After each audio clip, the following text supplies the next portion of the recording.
Down in St. Cloud, you can hear it loud. A fake radio man who's acting proud. Steel toe trying, always lying. Fire up the gas, the bacon's frying. From a safe sport, lost to time in jail. Aaron needs a new donor whale. Polydrama, legal trauma, another win, oh that's the karma. This little piggy went to YouTube. This little piggy's on Rumble now. This little piggy's begging for dollars, and this little piggy's breaking down. Every week we'll recap it slow. Tune in for this little piggy show. From 20K to barely free, it's a circus, can't you see?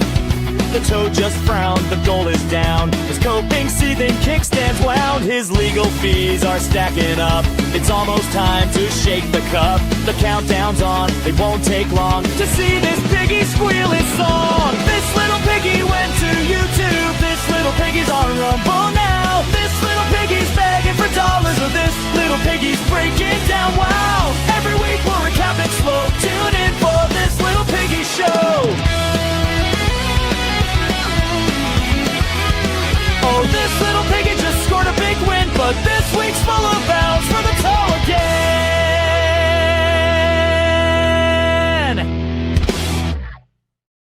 Welcome to This Little Piggy, the show about the Steel Toe Morning Show, and its whining winner of a host, Aaron Imholte. Karl Heberger is here. He's in the lower quadrant today, as he belongs there. He's got to work his way back up on the screen. How you doing, Karl? I'm doing well, buddy. I like the new theme song. I like that it changed the guitar riff for some reason. You tell it to change the riff too? No, you just let AI do its thing. You don't I disavow. I'm on record. I'm disavowing that new theme song. All Patrick had to do to be the darling of this week is nothing. Because Karl and I messed up so much last week, and then in comes Patrick. Look, let me change the one good thing about the show, the theme song. I'm not saying we'll never go back. Take the L, Patrick. Take the L. I'll tell you that. Well, first of all, what I've learned is everyone should be saying thank you to Karl this week, because people are calling you maybe a mad genius for handing, I haven't seen that. handing Aaron this win, because it's made for an amazing week of spurging shows. And I called this last week. I mean, anytime Aaron gets a win, to watch his reaction to it is amazing. And I said this on my show Monday, which was the first time we've covered Steel Toe on NLO in weeks and weeks. But Aaron hasn't had an actual win in so long, he forgot how to do it. Yeah. He forgot how to have an actual win. The amount of, boasting about this win shows that everything else we've ever done and ever said about him is true, because he doesn't ever go so over the top with like, I got them, they're done, it's over. Like, he says that, but not like the response this week. It was really amazing. So I think people owe you an apology, because even though you really fucked up and stepped in it, no one owes me an apology. You fucked it up. You fucked up, and thank God it's back on NLO's channel this week. But what I'm saying is, it worked out. The amount of tell coding that he's trying to do, like he's like, here's this one thing. I told the truth here. Here's all these other lies, and he's packing them on and trying to use this one instance of him telling the truth to mean that the candied bacon thing. Everything ever's been a lie. No, Moody, right. I have the clip if you guys want to hear it, but he literally said, Friday, I was proven right about everything I've said for the last 2 years. Yeah, he literally said that. It doesn't take him very long. Like, he didn't say that on Monday, but by the time he gets to Wednesday, he's been vindicated in every single lie he's ever told. Not only that, Karl, and you pointed this out on your show, but not only that, Stuttering John's a great guy, and this proves that you've everything I say is a lie. He tried to say that, he tried to say that he walked 4.7 miles. That's a numbers lie. Don't get at me with numbers lies, Aaron. He walked 2.5 miles. I showed it. Show you're working. How it's 4.7 miles. Then we'll talk. He tried to use. Moody knows navigation. All right, he's really good at navigation. Anyway, look, we understand this show is done. It's over. A lot of people are abandoning and questioning their religion this week. Yep. I had to think about it. It was definitely overhyped and presented wrong. That totally, can't deny that. And people can get upset at that. But if you put that aside, like, yes, we fucked up. It shouldn't have been hyped the way that it should have, and maybe it should have been presented a little bit differently. It was a bad interview. Yes. Yeah. All those things. Also, like, there's a bunch of other stuff that I don't really want to get into. Like, Mikey was such a dud. It was really hard to extract information from him. So there was no way to talk to him except to ask leading questions. How dare you talk about that sweet, sweet, innocent man like this? Salt of the earth. But like, that aside, there was some actually really interesting facts that came about from it, as well as Moody, all the wins. Moody, I don't think you want to go there, buddy. Nope. It all sucked. All of it was garbage. Again. Let's move on. It's not Karl's week. We want to do funny stuff this week. All right. First of all, I got some super tips, which is the entire point of this program. It's a giant grift, and we do need your money, so send in your super tips. I don't know why I got 2 about karmic before the show even started, but so be it. Behold, dear congregation of God damn it. This happened. I had to change it last week for something else, and now I got to mute this thing again. Pro show, everybody. How do I mute that? Okay. This should play now. culinarians, my gastronomical magnum opus, a salad of unparalleled viscosity featuring artisanal Worcestershire drizzle and the bovine reproductive spheres. I curated this melange to why are we getting karmic? Activate your upper level taste cortexes. If your tongue doesn't ascend into a state of transcendental bewilderment, then frankly, that's on your tongue, not my salad. Digress. It's so weird. The first 2 chats today were all karmic. Maybe. Boy, I know. I want to know what love is. Each one of you to shows me is. I want to feel what love is. I know your concern can show me a... Oh, Patrick, I'm licking the blue paint again. It tastes like puzzle pieces. Oh, happy 40X. Oh, I don't want to lose your love tonight. Great stuff. What were we going to say, Moody? Maybe they accidentally super tipped you instead of karmic because he went on a pretty gay stream yesterday. And I'm saying that like he played a gay character on his stream. Yeah. No, I don't think that was it at all. No, karmic right now. Swarmy Carmy. Karl and Moody better not mess this episode up. Aaron is already making y'all look like chump. Fucking idiots. This is going to be a great Friday. My absolute favorite theme song. And then part 2 of the jailhouse interview with my best friend, Mike. Another one for the toe. Swarmy Carmy. Rung dung dung dung. Yes, we're doing it. Shuli Madoff. Imagine still doing a show once a week. I can't imagine stopping it. And you're here, so you're proving the point. Swarmy Carmy, what the fuck is this? Oh, they don't like the new theme song. You're welcome for taking the heat off, you guys. Connor, are you purposefully tanking this show? Yeah. We want to see how long you idiots will stick around. Aaron said you guys were all dumb. We want to prove the point. Alan Dempsey, I still can't understand what they're saying after every week. Every week we'll recap it slow. Tune in for this little piggy show. That is the words. Napoleon Solo, nice job on the new theme after last week's abortion. See? Mixed reviews. Coach Junior Fishing, can't wait to see you all cope and seethe. Give the toe exactly the reaction he wanted. Moody, stick to charts. Love the shows. Guys, stick to the charts, Moody. Russo wife's camel foot. What? I'm spinning from all this copium. You should be. I am too autistic to report anything but the truth. Mike is the bad autistic, not the cool, edgy autistic like me. I don't want to lie. I don't want to lie about Aaron. I'd love to. I want to keep it to be as close to the truth as I can. I'll keep laughing at that. When it stops being funny, I'll move on. It hasn't stopped being funny, so I'm here. Okay. I'm not karmic, you dumb fucks. I'm Caddy Z. Right. Caddy Z. You guys are not good. You guys should just quit. All right, we're gonna jump right into it. Aaron, he waited all weekend. I really thought he'd come on and do. He would have made money if he would have come on Friday night instead of sitting around watching this little piggy. If he would have gone live and done a response show, he might have made money if he got in front of it quick enough. Also, how does he not play any clips of me reading the super chats that were all crushing me? That was such an obvious move for him to finally play a clip. He can't because he can't. I thought for sure he would be pulling the clips of everyone turning on me. Turning on me as if they're on my side to begin with. He missed his window because not over. He knows we're coming back on, and he can't promote it. Yeah, that's true. He missed his window because that weekend was insane. Because the day after was the Matt Mead Scarlett Hampton thing, which was a much bigger story than the two nerds screwing up an interview. Right. Like, he missed the news cycle. Right. I mean, a video of a woman getting abused and then her husband or like her partner going around threatening to sue everyone while yelling about Mersh stealing her. Hold on. According to Aaron Imholte, Mead did nothing wrong. He definitely does not abuse her. He knows that as a fact. He said. Of course. Right. Yeah. Got it. It's a wild thing to say. All right. So Aaron comes on Monday morning with his big response. This is a Doom clip. Oh, I better share the screen, huh? This whole thing's falling apart. Maybe people were right. I mean, Tukey bailed, so it can't be that good. Is that working? No. Nope.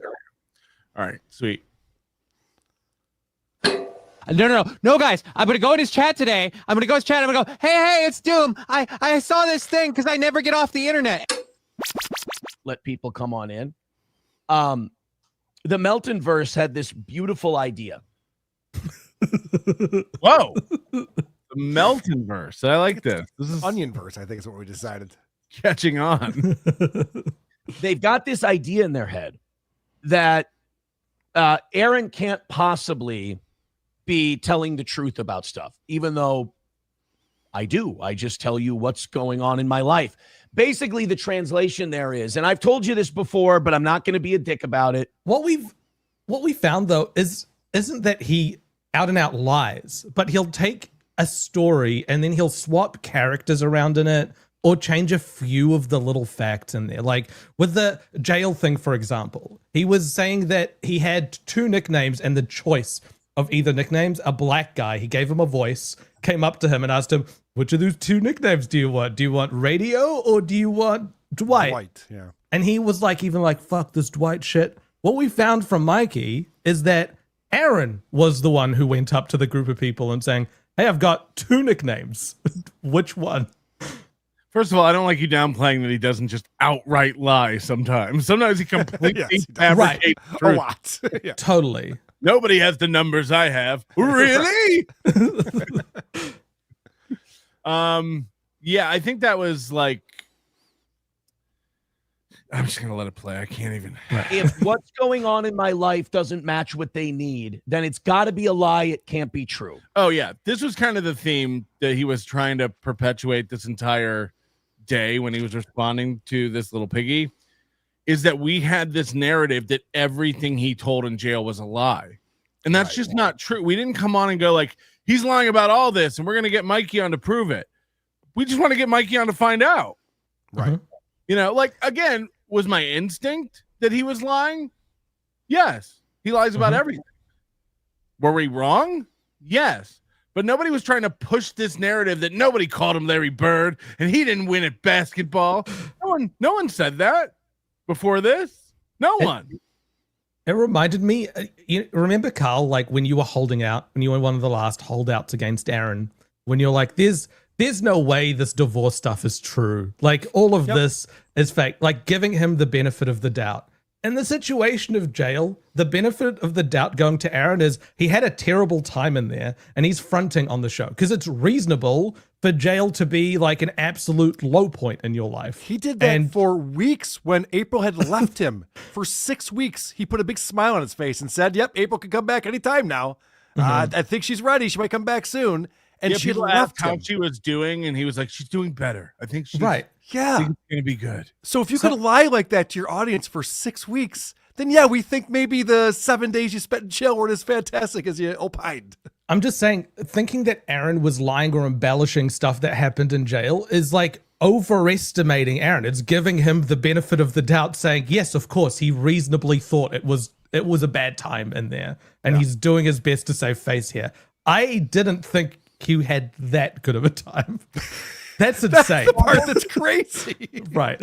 And every time these guys go outside their universe, they're woefully disappointed and people think they're just weird.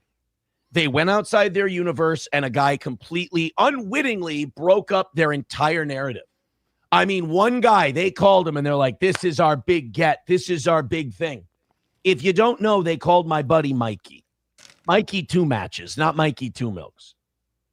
I'm glad they didn't call Mikey Two Milks. I love Mikey, but he'd make shit up about me just for fun. But Mikey Two Matches from jail, my buddy from jail, love Mikey.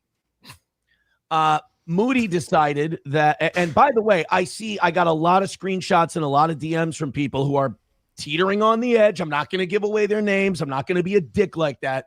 But a lot of people who are teetering on the edge. Any Australians doing that by any chance? Any Aussie guys doing that? That lead to me starting to think this Moody guy might just be a really mentally ill autistic. And I starting? You've been saying it for a while. To go, I fucking told you that. I have to fight that urge because, again, when people start questioning their religion, hang back. Don't push them.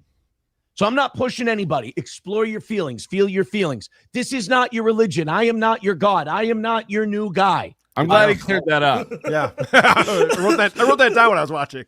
Yeah. It's like, Do I'm not build an altar to Aaron. Got it. It's people are saying I'm a hero. I'm not a hero, guys. I'm not a god. I'm not schlocky, boring radio morning podcast host stuck in the wrong place. Yeah, that's what we've been saying. Yep. Specifically what we're saying. But it's good that you're questioning. And the questions I see a lot of you asking are the right questions. You're on the right track. Don't let me dissuade you. But this Moody, I'll tell you this. A lot of you are blaming Karl. A lot of people are calling it Karl Capone's vault. A lot of people? Yeah, it's going to stick. Yeah, you should have taken that through the focus group. Karl was uncomfortable playing that thing from Jump Street. I guarantee there were moments where Thank you. Moody made me do it. I was like, Moody, this is too many clips. You're like, fuck you, Karl. You have to play every second. If you put the collar on today, Karl, I've got the button right here. You better stay in line. You better stay in line. Right. Sorry, Moody. Sorry. What an idiot. He goes, Karl didn't even want to do this. It's my fucking idea. Involved. Patrick involved. Moody involved. Tukey, I think they're more for just commentary. And I have an offer for Tukey. And his looks. The divide and conquer thing that he thinks he's going to get going is great. Again, like, for people thinking Tukey quit the show, he hasn't quit the show. He's never on anyway. But he'll be back when he can. Well, yeah, the crazy thing is that I was excited because he goes, I'll have Tukey on the show. He wanted to have Rocco on his show. And so I'm like, holy shit, we all want to go on his show. That sounds awesome. It would have been great. He was supposed to have on yesterday. So I asked Rocco, I think I was, in the thread with you guys, if he's been reached out to or if he's going to go on Aaron's show. And I guess Aaron hasn't reached out to him. And he's also made it clear that it would be pre-recorded. Like he can't even do a live, he can't even have a live conversation with Rocco. He has to record it and then edit it if he's going to put it out. That's sad. Yeah, Aaron does this thing. Shitty interview with Mikey, pre-recorded. You couldn't do it live. Can you imagine how boring that would have been live? Oh God. Yeah. Aaron does this thing where he pulls he's I forgot where I was going to. Perfect for this show. But people are saying Karl fucked this up. Karl's a piece of shit. Karl's this. Karl's that. Guys, Karl is a born follower. Karl is not a leader who's going to take things on himself and push. Can you pause it real quick? What I like about this is there's a clip, we might even play it on the show today, where Moody goes to Mikey, like, we know Aaron on the outside. It's very different than what you're telling us right here. And Aaron's like, oh, I got you there, motherfucker. You don't know me at all. How dare you say you know me? Meanwhile, Aaron has everything. He knows everything about my personality type and how I live my life. It's incredible how he's figured all this out. And he also doesn't watch. So there's all of that. He knows what's happening in the group chats. He knows what we're saying to each other. He knows the interpersonal dynamics versus what's actually being shown on the show. It's awesome. Over on our Discord hug boxes, he gets reports. Where do people store all these screenshots? Him and Chad? That's what I want to know. What's their iCloud plan like where they're just, I get all the reports and screenshots. Don't fucking send me reports. He wouldn't have an iPhone. Psychotic? Moody is the kind of kid who puts the firecrackers up Bullfrog's ass and feels nothing when it goes off. Moody will stumble into leadership roles. Do they have bullfrogs in New Zealand? I just know Jeremiah. That's the only bullfrog I know. I've never seen a bullfrog. Dummies will follow him. So he had this idea to interview this Mikey because, again, they operated on their religion that Aaron must not be telling the truth because we feel this all makes Aaron look good. Now, my response... By the way, has he done that? I just started thinking about the visual. I can't imagine sticking a firecracker up a bullfrog's ass and searching for the ass of a bullfrog. Right. Yeah. Right. What? How elastic is a bullfrog's ass? That's firecrackers. I don't even know where it would be. Like, I know where it would be, but I don't. Sure. I don't think it's probably like a bird's asshole cloaca, right? I would like, think you'd need some lube or something, probably, right? Or at least we spread your literally finger first. I think he's done it. That's an insane thing. Yeah, we didn't have firecrackers. We had like it's like a Roman candle or sparklers would be as close. So it's just a festive frog that jumping around. None of this makes Aaron look good. Aaron was in fucking jail. I think the thing is here, I was open to, I just wanted to reach out to Mikey and see what he had to say. Stop covering for the interview. We know. Shut the fuck up about it. I'm not. Shut up. Do you want to finish your thought, Moody? The thing is, I just wanted to. We know. We know what you tried to do. You failed. I'm texting Karl on the side. Now, Grandma. The side group channel. Please. Side group channel. Jesus. Patrick's very mean to us. I was trying to do. He's right. You're a gay British camel jockey. He's only trying to distract you from his terrible theme song. You've forgotten about it, haven't you? This is all just fronting. Aaron's loving this. We're all turning on each other. This is tearing the show apart. The thing with what I was trying to do. We know. Place to be. Like I said numerous times when I came back, I would have rather been on my couch bored than in jail having a good time. I would have rather been out in damp weather raking leaves in He would have rather been home on his couch than jail, Karl. He said that many times too, apparently. Who knew? That's a take. Cold weather than having a good time on the basketball court in jail. But this was not a Karl production. I could tell during that interview when they played it, Karl didn't want to be playing it. And I'll tell you. It was literally a Karl production. He edited it. It was on his channel. It was. I set up every clip. It was totally me. You can notice this if you speak Karl. Karl has an insecure tell. Yeah. It's the high-pitched voice. It's the fast speech pattern. And it's the tone in which he sounds like he's trying to convince you of something he doesn't even believe. He's a terrible. And here's the clip. And here's an example of what I'm talking about right here. And okay. Nobody has a clip of Karl enjoying a clip and getting excited and getting high pitched and out of breath because he's talking too fast. Right. That never happens on every WATP. Through personality. So Karl during that whole interview was pausing constantly. He was in. Not my Karl Heberger pausing a clip. What?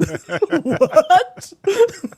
Mikey constantly as they were replaying it because he knew if you would have played that interview all the way through, it probably would have ended their show. Now, some people are saying it's going to end their show anyway. I'm going to tell you this right now. It's not going to end their show. They all need the money, and they have nobody to replace me. Look, he told the truth again. There is nobody with the size audience I have. There is nobody as engaged. See, this is where he starts to go awry. This is this is the point where everything starts to go off the rails because, like Moody said, he tries to shoehorn in all these other lies to Trojan horse them in with this truth. Right. It's like, oh, well, I guess since they did call him Larry Bird in jail, he must have the biggest show since he also says that. Nobody has the numbers he has. That must also be true because he can't tell a truth and a lie in the same day. That's not how stuff works. So this is where he starts going off the rails and trying to get you to believe all of his past lies and transgressions were nothing because this time he told the truth. I called it overplaying his hand. This is one of those things where if he would have just accepted this, like, man, Karl looked foolish, people did not like that. Turns out I was pretty fun in jail and made some friends. Like, that would have been great. He earned all of that. Nobody Instead, had to, while I'm at it, I also have the biggest show. Right. It's like, dude, come on, man. The fun thing is, like, he'll shoehorn in lies. He won't shoehorn in truths because he doesn't need to back those up. But everything else he chooses to bring up here, he's trying to convince you of with no real backing in it. So he'll never bring up the fact that he said he doesn't want to be around his kids anymore, that he's fine with leaving them. He never brings up anything to do with eating Nick's cum. Like, all of the stuff that are the big things that he'd want to discredit doesn't get brought up here. It's all little things. He's trying to shove this pork barrel through Congress is what he's trying to do. Why don't earmarks? It's interesting. They've tried to make it Keanu. I think eventually they're going to turn on either Nick or Mersh, and they're going to make them kind of the target. You wish! Yeah, I know. That's some wishful thinking right there. Hey, that Mersh guy sucks, huh? Hey, go look at him. That world. Because, you know, while a lot of people say, oh, this is the end, it's over, it's over. I mean, it's only over if you guys, their audience, decide it's over. That's wink, wink. Completely up to you. I have no control over that. Again, if you're questioning your religion, that's great. I don't care what you do. But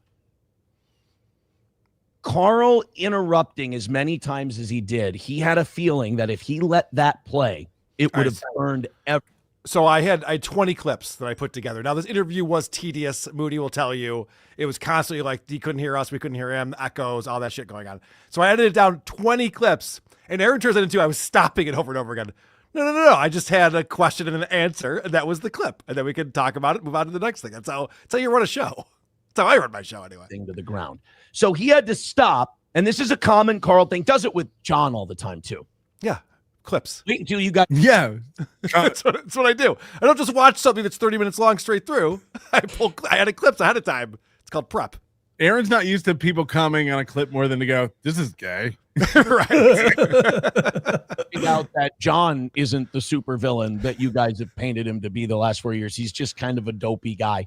No, he's another guy who's detrimental to his family and anyone who gets near him. Yes, his children do not talk to him anymore. He's not just some random dopey guy that we make fun of. But that's for a different. This is again just like he's trying to like bundle all of his he watched The Big Short, and what he should have understood is we're not going to buy a tranche full of garbage just because there's one AAA at the top. You know what I mean? That's exactly what this is. Most of this thing is double B's. So he should have fucking understood that. But the other thing he's doing now is trying to grab onto other victims. He's trying to grab onto, like, see, John and I are not so bad.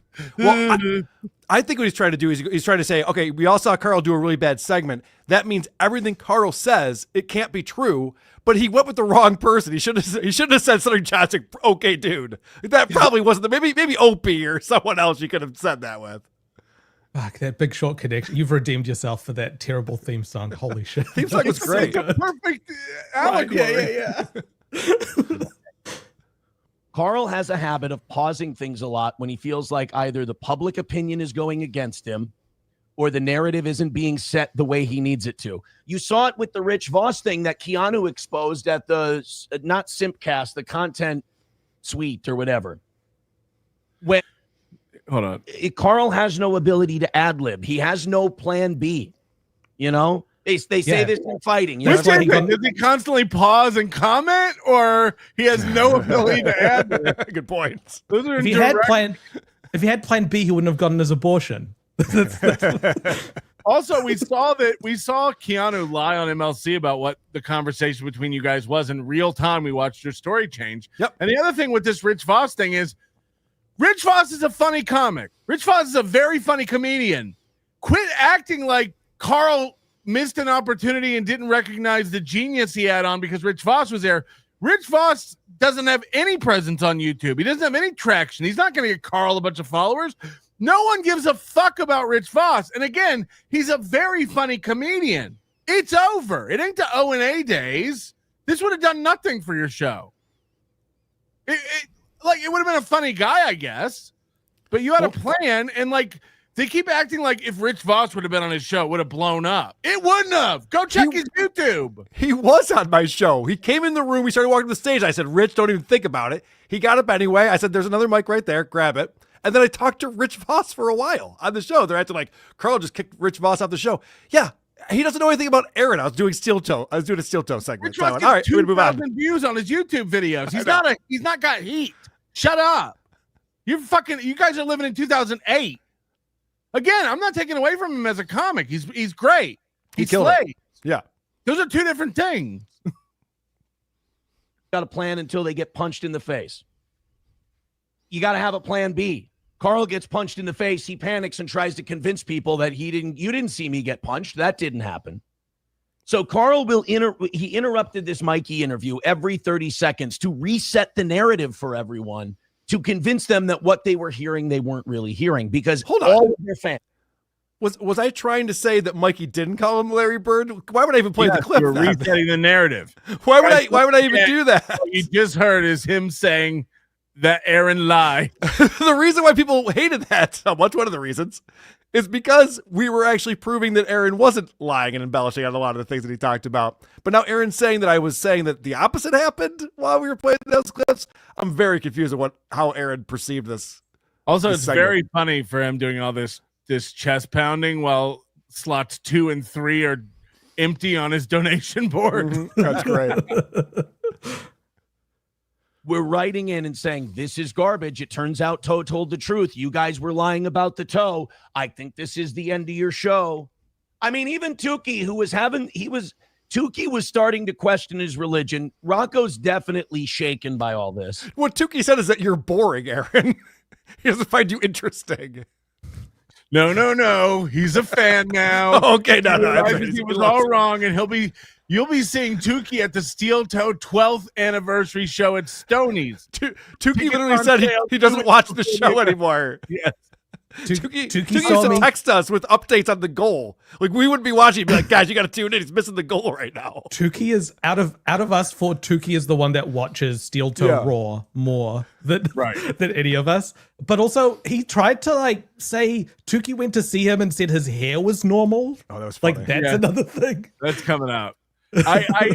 But And at the sentencing hearing went, I don't get what your guys' problem with Aaron is. He's got normal hair. He seems like a normal guy. You don't have normal hair. Look in the fucking mirror. The first thing Rocco said when he went to Minnesota was, wow, I don't know what you guys are making fun of him for. He's got normal hair. It's such projection. It's insane. It's like when he tells you to go out and touch grass, you need to get off the internet. He's talking about himself. Like when he does this thing of like, you guys are questioning your religion. This is your whole life. You got to give it up. That's you. Everything he tries to lecture everyone about is because he's had a revelation in his own life. And he's trying to talk to himself. I need to touch grass. I need to stop taking this so seriously like a religion. It's about him. This isn't anybody's fucking religion. Like, what is he talking about? Trip rules, and it does. I will agree with Rocco on that. The quick trip thing. He's genuinely touched that bonding. Rocco liked Quick Trip. Just a couple of guys who like taquitos and have normal hair. What's the big deal? The Tukey puppet kept saying, guys, this is really bad for you. Guys, Aaron just sounds like he was a really sweet guy. Like he was a nice guy. Sweet. They're like this. Mikey really hey, Mikey, he likes it. So Karl had to keep pausing and reframing the narrative. And it was wild to watch. And I will say, what if we watched it together? Play a clip. I know. I was thinking the entire time. And remember, I'm the guy who looks golden in all this. But even I was watching it going, why didn't you delete this and never let it see the light of day? And they're like, well, we're honest and we had to play it even though, no. You thought people would think this was good. You saw the commentary and then you panicked and went, oh, no, it's not because we're autistic and insane. We're just being really on. I don't understand does he think we're retarded? I know. Like, Do you want to rethink that one? You watched the interview before. You knew that it backed up everything he said, and you played it. Yeah. And he was like, they thought this would make me look bad and them look awesome. It's like, no, they played it in spite of that. For whatever you want to be mad at, it shows an inkling of integrity. No, right? Yes, it actually gives some credibility, I would say. Like again, Aaron. We watch what you do. We watch what you say, and then we analyze it. If it's true, it's true. If it's false, it's false. No one's trying to spin it over here. Like, you told the truth. You are Larry Bird. It also tells you if shoes on the other foot, if he receives information that's counter to the stuff he's saying about any of us, he would bury that and just completely. That's why he never played the clip of anything. Right. Yeah, he just admitted he's not and reset the narrative. He literally just admitted he's not a credible news source when it comes to reporting on any of us. That's what he just said. What I would have done is, right, we're different than you, Aaron. Yeah. Transparent. Karl's ruined his career over this. Right. My career is ruined. Guys. What is this Kubrick stare that he's been doing lately? He's been doing this. Yeah. It's creepy. Buddy with an IQ over room temperature is buying that. Come on, boys. So they go and they do this whole interview. It's an absolute disaster. And like I said, it should have been deleted. It should have never saw the light of day. They should have never broadcasted. But they did because they had nothing else that day. This was it. They put all their chips to the middle of the table. Now, I said a long time ago, I said the war's over and I won. And people went, oh, come on, Aaron, come on. And now, a couple months later. No, people said, what war? Yes. That's what people said. No one else feels like they're in a war. I know you feel like you're in a bunker taking shrapnel all day long every day, but no one else takes it seriously. No one else thinks there's a war going on.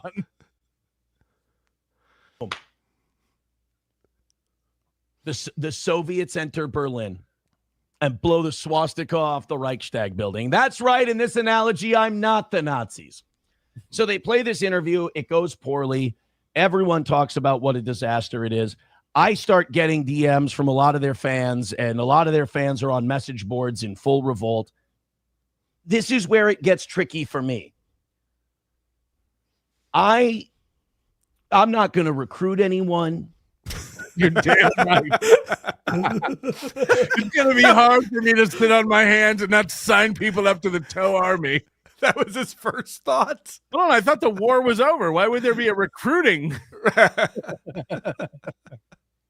I'm really not even going to try to do the I told you so. I'm not intentionally trying to do Thank God he doesn't do on that. the day, while the show was still going on, he tweeted, I told you so.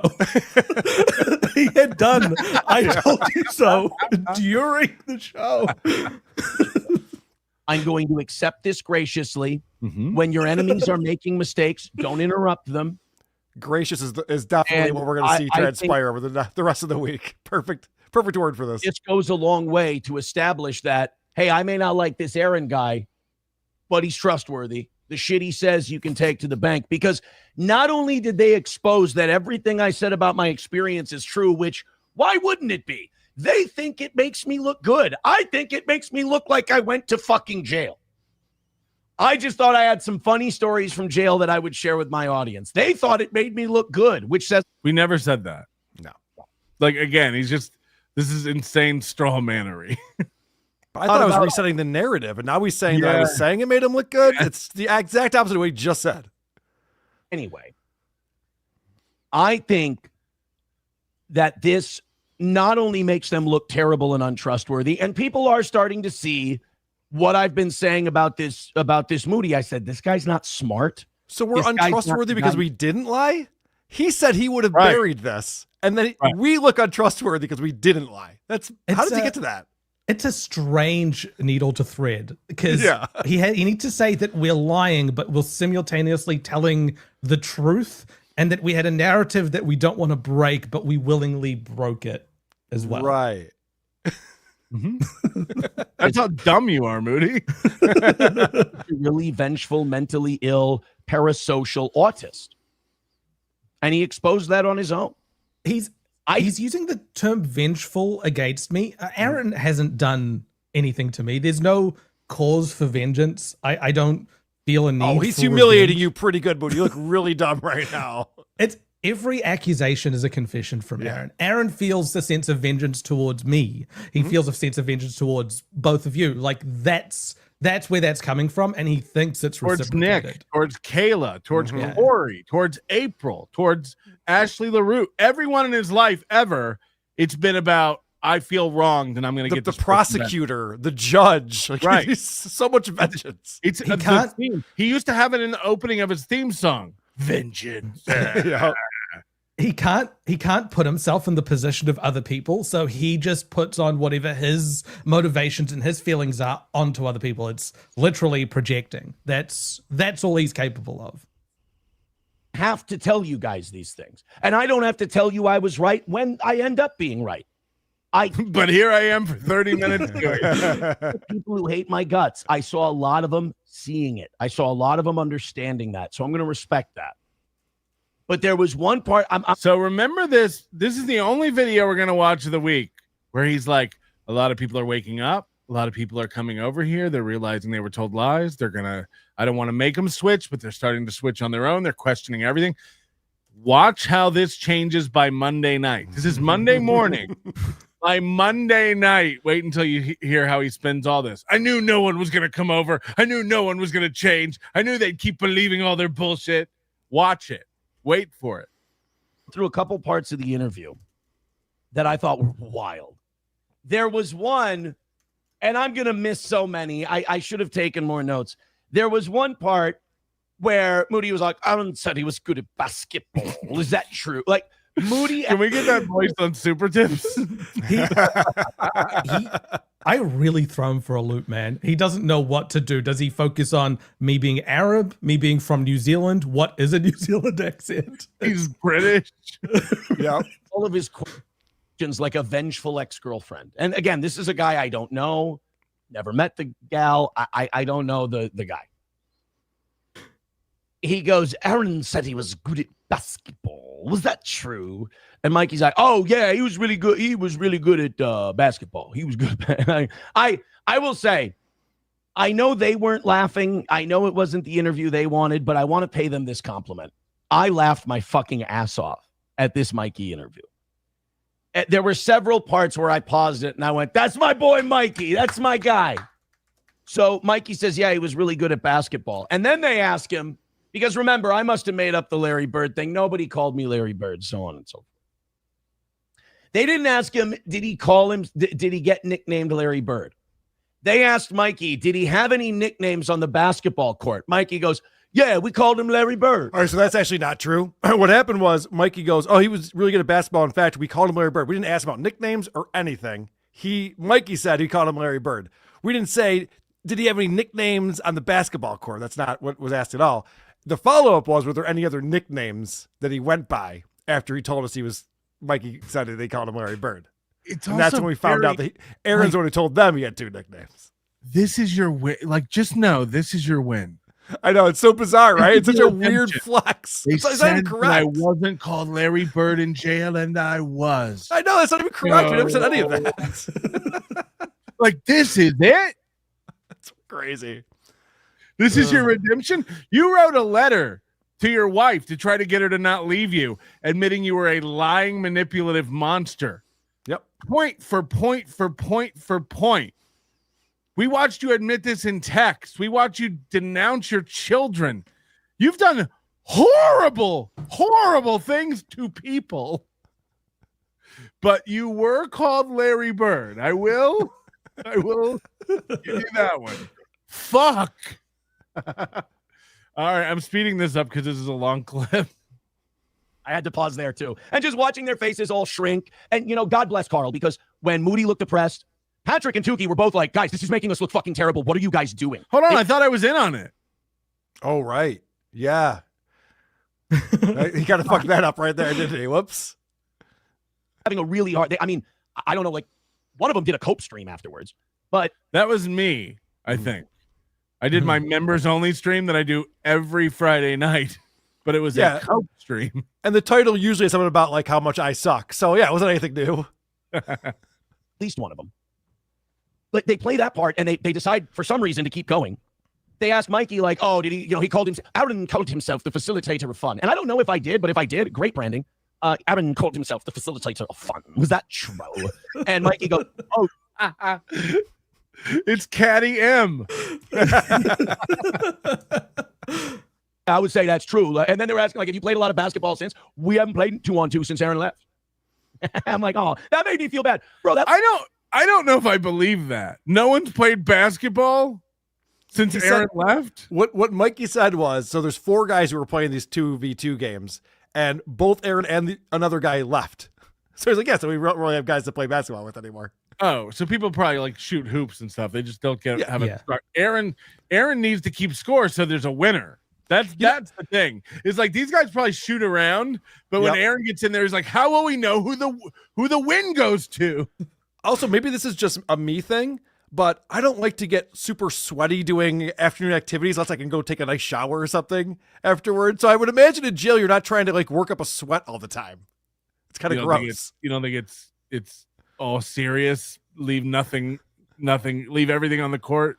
Yeah, right. Exactly. I think I'd just be there like seeing if I can hit 3 in a row or something. Like, all right, I'm good. There's a prize, like the winning team gets out of jail. Yeah, like the movie Victory. Shit made me feel like volunteering and seeing like, can I go do indoor rec like once a week? Can I go back into the jail and get these guys set up on some 2-on-2? No, you can't. Actually, they don't let yes. friends come in and play. What? He just needs to say Kayla on stream. Oh yeah, he'll be right back in there. Get in there in no time. Good point. Remember that whore with 5 kids you used to fuck? That's a magic word. It'll send you right back to jail, Aaron.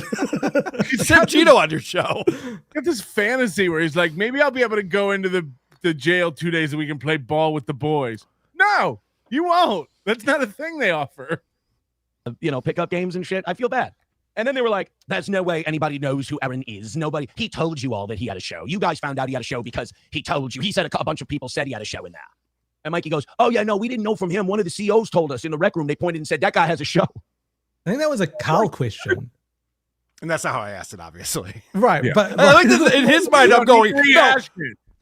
it. In his mind, we're going, now, Mikey, there's no way that you guys liked Aaron, right? He sucks. It was actually the opposite. That's why Anna Bush made fun of us. Because pretty much Mikey's they were all leading questions. Right. They were all very leading questions. Mikey was Wendy the retard. We're just like, do you poop in your diaper right now? Yes. Are you eating the poop in your diaper? Yes. Like the Mikey's just like, whatever we said, he just went along with. It's like if you've ever done improv and the other person just blocks any new suggestion that you make, that was Mikey. It was so hard to have a conversation. The fact that Aaron was friends with this guy for a week is insane. I don't know how you could last talking to that I would have guy. avoided I would have handed him a cookie just so he'd be chewing and shut the fuck up. Yeah. They listened to those guys and the reality that they've created for themselves. This blew their mind that all of this stuff was true. And I'm sitting here going, guys, what reason do I have to make that up? Don't listen to these apes that you're smarter than. Use your fucking head. Jail is not a good place to be. So Moody said something in the interview that I thought was so precious. Hold on, should we be playing this clip? Is this making us look bad? Are people gonna leave us because we're Patrick, you stepped in it again, my friend. Every week on this show we step in it. Fuck. I had to pause it because again, it was a funny moment. Moody doesn't know he was being funny in this moment. I am a very friendly, funny, jovial guy in real life. I make friends pretty easy. If I go somewhere where I don't know people, I'm going to end up funny on your show. It's just, if he's funny in real life, why would he try to do it while he's performing? Well, I covered this on my show Monday. He said, if I go anywhere with people I don't know, I have a group around me by the end of the night. I hold court. I'm just this amicable guy. Like, we played the clip of him doing karaoke at his event, where not only is no one around him while he sits there and stumbles through invisible touch, but when he walks over to a table and inserts himself and starts singing loudly at his fans, people who know who he is, they literally turn their back on him. Yeah. They literally turn their back to him. He's uncomfortable to be around. And also, I love that you found that clip and played it during that segment, but I was also thinking about when he was doing karaoke after the show. and the place is completely cleared out, and he's still up there Right, performing, by and himself. no one stuck around to watch him sing. The room was more. empty. It panned. The room was empty. They could clear the chairs. There wasn't a soul around. And that's Aaron, because in his head, he's Kenny Powers walking down the hall of high school doing this when it's doing like the dream scenario, and then it cuts to reality, and all the kids are just minding their own business. He thinks he's like this big fucking deal. And I went on to say, I have no doubt that he fools people long enough when he's in a room of people who don't know him, that he has people around him by the end of the night. It's when he has a room full of people who know him, when they turn their backs to him and ignore him. Yeah. That's the tell. Your fans who came out to your event turned their back to you. You were so annoying. Friendly guy. Mikey says, oh, yeah, he was really friendly. He made friends really easy. All the black guys thought he was great. And even when he didn't want his cookies, he shared his cookies with me. And it's like this vomit. Even I wanted to puke. I'm like, this Aaron guy sounds like a fucking Boy Scout. I hate him. So Moody says, yes, all the Boy Scouts are in jail. that I thought was so precious. And I thought it really kind of highlighted. They're all earning their gay for the stay badge. What I've been saying about Moody's severe mental illness. Moody goes, well, here on the outside, we know Aaron. And I paused it. I'm like, that's your problem, buddy. No, you don't. Like all of this. Wait a minute. This was what led them into this massive failure. This is why I knew that this fuck Aaron movement they were on wasn't going to last. Because what you have to do when it comes to feuds, whether it's radio wars, podcast wars, whatever, you got to do what I do. You got to take your shots, get out and laugh. You can't linger. You can't sit there because it just we could learn a lot from him. He is very good at this. It's a good point. He's showing us how if you linger, you'll ruin it right now. I love that we didn't spend like a good 15 minutes beforehand of him telling us what I'm like and what Karl is like. Me, my leadership skills. And how we interact with each other. All my tells. Risk exposing yourselves. And that's all. It can happen little by little, or it can happen all at once. For them, it happened all at once. Moody exposed himself with things like, well, on the outside, we know Aaron. Moody, sweetheart, take your pills. You don't know me. We didn't mean like personally. Yeah. We know your reputation. The reason Aaron does this thing where he's like, if they go outside their little universe, they find out I'm the normal one and they're crazy. It's like, yeah, that's why new shows spin up every month making fun of you. We've also talked to Paul Shea. We've talked to Nick Rekieta. Like we've had conversations with people who have spent a lot of time with him. Coach Scott. Right. Like there are a million normal people who say you're insane. Right. Yeah. I obviously didn't mean that I have met or know Aaron personally, but I have researched Aaron enough, I guess would be the right word, to know what his personality is like and his interpersonal relationships are like from multiple sources. So don't forget, Aaron's first HRO lawyer pieced the fuck out a week after he was like, I can't do this. Know you. I know what you've shown us, and I'll say this, should probably get some help. But then again, I think he's alone, right? Is he? I don't know because I don't know him. I think he's alone, so he might be harmless. He can probably. What? You're gonna say something, Moody? I'm so lonely. my number is if any ladies want to reach out. Stay away from one of the two. Look what you did to Karl. You ruined Karl's fucking career. Oh, everybody's really? blaming Karl for this. It wasn't Karl's fault. Karl's a clipper. That's all Karl is. Karl is so thorough, Joe Burrow. He's doomed. He's just a clipper. I wish. The other guys are. Wish you were doomed. Yeah, You're welcome. All these people every week saying Karl's a piece of shit. I hate the show now. It was better before, until Moody came along and just ruined him. Put the final bullet in Karl. He just grabs the clips. He can't ad lib. He has no plan B. He's not a funny guy. If he's ever said anything worthy of merit, I would have remembered it. You didn't remember you called yourself the fun facilitator days earlier. I think I would remember. I've got a steel trap up here. Oh, Moody going, we know Aaron on the outside. Well, Mahmoud, I think this interview proved, with all due respect, you don't know shit, kid.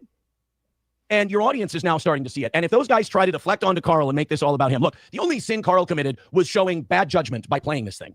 It also the other thing Karl did. Like, one of the things it revealed is that Aaron is very different in jail versus outside of jail. We know! But like, he's saying that because he's saying that I'm conflating one with the other because we were wrong about him being in jail. We don't know him out of jail. Why you got to do that? Why do you have to step on it and interrupt my thought? Because you've said it 30 times. Right. Overcoping. Karl tried to overcope. Like by the end of watching this interview, everyone was writing me, telling me what a win this was for the toe, and this is your greatest moment ever. I guess I'm not a big enough sadist because by the time I got done watching this, even producer Chris, yeah, everyone was ready to. Everyone's talking about it. God damn it, Truck Randy. It was like, stop hitting them. They're dead already. Especially poor Karl, because poor Karl kept trying to spin it, and it was like watching. Karl, so Aaron's not a sadist. We know he's a masochist. That's been the thing. He's a cuck. Like that's what's been revealed. And being squeezed by a boa constrictor, because every time Karl tried to squirm out more, you saw the audience just squeezing on him and yelling "Cope," and these are his own people. They're yelling, "Karl, you're Cope." You'd be surprised. They're yelling. Karl was handed chicken shit, and they asked him to make chicken salad. It's not his fault. I was conducting the interview. Why is Aaron now pretending like you guys sent me a bunch of bullshit? Like, edit this and put together a package. Like, okay, I guess I'll try. Whatever you guys say. That would be the worst episode of Chopped ever. Shitty idea from the camel jockey. The idea was executed by untalented people outside of Rocco. I think that Tukey character does take talent. It was untalented people. He didn't execute anything. What are you talking about? You just said he didn't execute on it. Devoid of any skills. And Karl had to make the most of it. And Karl's not a make the most of it kind of guy. Karl's I autistically gathered a bunch of clips. I have a bunch of people on here who I hope are funny. They're going to try and make the show. Karl is the Opie of his universe, and that's not. Hold on a second. Two things here. First off, you can't Opie has never done any prep. Even when he's on Opie and Anthony, famously, I've talked to his producers, never done any prep. So the fact that you say that Opie puts together clip packages is retarded. Secondly, he's saying that I only have to get funny people on my show. Then explain Adam Bush. He's on every Wednesday. You think I just surround myself with funny people? Adam Bush is my answer. You got to blame Patrick and Moody for this, because this was their brainchild. This was their idea. The other troubling thing about this, they have a girl in their universe who knows legal stuff. And she's absolutely right, by the way. What they did was illegal. It's against Minnesota law. You can't do that. You got Keanu repeating this now. Like, it was illegal for them to play this. Yep. These people are insane. Good job, Girl Friday.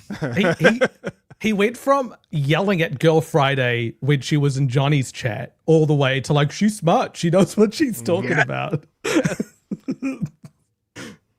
Whatever. Do with that what you will. She warned them. She gave them specific statutes. And she said, you cannot call a... Yes, anyone can just get specific statutes. Do they apply? Right. Are they relevant? That's where a little analyzation comes in. Prisoner in a jail and air your conversation in the media without the jail and the county's permission. It's against the law. And Girl Friday also said that you're going to get a felony. Girl Friday said that the hearsay exception applies to both Gino and Keanu, and that they would be there as witnesses, that the trial was probably going ahead. She said a lot of stuff that was interesting to hear about, but didn't end up coming true. And then she couldn't read the HROs and didn't understand that Nick and I had the same condition. She would it was literally on the page, and she's like, I don't get it. And then she thought I couldn't talk about Aaron, and now she thinks that because you talked to a guy who used to know Aaron that I'm in trouble. Yeah, she's gone. She no offense. I'm sure she's a great person, but she has no clue what she's talking about. And she's reading. She's reading way too much into these statutes that are there to ensure that, if we just want a quick aside, the statutes she's referring to afford the rights for the media to contact inmates in jail, and for inmates to have access to media. So say someone's in a maximum security prison, there needs to be a way for them to have the right to speak to the media if they want. Not everyone will have tablets or phones that they can call people with. And so it outlines a process as to how someone can be granted the right to have an interview where they take in recording equipment or that sort of stuff. It doesn't, a phone call just falls under wiretapping laws. So it's a different, Dude, you're different thing. Struck for showing that asshole on. Get the toe. We got to own the toe. There were people in their own community warning them. I have to entertain the people while Moody's blathering on.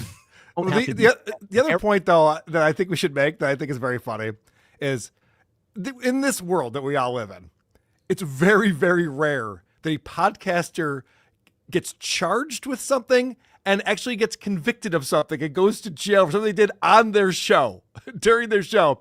And the fact that like Girlfriend or whoever is going like, oh yeah, this is illegal what these guys did and they're going to get in trouble for this is insane. Nobody goes to jail for podcasting except for Aaron Imholte. He's the only guy I know of who this has happened to. I can't believe the homeowner defense didn't work. Your Honor, my client is a homeowner with really normal hair. Tukey even said so. The amount of chances he keeps getting and messing up one after the other is unlike anything I've ever seen. This is what makes him so fascinating to me. Is that he could have walked away with a $50 fine, but he didn't. And remember this point right now. He can walk away and be done with this now. Let's see where it goes. Yeah. And they were sloppy. They were lazy. I was lucky. I'll visit them soon, as they say.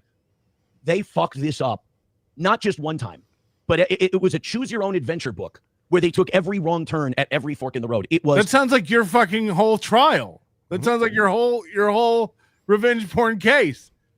Every turn you had a way out and you took the wrong decision. And now you're done with it. And you could just swallow your pride and move on and lick your wounds. But you're like, I'm going to be filing something against the judge, the prosecutor. I'm contacting the jail and letting them know about this Mikey interview. Yep. I got to get in the mix. I got to keep the legal drama going. Like, okay. Brutal. Now, my analysis of the interview would be that. My analysis of the people who ran the interview would be, holy cope. I mean, you could have just disowned it and said, we shouldn't have aired it. This was bad. This was terrible. We look like shit. Aaron's telling the truth. Aaron's probably a good guy. But you can't do that. It would cost you too much money. I get that. You need the money. I'm not going to shit on anybody's money. But you really couldn't have handled this worse. If you're not going to shit on the money, why did you file paperwork with the court saying, please make him stop talking about me? That's what I'm curious about. In the HRO, it says, I'm worried he's going to come after me and my daughter. Please make him stop talking about me. Yeah. What? It was really, really, really bad. The one thing I am pissed off about, I will say this. Mikey's a really good fucking guy. And I like... Mikey is a giant, violent piece of shit. I know. I love that 30 minutes into his victory lap, he's like, and by the way, this actually pissed me off, guys. Right. I know it seems like I'm excited about it, and that this is the greatest thing that's ever happened to me, but I'm actually very angry. It's where he gets performative. Urgh. It's like when I was going on about win by 2, not setting up the thing for Pulper. My priority was to shit on Blade as a person for 30 minutes and then get into the actions that I was disgusted by. Right. Oh, wait, no, not at all. There's nothing true in that sentence. Mikey is not good, and he's not a guy. Both of those things are not true. Oh, shit, you're right. You notice when we talked about Mikey on the show, we were having fun. We were being jokey. It was a good time. There was nothing. We even said, we're like, he didn't do what he did. Somebody must have pissed him off. But I mean this about Mikey. Mikey was one of those guys who was in there that made me see. It made me see that a lot of these guys are in the wrong place. Mikey doesn't belong in jail. Mikey belongs in some type of mental health facility. Mikey's got all kinds of problems. I'm guessing Mikey had a really rough upbringing. Mikey deserves better than jail. And so for these guys to call him, lie to him, tell them that they were from some show that talks about local radio shows, which they don't, unless I missed. Why did you do that, by the way?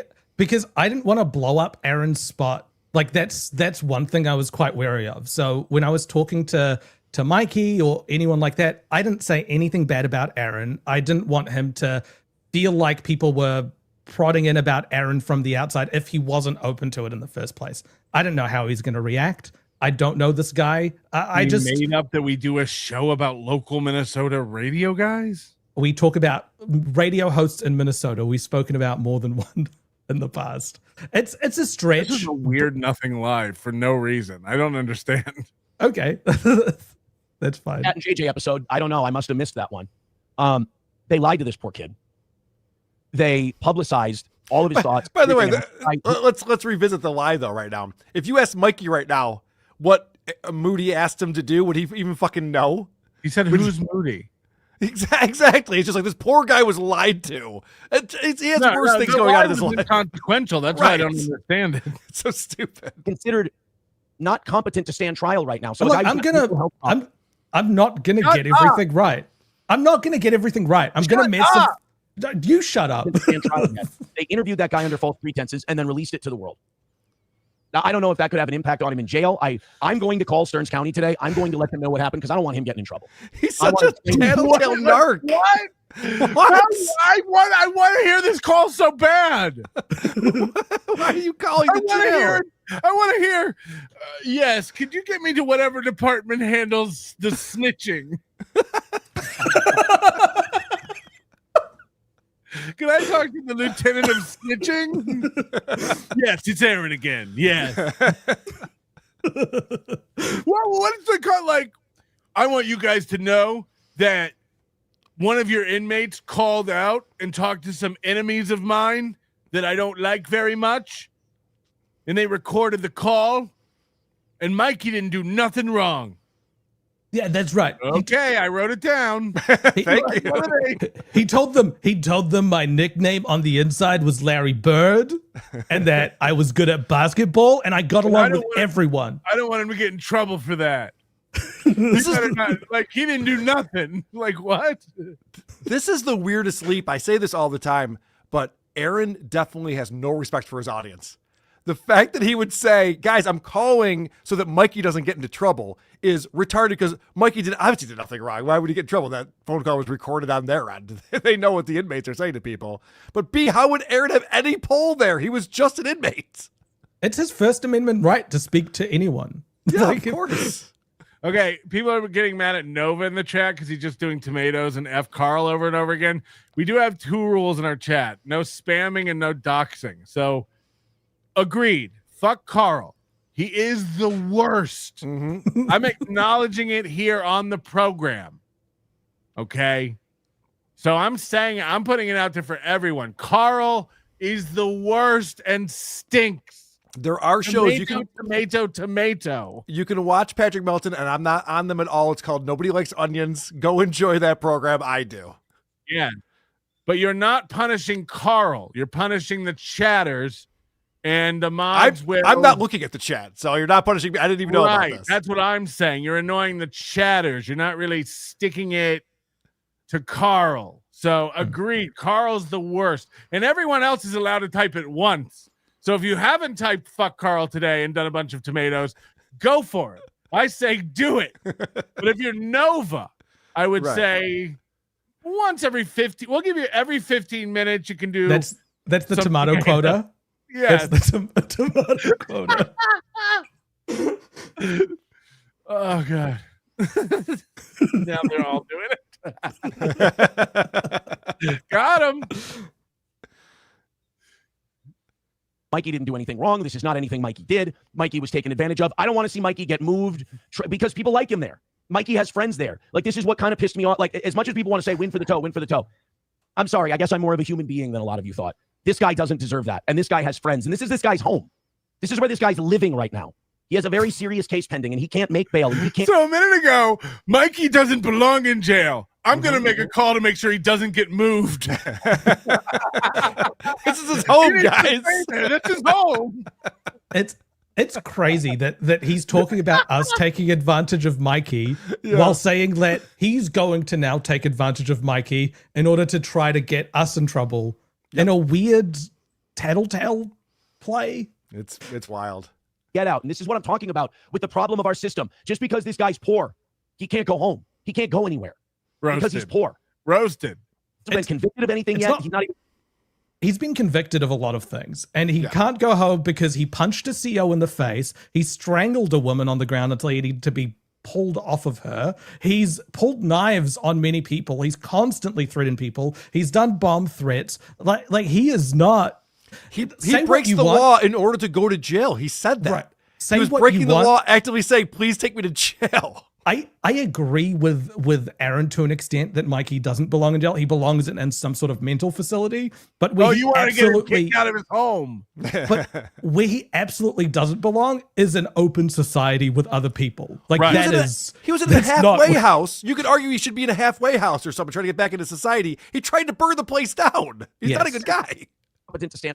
Most of the rest of this clip is basically him sticking up for Mikey and saying Which is crazy. He wishes someone could help get Mikey out of trouble, and it's like you can help. Make his bail. You're not poor. Yeah. Out of spite, this guy is going to end up befriending Mikey to really put it to us. And he's gonna, when Mikey rocks up to his house in a crop top while carrying a purse around, he's gonna call him he accidentally, and then Mikey's gonna pull a knife on him and burn his house down. Like, that's Mikey. You shouldn't go near him. After this giant win on Monday morning, this is how the show ended up ending. Oh, this is great. That morning. Do it, man. Fame goes to weird places with some people. Thank God I'll never have to deal with that. Right. Thank God you're not. Nobody cares enough to, come up with allegations about you. Of course. All right, man. Thank you very much. You're very welcome. I'll see you tomorrow and Wednesday. Appreciate you being here. Yes, I will see you the next 2 days. How lovely. Oh, I just cut him off. I just kicked him out of here. Can you tell I'm nervous about $120 left? Can you tell I'm nervous about today taking a huge W and turning it into a massive L, which is what we're doing right now? All right, we need some of those big fake donos to come in. Streamlabs, PayPal, Venmo, Super Chats, Rumble. The scroll is telling everything.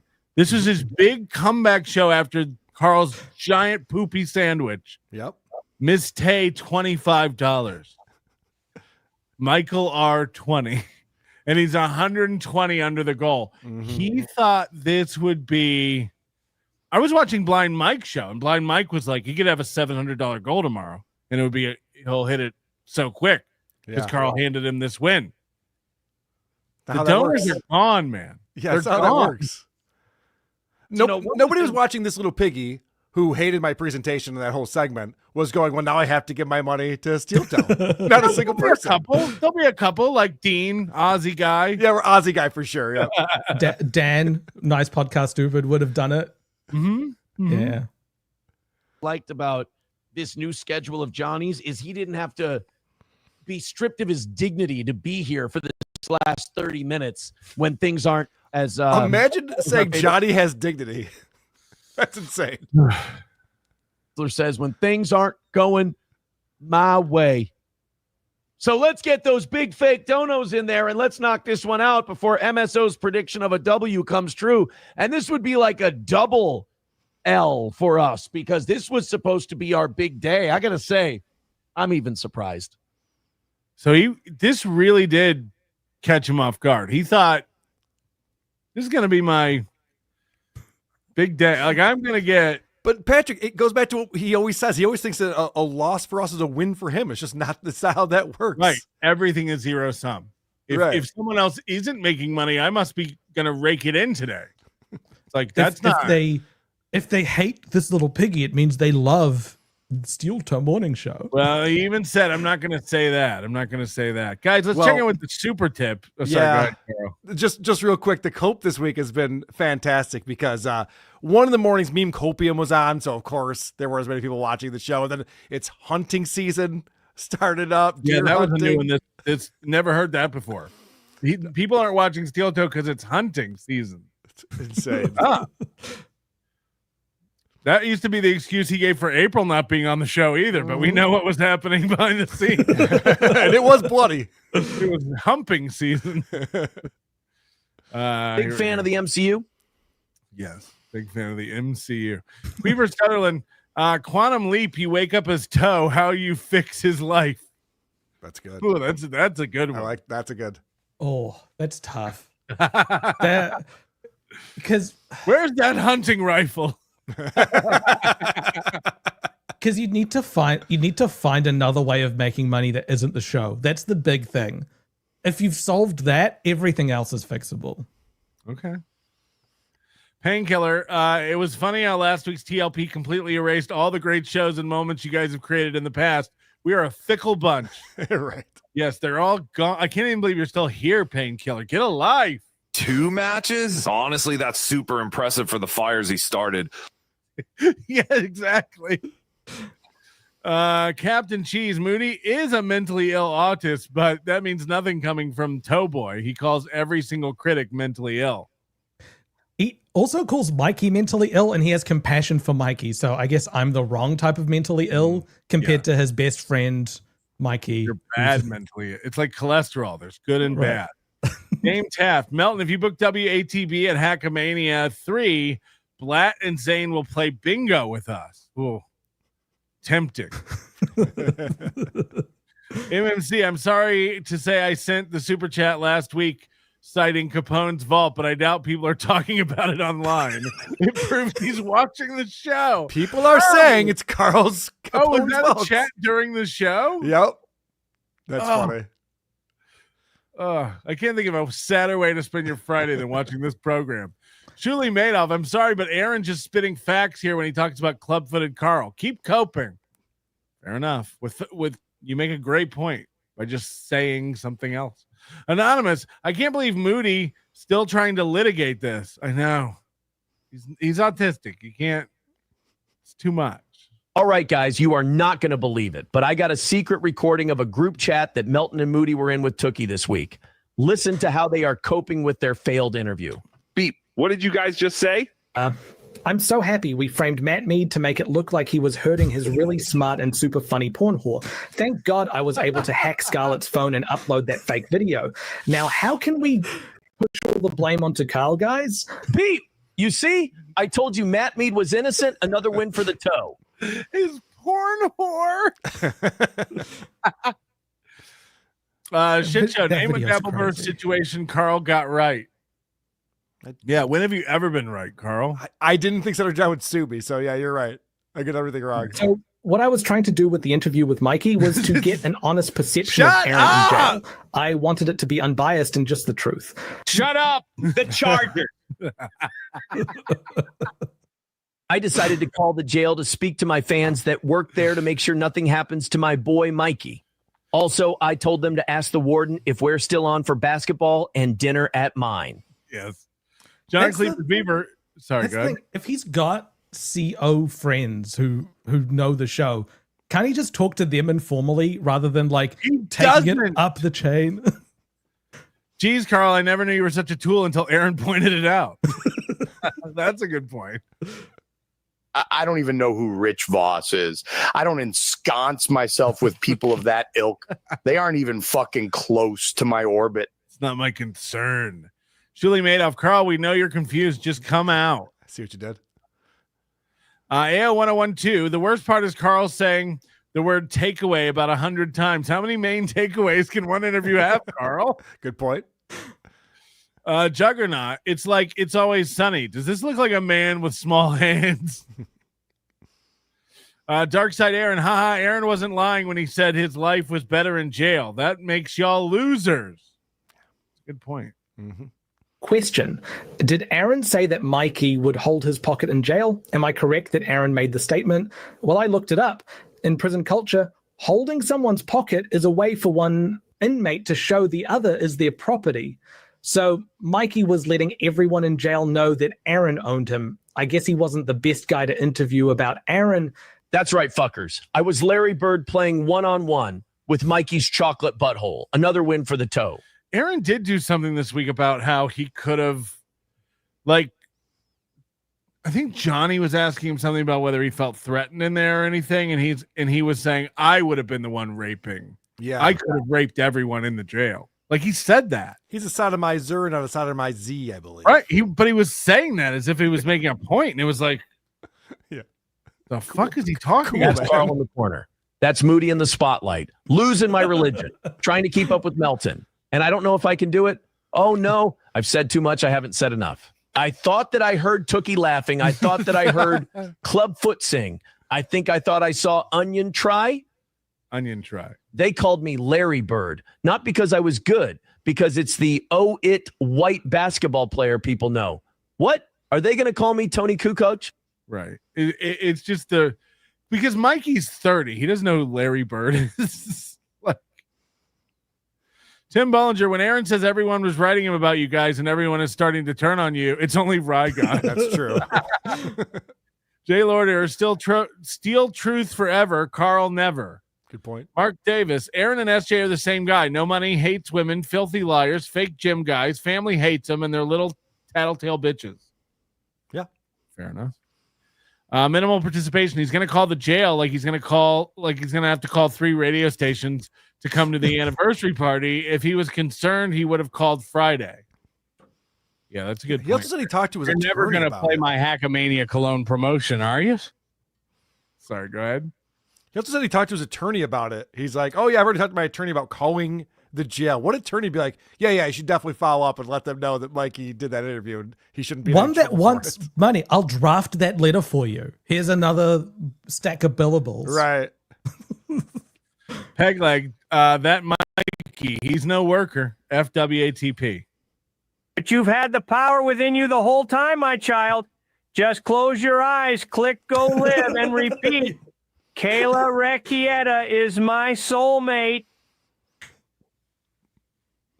Kayla Recchietta is my soulmate. Kayla Recchietta is my soulmate. Kayla, Mikey. Larry Turdy, yo, goofy ass B tripping. You gave us all a real scare. Thought we lost our favorite pin cushion. I thought it was a dream, but it seemed so real. I had to beg for the goal, tolerate my kids, and continue to fight for frivolous HROs. And all I could think of was here. Oh, Mikey, there's no place like jail. You're real. That's great. Tim Bollinger, I was listening to this little piggy last week while I was deer hunting. I wish I would have just hunted. Sam, Ziggy says there is a 99% probability that you have leaped into an Aaron Imholte and you're here to kill yourself. Oh, boy. Hello, jail. Mikey didn't do anything wrong. Moody is in love with me. Okay, Mikey and the jail are upstairs making candied bacon right now. Well, thank you very much for your super tips. Keep them coming. Make us seethe. Hate Monger, member for 10 months. Fire Karl for being late for that interview. Aaron the Rat, sup. MG8, someone apologize for that dog shite remix intro. I'm sorry. I take full responsibility. I like the new lyrics. Yeah, I think it'd be fun to change them every week. Yeah, I like it. All right, we're going to go into Monday night. So we saw Monday morning. Aaron's riding high. People are thinking about coming over. He's not going to, like a parent of a teenager. You don't want to push too hard because their instinct is to rebel. But when people are starting to question their religion and they might be coming over to you to be fans, you just want to let them continue their journey of discovery on their own. Let them figure it out for themselves. Let's see if that held up 4 hours later when he started his evening show, because I don't think this is going to go how he thought it was going to go. Nickel Really made that guy. I mean, they are. I will say this: the anti-steel toe crowd is coping hard after the Friday they had. It is nice to see. Now that morning, everyone was emailing him saying they were coming around and going to be fans of Aaron, but now they're all coping hard. Weird. What happened in the 5 hours between shows? They all were questioning their religion for a little while, and they had that one brief moment of self-awareness where they went, are we the baddies? Are we following a bunch of sociopaths? And they were, but they kind of gave that up. By the way, his lips starting this day, it looks like he has lipstick. Like they're very shiny and they're red. Bad. Has to be toe man bad. So they ran to their hug box today. There. Look, like that's a guy who's been playing with mommy's lipstick. Yeah. Look, what is that? Okay. I think he's trying to piss off Zuma. Yes. Trying to shove his lips. Straight. So they ran to the old hug boxes and they're convinced that they're okay now. Look at this lip. Yeah, they're very shiny. I can't get it. Like, it literally looks like he's wearing lipstick. What's going on? I'd fuck me. What is he doing? You guys, you know what? I did say today I don't have a lot of faith that you guys would shake loose from your brainwashing. Is that what he said? Because when I saw him, he was like, everyone's changing their mind. Everyone's emailing me. DMs. Calling it Karl Capone's vault. Yep. I'm not going to say coming around. I'm not going to dox him. You guys come on over at your own pace. Now he's like, I told you guys they wouldn't. Huh? But I thought this was the closest you've ever been. And I did get messages from like 3 of you. So this morning he was getting messages from everyone. Right, everyone. Now he got messages from 3 people. But for the most part, look, you want to hear that Toe Man bad. You want to hear that Toe Man evil. And even though that entire thing just got completely shattered and I turned out to be a pretty cool guy. Speaking of the word takeaway. Wrong.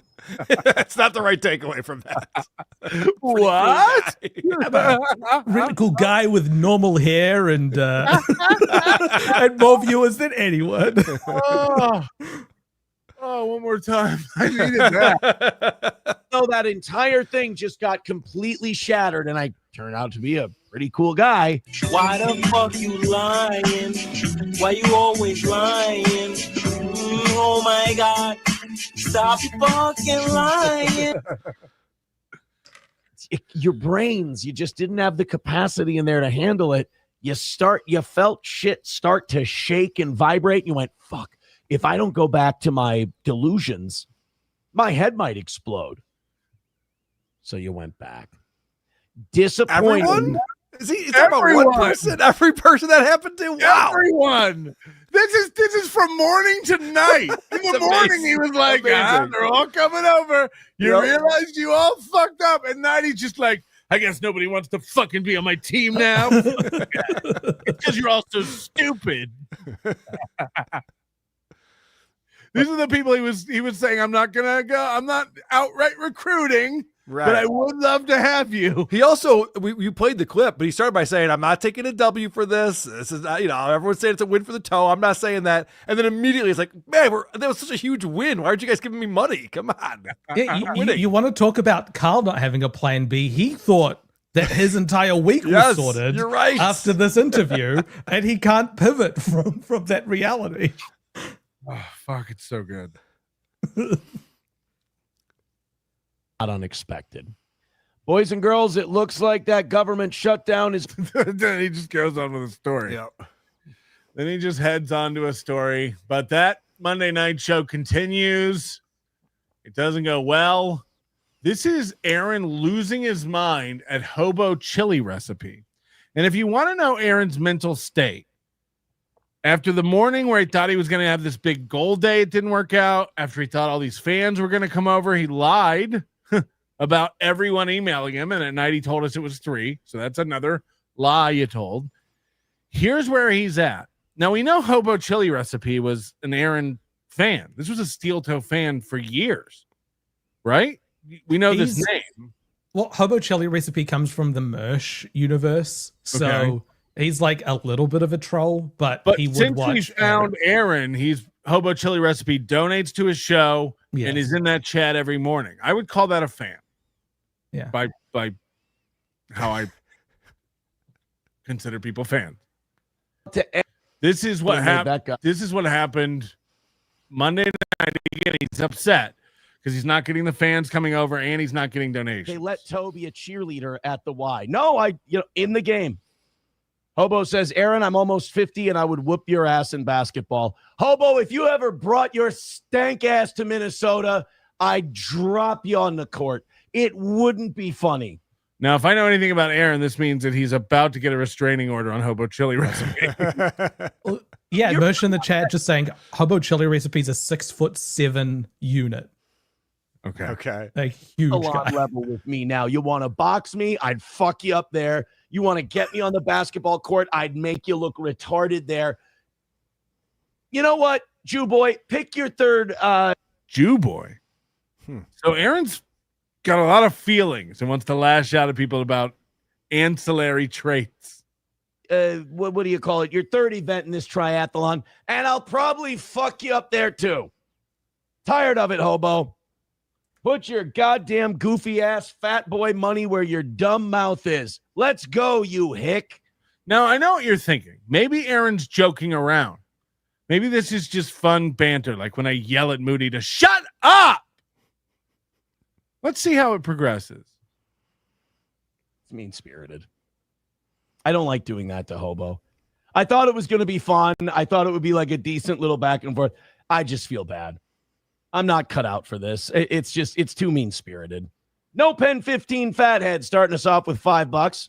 Says your hair looks like crap and your shirt is gay. It's mean. Now, that's an interesting thing about his shirt. All this week, blue shirts. Well, did you notice that? Another thing that's, and I wasn't going to point this out because it seems like a obsessive thing to say, but Aaron brags about always having a different shirt on every show, even when it's a morning show and then an evening show.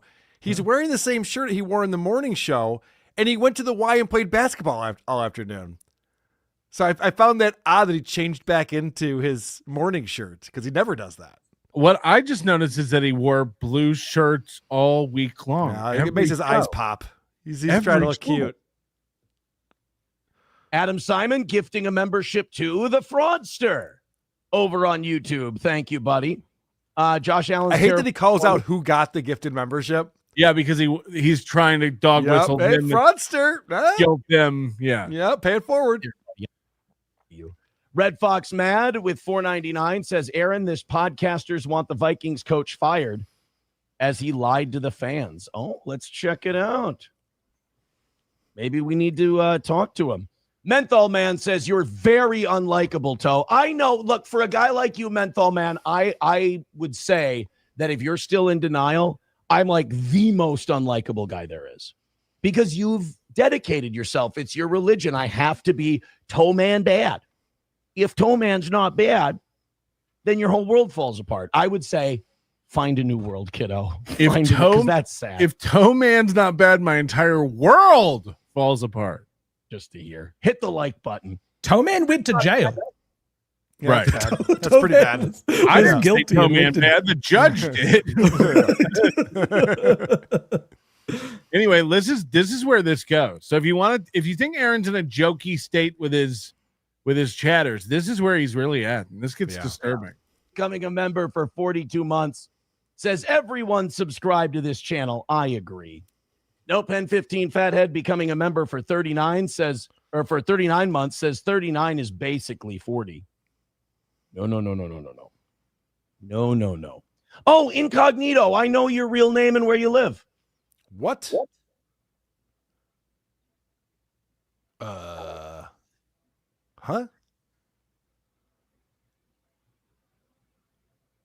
Am I watching Stuttering John? What just happened? That is creepy. That's such a creepy thing to say. Now correct me if I'm wrong, he's got court cases going on right now for stuff like this, right? Yeah. Have I ever even said anything remotely that threatening to Aaron? Where you live? Ugh. I wish I could tell you it doesn't get worse. Oh, no. It's really weird that you pretend to be women online. That's really fucked up and strange, but don't worry. How's your wife's job going, by the way? Whoa. He thinks this makes him look good? Tough. Huh. I'd hate for a judge to see this. That's can't look good. That's wild. Like threatening someone, like at someone who's chatting. You tell them their name is literally Chad does. Chad does yes, this. Chad does this. John does this. This is villain behavior. His name is literally incognito. He's like, I know who you are and who your wife is. How's her job? He's a wreck. Yeah. Talk about turning a W into an L. By Monday night, this dude was a wreck. So there's two scenarios here, right? Either Aaron did a bunch of research on this person, did a deep dive to find out who this person is, or he got a message from someone to tell him this information. Either thing is an insane thing to admit on your show. If I get people send me information about people, I'm not using that as I'm not weaponizing it. Going like, oh sweet, now I'm going to call this person out when I see him in the chat. And if he's spending the time to do a deep dive on people online and investigate who they are and go through social media posts to see that the wife is concerned about her job or whatever the fuck he's talking about right here, that's next level. This is a guy who lives on the internet. He needs to touch grass, I think. I mean, Pentagon. Then he says Pentagon. Ugh. How's your wife's job?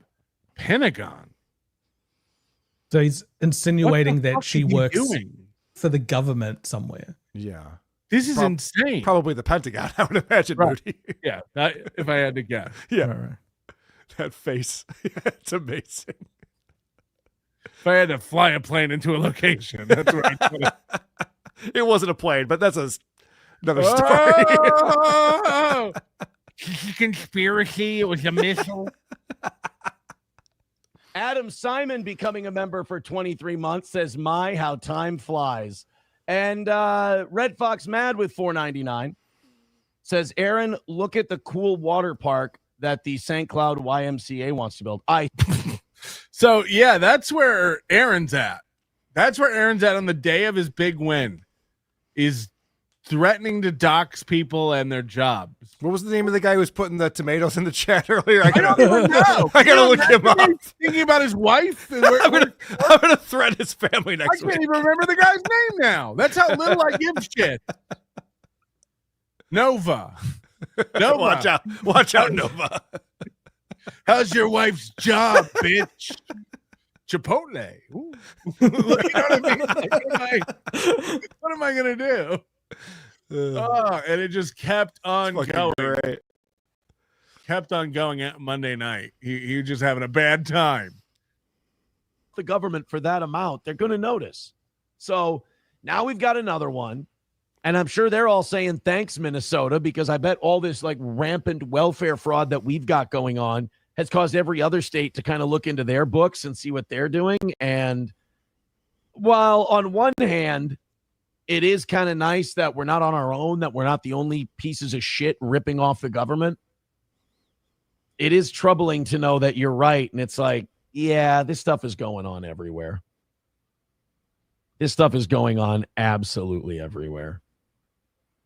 See, this is why the big W for me doesn't matter for my audience, because this guy is not the guy he thinks he is. He thinks he's this reporter, news, like talk show about current events and the zeitgeist of Minnesota. And it's like, you can't focus on that to talk about it.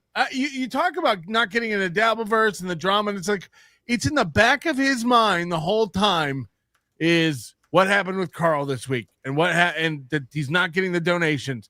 And he's trying to do this conversation about Minnesota and what's going on with the government and stuff. And then he catches himself and has to address it. Like, see, this is what's wrong with the W we got. What's wrong with the W, Aaron?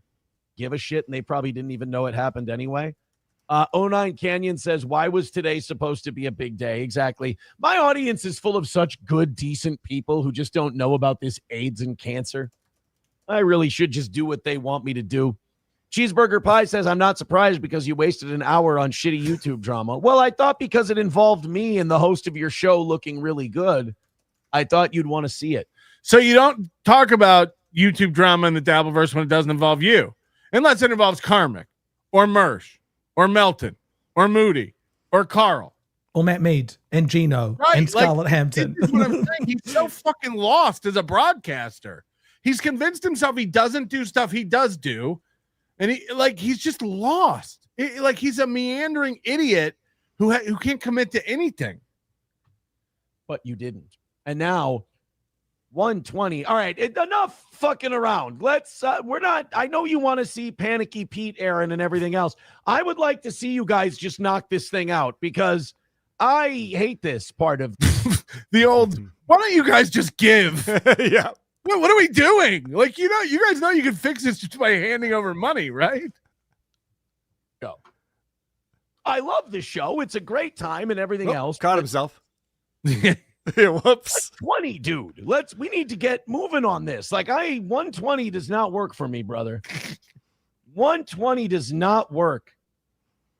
So we need some of those big, fake, huge donos coming in that usually come in. We can't make it on the size audience we have, just throwing a little bit in at a time.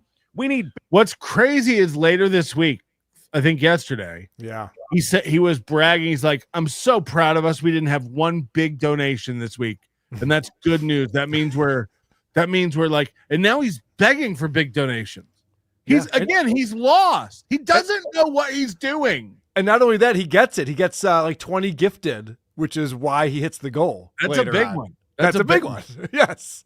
He's spamming. He's stressed out and he's spamming all the buttons, hoping that he hits a combo at some point.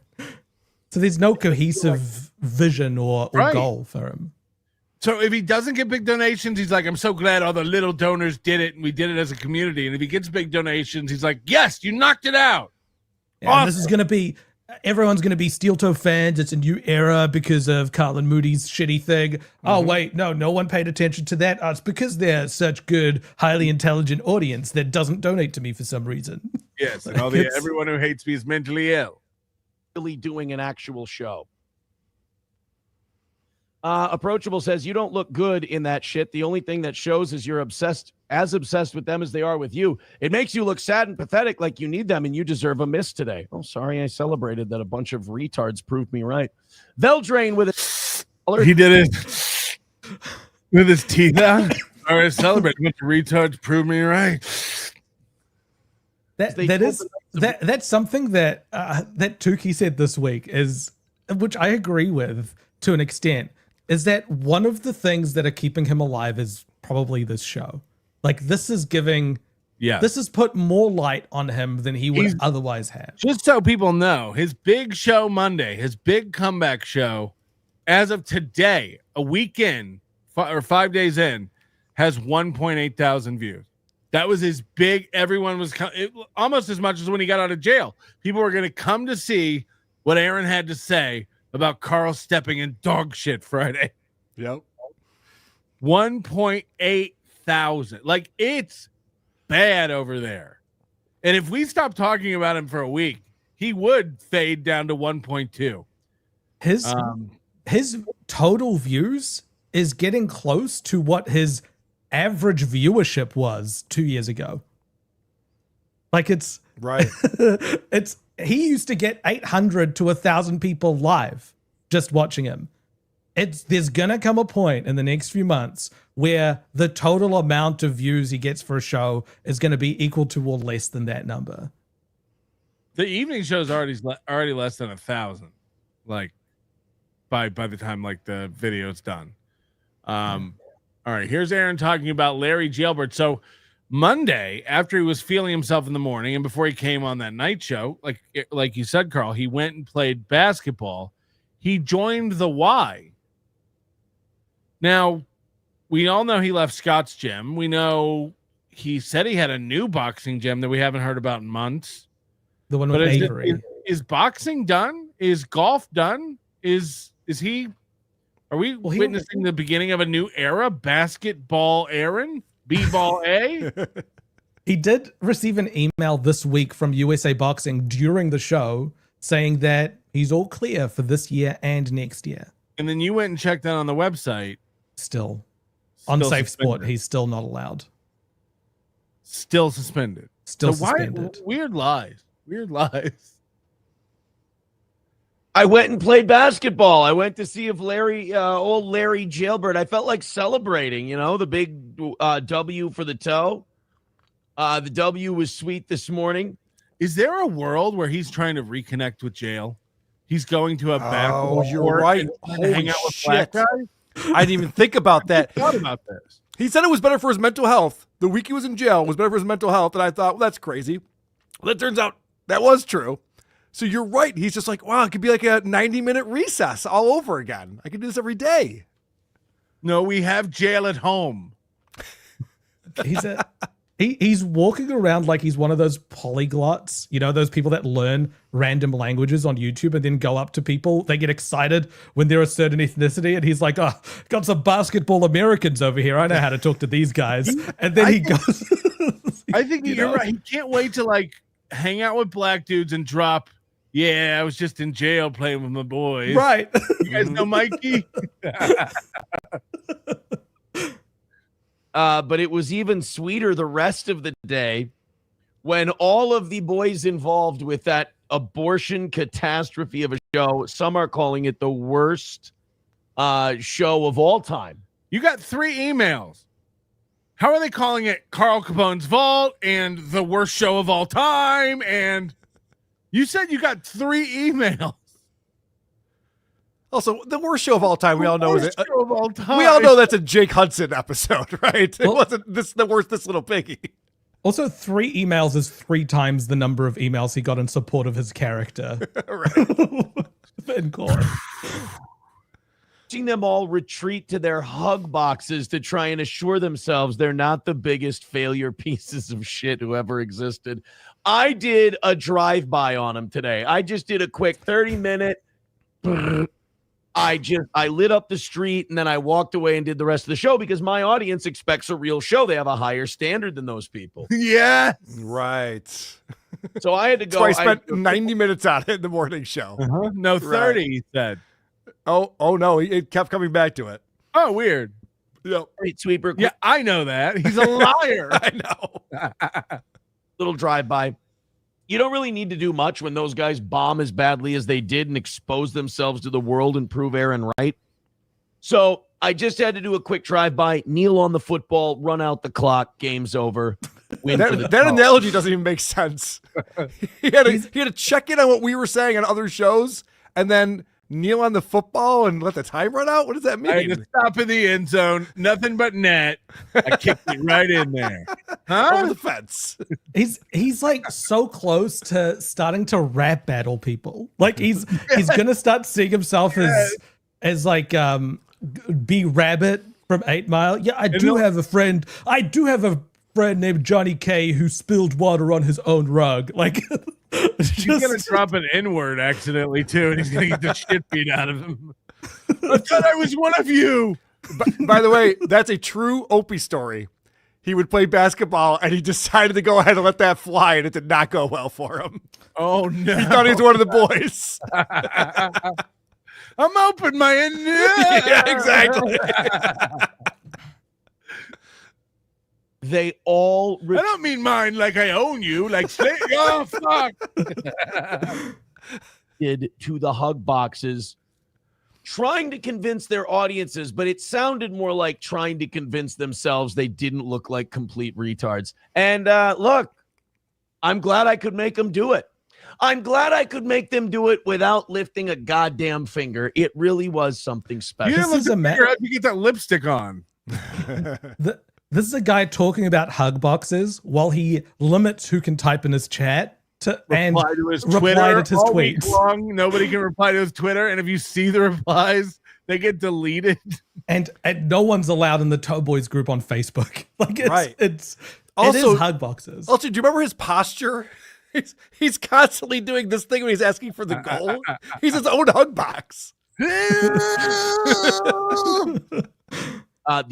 only thing that pisses me off is that they with a decent guy who needs something other than what the system is giving him, and I hope people can put their hate of me aside and realize that was a real piece of shit thing to do. The only things I piss me off are that they fucked with Mikey and Incognito's wife works for the Pentagon. Really get my gears grinded. Can't.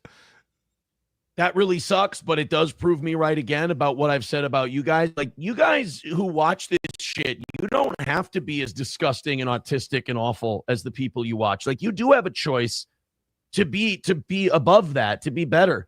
And I would thank you, all 1,254 of you, for not choosing to be better. Thank you for coming over here and just being pieces of shit.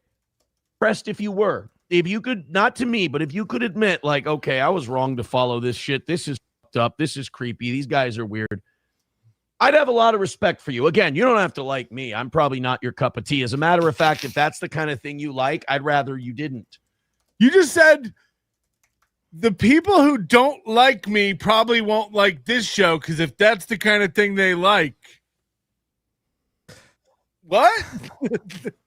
You So just said if they don't like, if you don't like Melton, you probably won't like me because if you're a kind of person who likes Melton, what? So if you realized you didn't like this little piggy and Melton, you don't need to be a fan of my show because you probably don't like my show if you like this little piggy and Melton. But those that you just said that you don't like them going in a anymore. loop, a Mobius strip of nonsense.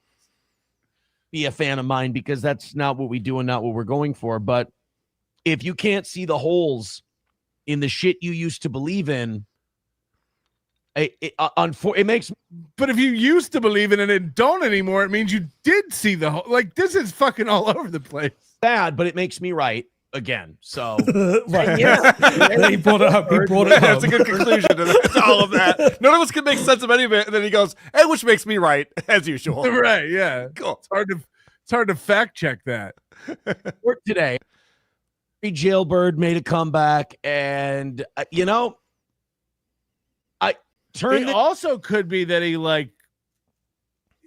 the morning didn't go as well as he thought, so he needed a win. He needed to get out on the court and shoot some hoops to shake off the bad feelings. Like there could be a lot going on with why did he? I guess maybe that's the only basketball court in town or the gym with a basketball court, but or free. Off if you don't like Aaron. The Village people did sing YMCA as sort of like a beacon song to gay men under the radar. Yes, telling them if they're feeling down or if they're feeling down and out on their luck, there is a place that they can go. Don't worry, those worlds are going to collide here in a clip coming up. About his basketball acumen. If you don't like the idea that you watch podcasts of dorks who care what people think and who stalk people, and you don't want to hear a guy talk about how he's still playing basketball at a pickup game level. I forgot Don Knotslips over here is an athlete. Just turn this off. You're not going to like it. I went in today. Carl, you were talking about this before the show. This is amazing. What is this proof for? Proof that he's good at basketball. He took a photo. Just in case you think I wasn't at the gym. I was. This is so stupid. Okay. Look, they've got nets on these hoops. Yeah. This is luxury. I was at the gym. Here's proof. And the gym became a little more populated as time went on. I warmed up and did all of that stuff. And Larry Jail, I don't know what it is about Larry Jailbird. But this is, again, a glimpse into what is really going on in this man's life. Because all of us have hobbies. We all do things. Some of us have other jobs that we do and whole lives outside of our internet bullshit and these shows that we are active with. You could go on my social media. I don't post enough photos of me performing in my band, The Isotopes, or flying my drone, or all of the things that all of us do. It's not impressive. Like, we all have hobbies. We all do shit. Aaron goes to the gym one time and has to prove it on Twitter. And then on his show later that night. That just shows you that this man does nothing but stare at the internet all the time. He's proud of himself that he went to a gym. Hold on, you have a drone? We could have got great footage of Aaron playing basketball in the yard. I should have. You're right. What an idiot. Do you think he went up to the black guys there and goes like, "Look, that swoosh, I missed that on the inside. We didn't have nets on our hoops." I guarantee he was trying to get some cred. He was trying to get some cred with that shit.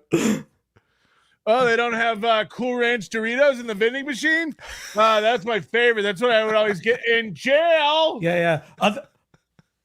On the inside, we played 2-on-2, but I guess we could do 3-on-3. Like, that'll work. That'll work here. Yeah, what are the rules at the Y? Because I'm used to jail rules. How do you guys work this? Oh, no Baja Blast here. I guess that's just in jail. Where I was. We'll walk up to Larry Jailbird and talk to him about basketball. You remind me of one of my good guys, Mikey Two Matches, we called him. He was real good. He was my best guy. You look a lot like Mikey Two Matches. It's much easier to move on the court when you're wearing real athletic shoes, not like the sandals They give us in jail. This floor's so even. It's even and polished. It's like people care about the guys who come here, not like in jail where they don't care about the courts. And I was wearing my Troy Bell Boston College jersey that I wore in high school, still fits. And what are you, a woman? Girl? What kind of girl that still fits? So does my prom dress, if you want to know. Basketball shorts. And one of the black guys comes up to me. He goes, "Oh, man, yo, you sneaky, you trouble." I'm like, well, "No, not me." He goes, "No, man, you got like the matching shit on." That was Boston College and U of M, so the colors are similar, but it's not matching. But he's like, but black people can't tell letters, so they didn't know. And I was like, yeah, that's what they told me in jail, but all of us were matching in jail. The matching shit. It was so hard to tell what team was which. And you're serious. You mean? I'm like, "No, man." I told him, I go, "No, man, I'm old and I'm slow." He goes, nah, you got that sneaky shit like Luka Doncic. And I'm like, "Oh, God, they're not." And then I was like, when he said that, I was like, I can tell this story on the air and I can make 5% of the people watching really angry and mad. They didn't say that to Toe. He's a piece of shit. You already know your cover's been blown. Black people love me. You already know that I am a basketball savant and I am white. So Larry Jailbird, a Luka reference. I'm not a Luka guy. I don't like the Lakers, so I'd rather stick with Larry Jailbird. But look, I'd like to tell you that, that jail was a fluke and I can't ball anymore, but I balled a little today. Now, it is the St. Cloud YMCA. So if you need to give them a phone call to interview them. Moody, get a pen.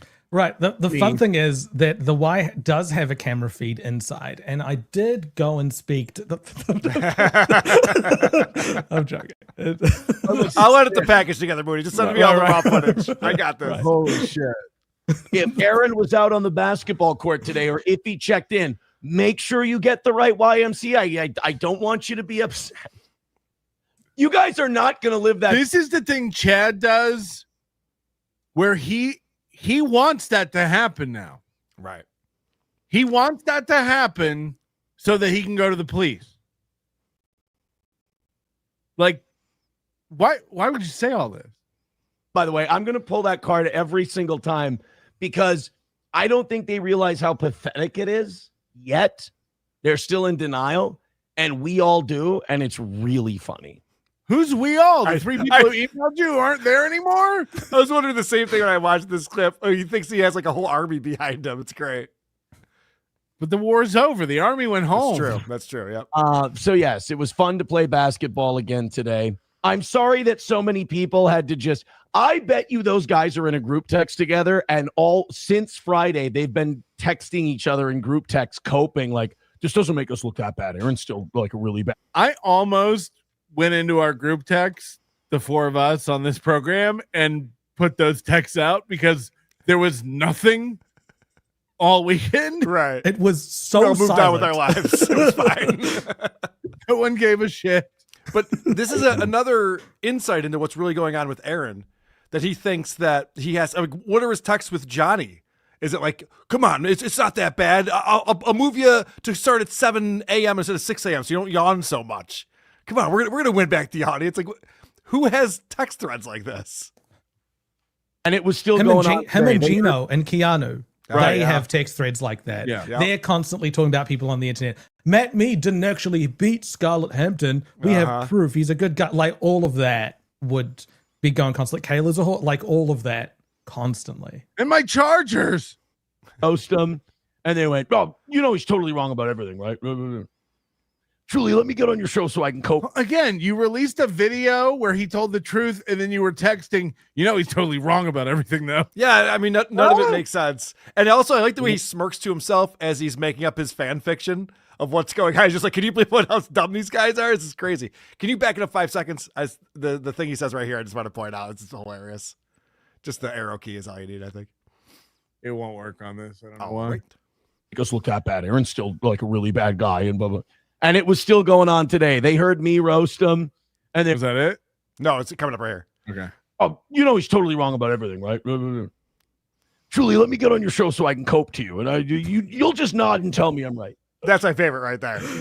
So I went on Point Dabble Point on Monday, a show that I'm on every single week. Monday. Same as my cope show that I did after the stream last week. Yeah. But I had to ask Julie's permission to go on Point Dabble Point and talk and cope over the this little piggy interview. Also, Julie's not in our group chat. We've been very upfront that this little piggy is a live version of the group chat that we have with each other. It does bring me perverse joy. No, Pen 15 Fathead says, I think you need to challenge Z-Man to a match. Oh, the Z-Man and I, here's what we can do. Next time Z-Man comes up to Minnesota, Z-Man can we can go one-on-one at the Y, or... What's crazy about all these guys, whether it's him or Chad or Gino or Keanu, they're all willing to work with each other, and they're the ones with actual convictions of crimes and multiple allegations and proof that they fuck with people's real lives. Gino stole a man's ID and posted a photo of it. Aaron has been to jail for revenge porn. Chad has a rap sheet longer than my dick, which is, fairly long. A lot longer than your dick, yeah. Miles longer. The point is, they're all like, Aaron will hang out with Chad, even though Chad does fuck with families. Chad does take photos of children and post them on the internet. Aaron and Gino and Keanu love each other, even though they're covering up for abuse that's right in front of our eyes in a video we can all see.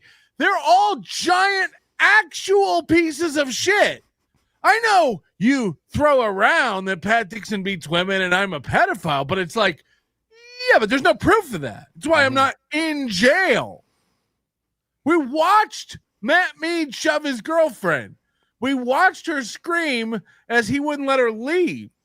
Don't hurt me, don't hurt me. Right. Then we watched her with her goo brain just in there being manipulated by 3 other people to say that everything was okay. We know Chad steals. We know Chad broke into a woman's house. We know Chad harasses people's jobs and spouses and fans, and like he wants to dox all these people and get their information. It's like, he told a woman to off herself all day long. He sent her messages all day. He's like, these guys are actual pieces of shit, but they have no one else to team up with, so they all team up with each other and act like everyone else is way worse. Oh, Karl has the mandolin, so I'll play basketball with the guy who breaks into women's houses and tell them to kill themselves. What? The other thing, I love that point. The other thing that he's doing right here, and I have a prediction now. So he goes, all right, if Z-Man wants to come up to Minnesota, we can go to the Y and play one-on-one. He's treating the Y. He's been there once. He's already treating it like the boxing gym. He's going to make friends there. He's going to start talking about the guys who work there that he's buddies with. He's going to start bragging about it. This is his new boxing gym. You talk to Larry at the front desk. He's my buddy. Yep. He'll set it up. We can probably get the whole thing for the whole morning. Hey, I'll even spot you 3 point. It's just like fucking. He'll be talking about how he's laughing with other guys at the Y about how pathetic we are. Oh yeah, they watched that Melton clip. We were all crying, laughing about what a pathetic loser he is. I get him to put it on the projector, and they put it up on the wall while we play. Which makes you think, like, what happened with Avery and the other boxing gym? Mm-hmm. That fell he's apart. bragging about the Y now. Yeah, that went away. That's gone. That's what I said. Like, like this is the 3rd gym in 4 months. And I could run 2s and we could own the court. We could see how long we could own the court for. And we'll live stream the whole thing. Yes. Z-Man and I run it. Yeah. Please do that. He can run point because he's shorter. I'll play down low. We'll dominate. Every pervert and disgusting, psychologically deviant and intellectually devoid person who's an absolute basket of rat shit has used David to justify all of their retarded sacrilegious horseshit. What? To a man. He's Christian. Can you do that in court? These cowards take refuge in David and then ignore everything else. Look at that. Nice. Hold on. I haven't seen this yet. Didn't he say he no longer has his phone with him when he's doing the show he learned from jail? These things are portals to hell. Yeah, he leaves it upstairs. He only said it like once, and then he has to have 3 hours where he can't look at it again. Now he's getting distracted by it on the show already. That was one day. I have it on me all the time. You know this. He's not only keeping his phone around, but he's left email alerts on. Who doesn't turn off email alerts? Email alerts, fuck. I just got a notification from USA Boxing that we're good for this year and all of next year. Somebody should let their web developer know. He needs to go change it on the page. It's different. Safe Sport is different than USA Boxing. Oh, okay. Got it. Taste Fairy Iolto says, I hope the shit about Mikey isn't true. So do I, but the people who did that to him don't give a f. Because honestly, all they wanted was the people who made people aware of his record. Look, he may have tried to burn down a house with a family inside of it, but the people who told people he did that really need to go to hell. Yep. Like what? What the public, like the Minnesota court records? Right. That's yeah. I need to cope about the toe man. He's a bad guy. And they didn't get their way. So they fed this poor guy. He's acting like someone came on our show and played the audio, and we were all like, we didn't get our way. We played what we wanted to play.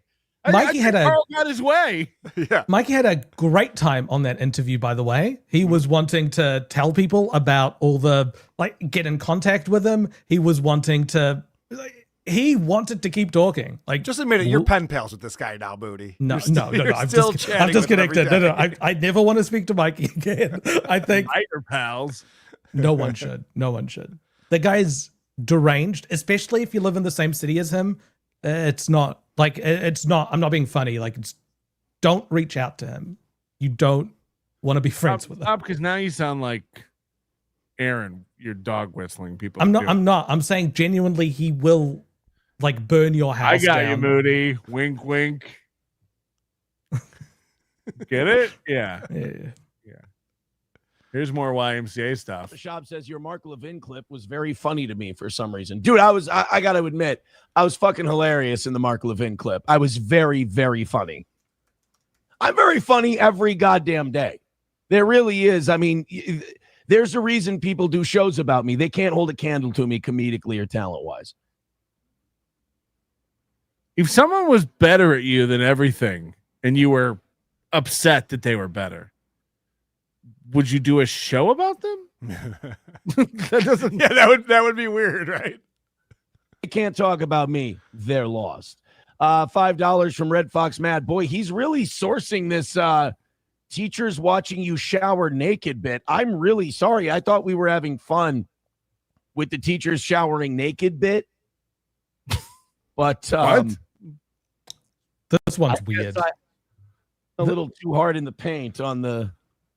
I just don't think teachers watched you shower naked without some kind of criminal charge. I don't think there was a time in this country where you went, oh, yeah, my teacher just watched me shower naked because, we just needed to make sure they shower naked.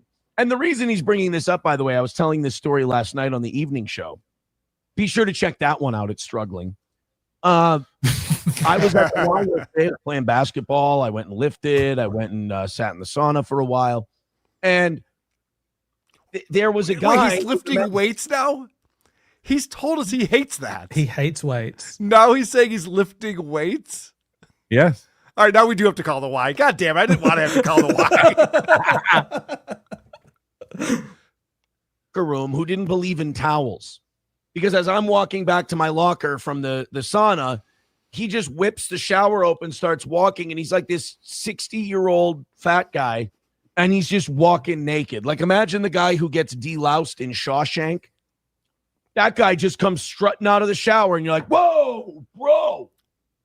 Let's towel up in the locker room. No, there's nothing I hate more than these exhibitionists who are like, what? I don't understand. I'm fine with being naked. Yes, you're fine with it. You're in a communal place. It doesn't matter if you're okay with it. It matters if the rest of us are okay with it. This is some trauma from the polycule. Right. Oh, you're right. Aaron was uncomfortable. He was seeing twister boards. He was looking at the floor just seeing twister boards and everywhere. Ashley and Nick were just all free balling and letting it out and fucking.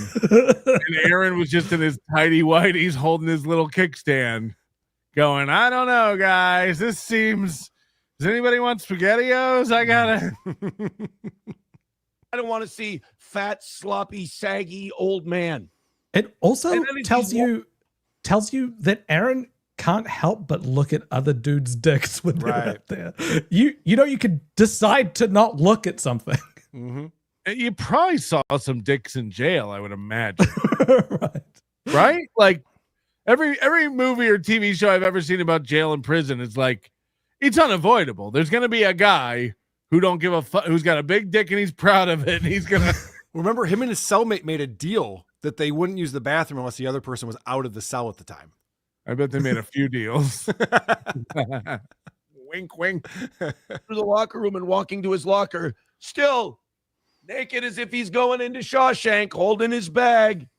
This guy, it shows you that this guy doesn't go to changing rooms or places. Like, I mean, if you've been to one as a kid, you would have seen this stuff. This is also a hack take. This has been done to death, this take. But it's so like, it's so normal. Why is he almost 40 and now realizing it? It's so stupid. He doesn't have a real life. He doesn't do anything interesting. So this becomes his show. He's going to go into Good Naked and Bad Naked from Seinfeld. Stand behind me. Same little cubby area that I'm in. Get the fuck out of here. Put a fucking towel on. Why are you looking at it? It doesn't make you gay, Aaron. It's okay. You're not Why gay is he because you so- saw a naked man. Why is he so threatened and afraid Yeah. that it's Right. around him? Yeah. Like, what is he afraid he's going to do? It's like the gay people who are like, I don't care if you're gay, just don't be gay around me. Don't try to fuck me. It's like no one's It's like people who are like being gay is a choice. And it's like you wake up every morning and choose to not be gay. Like that's what you're saying. Oh, like that. What are you talking about? Aaron, just the human body. That's great. It's great. Go celebrate it somewhere else. I'm not interested. Fuck off. So now Red Fox Matt is letting me know that I'm lucky I didn't grow up years ago where teachers basically stared at your cock. And now he's sending me a bunch of links that indeed teachers did stare at your cock. What is he talking about? I can't. The YMCA has fucked him up beyond belief. I saw myself in the mirror today. I'm like, it looks like I've been just straight up rubbing Kool-Aid powder on my mouth. Oh, okay. But alas, I'm here. I went to the Y again today, played a shitload of basketball, did some lifting. I'm not going to sit here like an idiot and tell you I'll be jacked by August, but is he going to tell them he's got 3 nicknames now? Out again, gets the endorphins running. I've got a little more energy. I even decided to grab a beer with you guys this evening. Whoa, he never drinks on the night show. Oh, wait. By the way, beer. It's a tropical lonely blonde from Fulton Brewing. It's not. He misses April. Not the most masculine thing in the world. Did he go up to his YMCA friends and be like, good news, guys, I've got 3 nicknames now. It's Dwight and Radio and Kool-Aid Lips. Oh, yeah. A touch of passion fruit, orange, and guava, which is, I must say, very enjoyable. Welcome to the show, guys. We have my mind's racing. I've got a million things to tell you about today. First of all, yes, I found out that I am remarkably racist towards pickleballers. So he doesn't like naked dudes in the locker room. He hates the thought of pickles. He's remarkably racist. So pickleball is a very white sport, right? Of course, yeah. Yeah, and he's with the basketball, so he identifies tennis for people who don't like to run. Right. Look at this. He's chill. Everything's going great. In his mind, he's like, look, I really love the basketball, but the dicks that I have to see and the pickleball, it's evening out. It's evening What's going out. on with the lumps here? Like, yeah. It's like an uneven floor. It's not fair. It's not right. The pickleballers were in the gym just before I got there. Open gym starts again at noon. I got out there at about noon.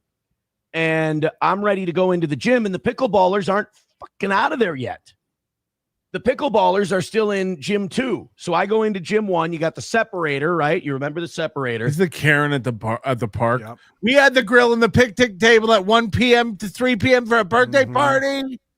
A private event. We have a private event.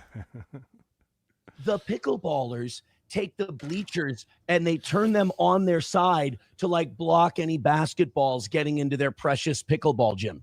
I shot a 3, clanged it off the side of the rim, took a hop, went towards their bleachers, hopped over the bleachers, and as I'm running to go get my basketball, one of the pickleballer guys go, stop, stop, stop. And he goes and gets my basketball and like rolls it to me with like a disgusted look on his face. And I'm like, fuck this guy, stupid ass. At least I'm playing a real sport, you old cunt. 3 months from now, Aaron will be talking about how amazing he is at pickleball. Hold on. I was wrong. This is fun. This is crazy. So there are people who have friends who set up games where they're actually playing against each other in a pickleball game, and they don't want basketballs just coming in and ruining their game because they're playing it. Aaron's just by himself throwing threes and bricking them and bragging about playing at real sports. How many, like, there couldn't be a different group of people who box and who golf. Would we agree? Sure. Like the kind of people who box and the kind of people who golf are very different clientele. Right. Unless they're hockey players, but yes.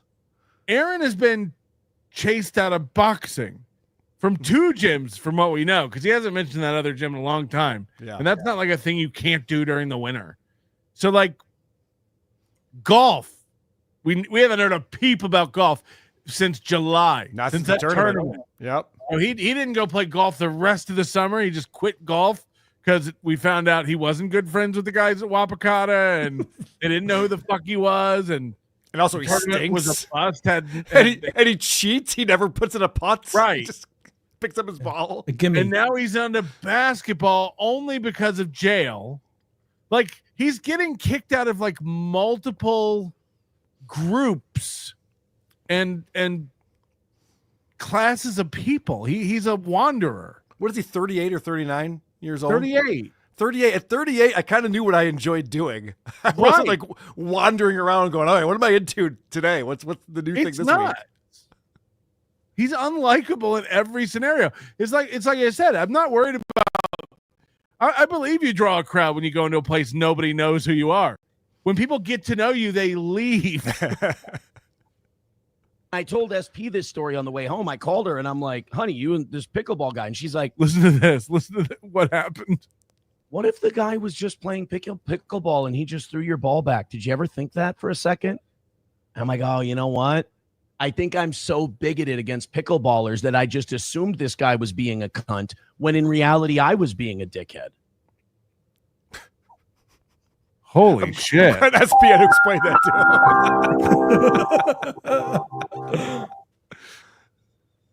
him. That's what it was. Solid performance at the Y again today. Solid performance on the basketball court. It's getting to the point now where just before the show, I was looking up men's rec leagues for basketball. I'm ready. I got to get competitive in the game. I didn't know I...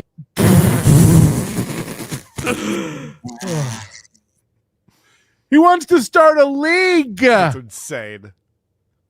Had it at 38 years old.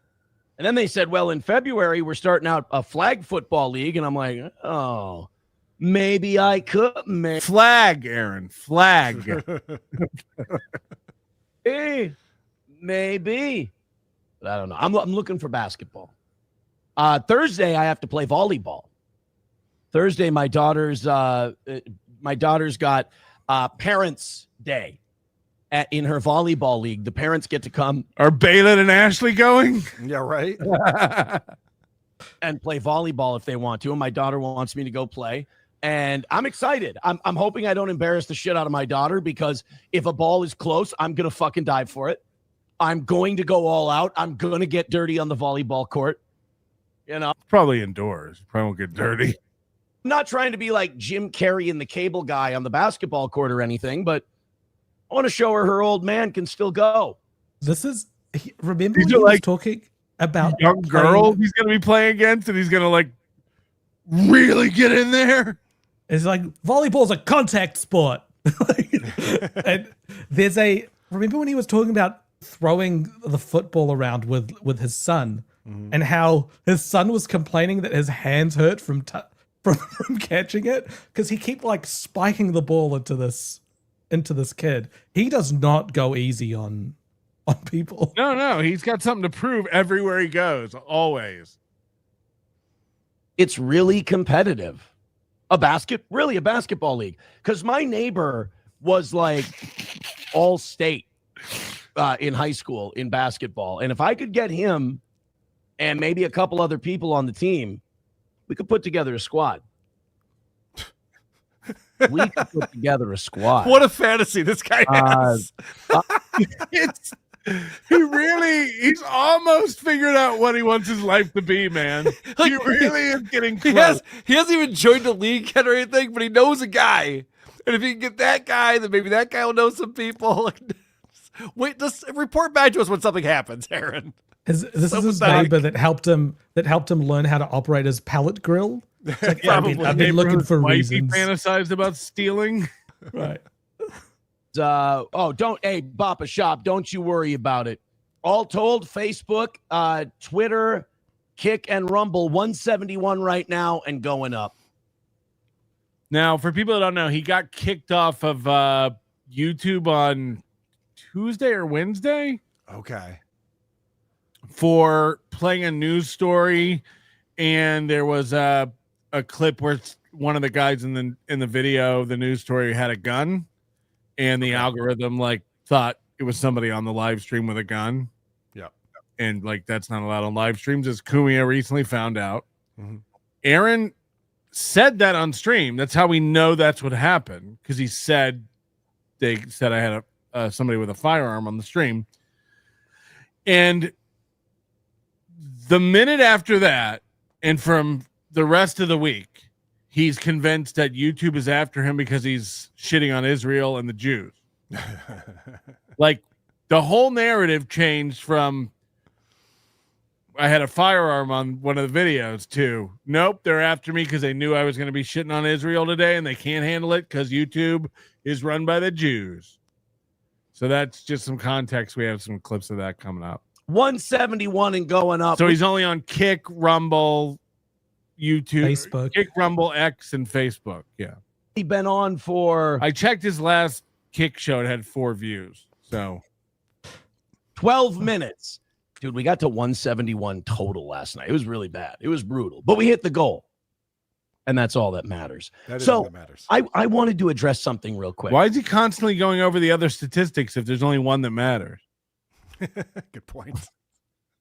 You know how I said that I caught an hour and a half of the Ethan Ralph festival that he had on Saturday? My girl and I came back from dinner, and I turned it on. We listened to a little bit of it, and I heard Meme Copium on there, and Jesse referred to April as the dirtiest ape in the zoo, which, again, I think is very funny. But then Meme Copium said, well, yeah, apparently she's April's married again. Aaron was invited to the wedding. I keep hearing this. Meme Copium is also from New Zealand. Him and I have very similar accents to one another. You can tell who Aaron likes and dislikes based on how he imitates us. Something. I thought when I said I was invited to April's wedding, I thought we all assumed I was fucking around. We did. I didn't think we all thought that Aaron was actually invited to his ex-wife's wedding. We did. Right. Maybe Meme Copium didn't get it because he doesn't get anything. But nobody thought that you were invited to April's wedding. We're not retarded.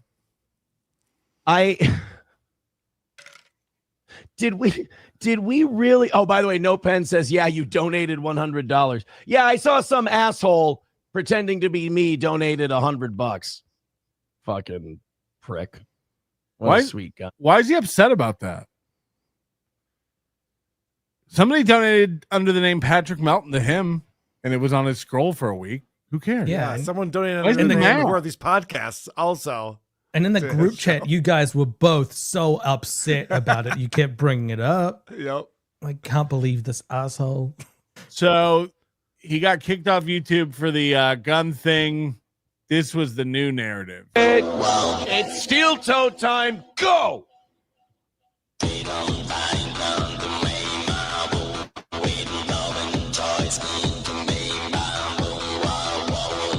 Welcome to the show, everybody. We can play copywritten music now. We can talk copyrighted about now. Copyrighted, not copywritten, you idiot. Copywritten. We can play news clips now. By the way, 1,200 people, hit the like button. We can talk openly now. And if our fucking numbers get bigger and Rumble actually promotes us and puts us in the algorithm, boy, it's like we don't need that other place anymore. Aaron, you can say whatever you want. Get Gino. Send Gino the link. This is great. First of all, people who don't understand copyright law is insane. We're on YouTube. How are we playing this? It's crazy. Every time he gets banned from YouTube, and it happens more than anybody I've ever seen on YouTube. Every time he starts this, again, like when he gets the idea of going one day ahead of the goal, every time he's like, maybe we don't even need YouTube. What? Like, and he really starts. I've had it. I've really had it with that fucking website. You can commit crime. Imagine calling YouTube a website. You're reducing it to that. I'm so sick of that website. On there, I mean, it's all stalking, harassing, and drama now. Like, it's insane. So yeah, those grapes were probably sour anyway. Fuck, like YouTube is again, it's like Reddit or Discord, which he also hates. But what he really hates is anywhere where it has a community of people who can speak their mind. Right. That's what he hates. So like after this little piggy last week, I didn't go on a rant about how YouTube stinks. Right. Or Reddit sucks now. Yeah. But and it's the reason he loved Kiwi Farms. Kiwi Farms is no different than Discord or Reddit or YouTube chats and comments. It's just a place where people can express what they believe or want to talk about. Yeah. But everywhere except Kiwi Farms was against him because of Nick Rekieta, and only because of Nick Rekieta. By the way, do people? I haven't heard anything about Kiwi Farms lately. Are they all Team Aaron still? I doubt it. Insane asylum. YouTube has become an insane asylum. And if you want to do real shit, it's the biggest streaming platform on the planet. And it's not even close. He unbanned everybody and was bragging about how his chat was coming back and he was building up a community. He's such a feeling bitch. But Patrick, YouTube, you can combine all of the other networks, and YouTube is bigger than them. Yeah. And he's going, oh, this is just for insane people. It's for everyone. Everyone uses it. Real stuff, and you want to joke about the news, talk about the news. If you don't have the right opinion, they throttle your reach and they strike your channel and they remove your shows. Again, this had nothing to do. By the way, a thing on my 24/7 channel got taken down for a gun in one of the videos, like by the AI. It got through on the live show, but then on the AI on a replay, it pulled it down. But he's changed it all now. It's because he hates the Jews. And then you say this and it's facts and you're 1,000% right. People go, you're paranoid. You're paranoid. And then 5 years later, YouTube comes out and goes, no, we did that. We did that to people 100%. They did it. He's 1,000% right. And YouTube said 100%.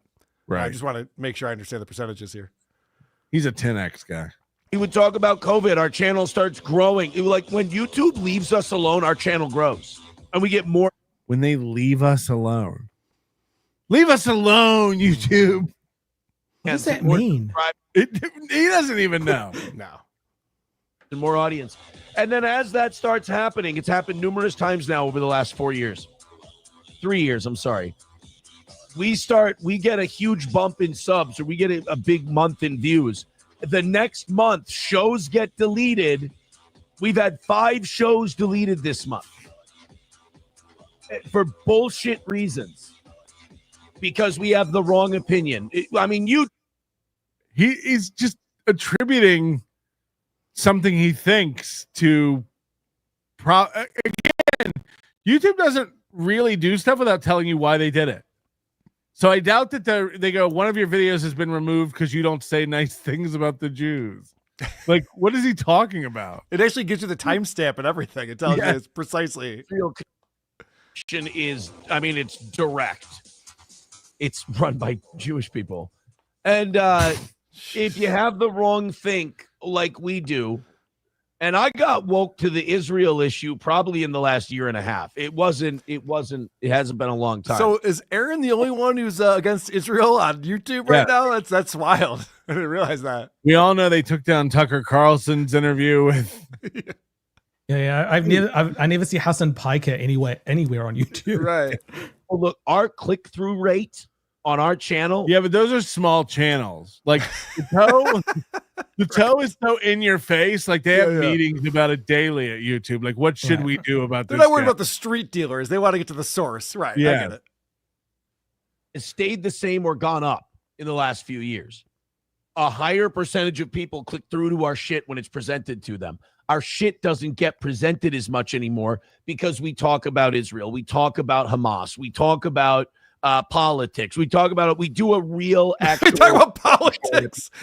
That's in the algorithm. YouTube's like, you talking about politics over here? Whoa. Throttle this shit. No, we said because we do a real actual show. That's why they're after it. The politics segment is right between how like Karl is a cuck and how Aaron has really normal hair. In between that, Merce got his girlfriend taken. So take that. It's like this guy. Imagine thinking this little piggy is over. Imagine thinking like everything I ever say is true and awesome now. What? I mean, he really does think his audience are the dumbest people on the planet. If he's if he's like, oh, the algorithm's throttling us, I talk about politics and Israel and Hamas.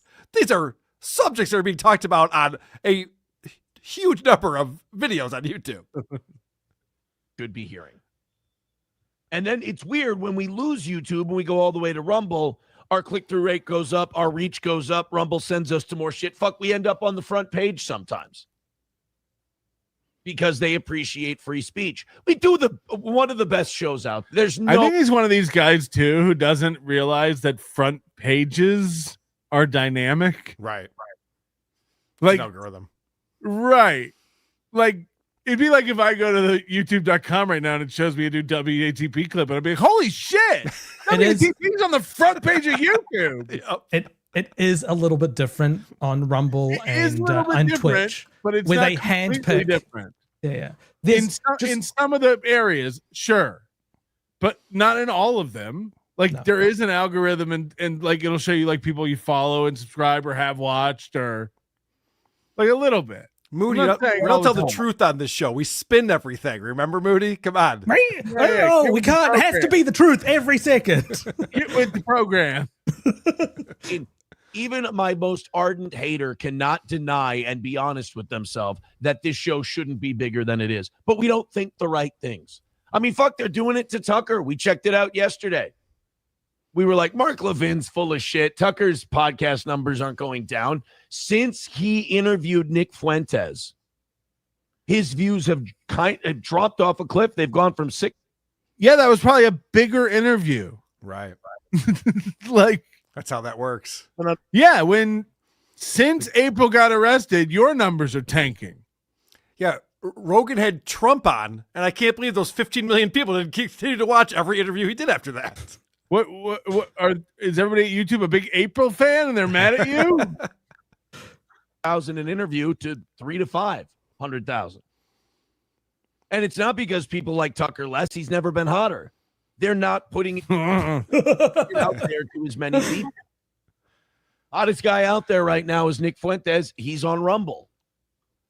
So it's like when we started talking about the hottest You guy just out called there. Nick Fuentes hot. The hottest guy. Like with the background of taken. Nick Fuentes and the allegations around him. That's a very funny. Fuentes. Fuentes. Nick Fuentes. You're saying it weird. It's fine. He's got an accent. Leave him alone. Fuentes. Fuentes. You're pissing me off. All of a sudden they start. By the way, we didn't even get a strike on our channel. This is the scariest part. This has never happened to this show before. We did not get a strike on our channel. I can still upload content, but I guarantee we're going to be quicker to get struck and quicker to have it taken down because we're on the radar just like we were doing during COVID. And you can hate Steel Toe and you can be mad that we still exist and you couldn't kill us and we survived. That's fine. This is like, how did he do this? How did he take the biggest win he's had in years and end up like this week? You can cope if you want to, but it's a fact. We said it during COVID. They did the same thing to us because we didn't have the right thoughts on COVID. You probably thought we were crazy then too. Then yes, months ago, what does YouTube do? They come out and openly admit it, that they did it to channels like ours. He's like Gino here. He's still upset about the vaccine. There were some weird things in the terms of service around what you could say about COVID. That is very true. And you 100%. Yes. But there was also They like weren't after Aaron. No, I know. No shit. But they had like little things that showed up underneath. It's like this covers COVID, or this covers the flat Earth, like the flat Earth thing, or the moon vaccines or whatever. Right. They say, oh, our bad. And now in a few years, they'll go, yeah, the Israel-Hamas thing, people who didn't have the right idea, we throttled their reach. Statistically, it's provable. It's documented. It's proven. Sorry, our bad. That wasn't cool. You've got Rumble. You've got Kick. You've got all these different streaming services now that are either still hanging in there or growing. And it's because they're going, hey, say what you want. Free speech. And YouTube still wants to try and control the narrative. And the worst part about it is, it's not even about Israel-Palestine. It's just about keeping the population dumb.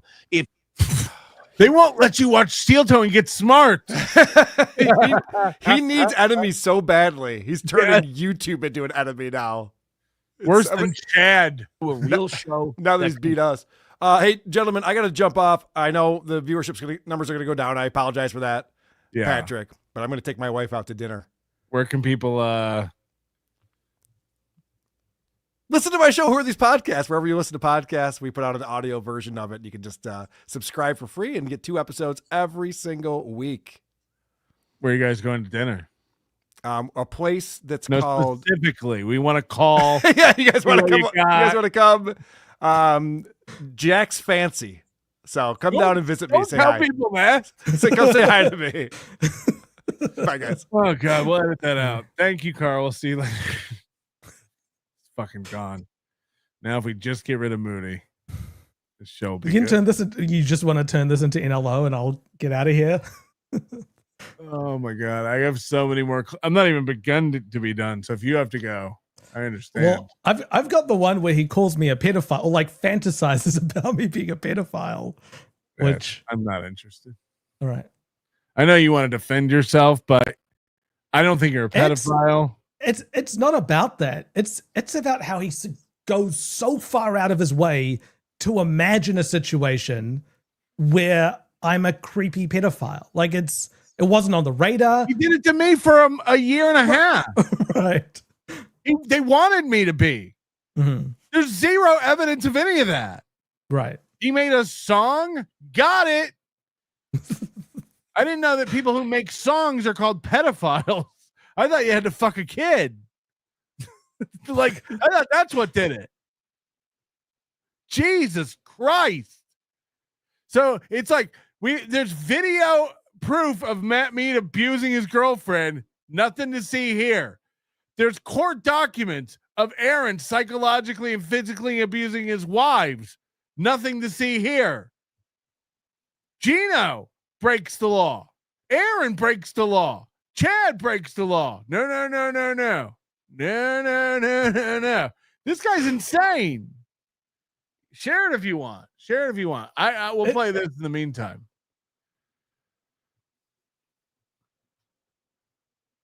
Can't hear it. No, I thought I didn't. Grant Cardone. Boy, do I hate that guy. That guy's an asshole. That Grant Cardone. By the way, thank you guys for your merch orders this last month. We got the check for the deposit for the merch orders, and what? It's we haven't really even been promoting it, and you guys have been picking up. So I took that deposit, I spread it out for the next week or so worth of morning and evening shows, and put it towards the goals. And still can't hit it. Thank you guys so much for your contributions. So the number tonight, it says Tuesday. I'm an asshole. 165 is our number for today, and we're also only 8 memberships away from 400 on Rumble. 165 would signify a perfect week of evening shows for the toe. So thank you guys very much. You're fantastic. Your options, Streamlabs, PayPal, Venmo, not super chats, Rumble rants, and memberships. Muscle memory. Talk at me for a minute. We got to talk about something. This is my favorite part of when he gets kicked off YouTube. Decision to make, and I know which way I'm leaning. But how you guys respond in the chat and how we do goal-wise is going to tell me what I actually do. I am streaming on Rumble, Twitter, Facebook, and I think Kick this evening. I think YouTube. Now you might say, well, Aaron, didn't your YouTube streaming privileges get taken away? Yesterday, yes, they did for that bullshit Hamas news story that we played. But then this morning, a funny thing happened.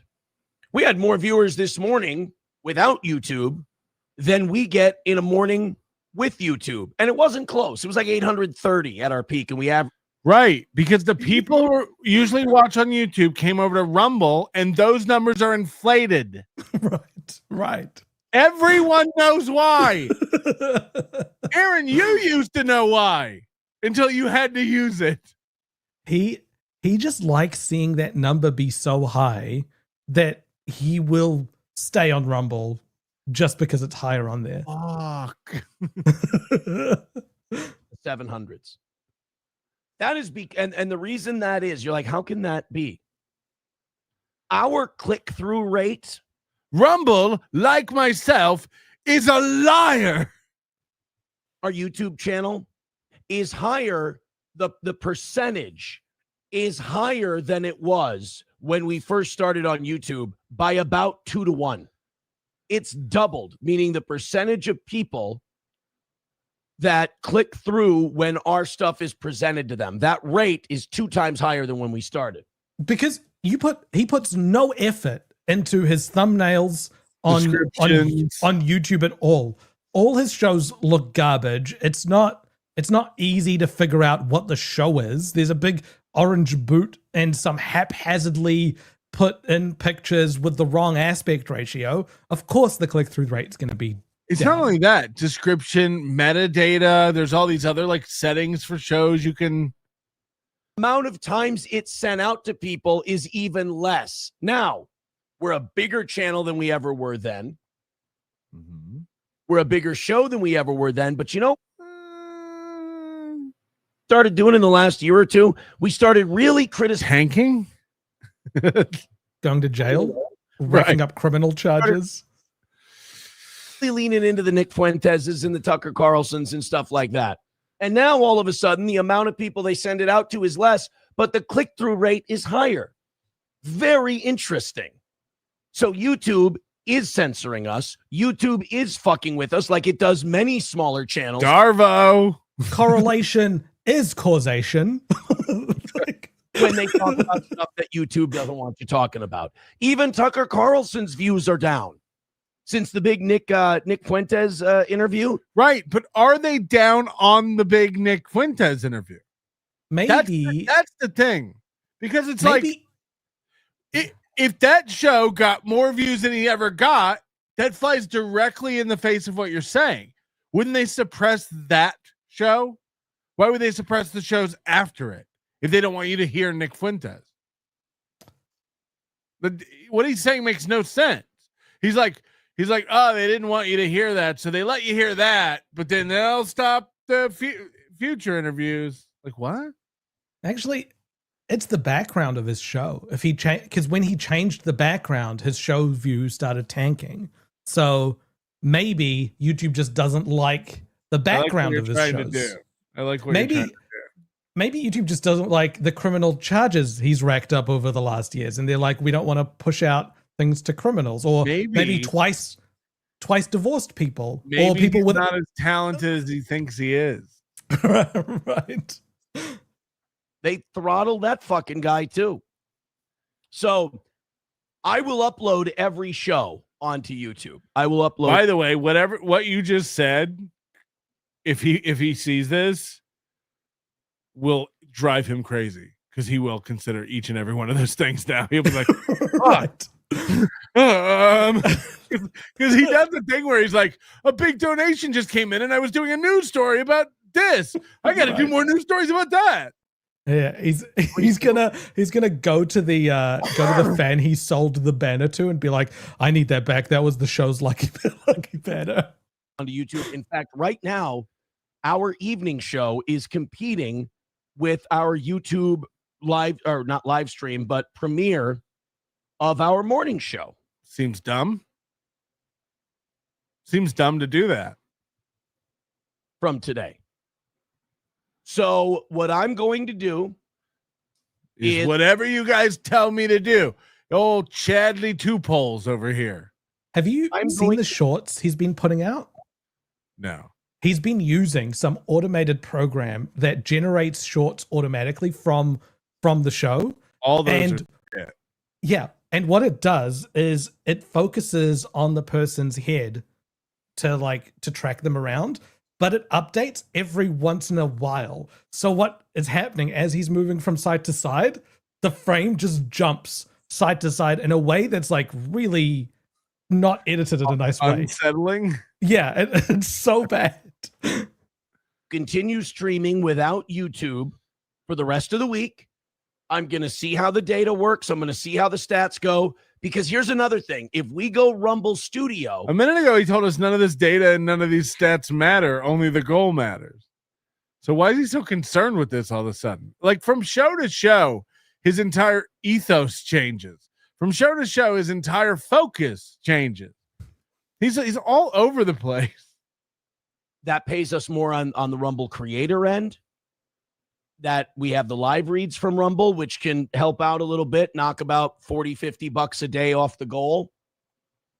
And then you also have the increased ad revenue that we get. And I truly believe if he went to Rumble and just got off YouTube completely, his show would wither and die.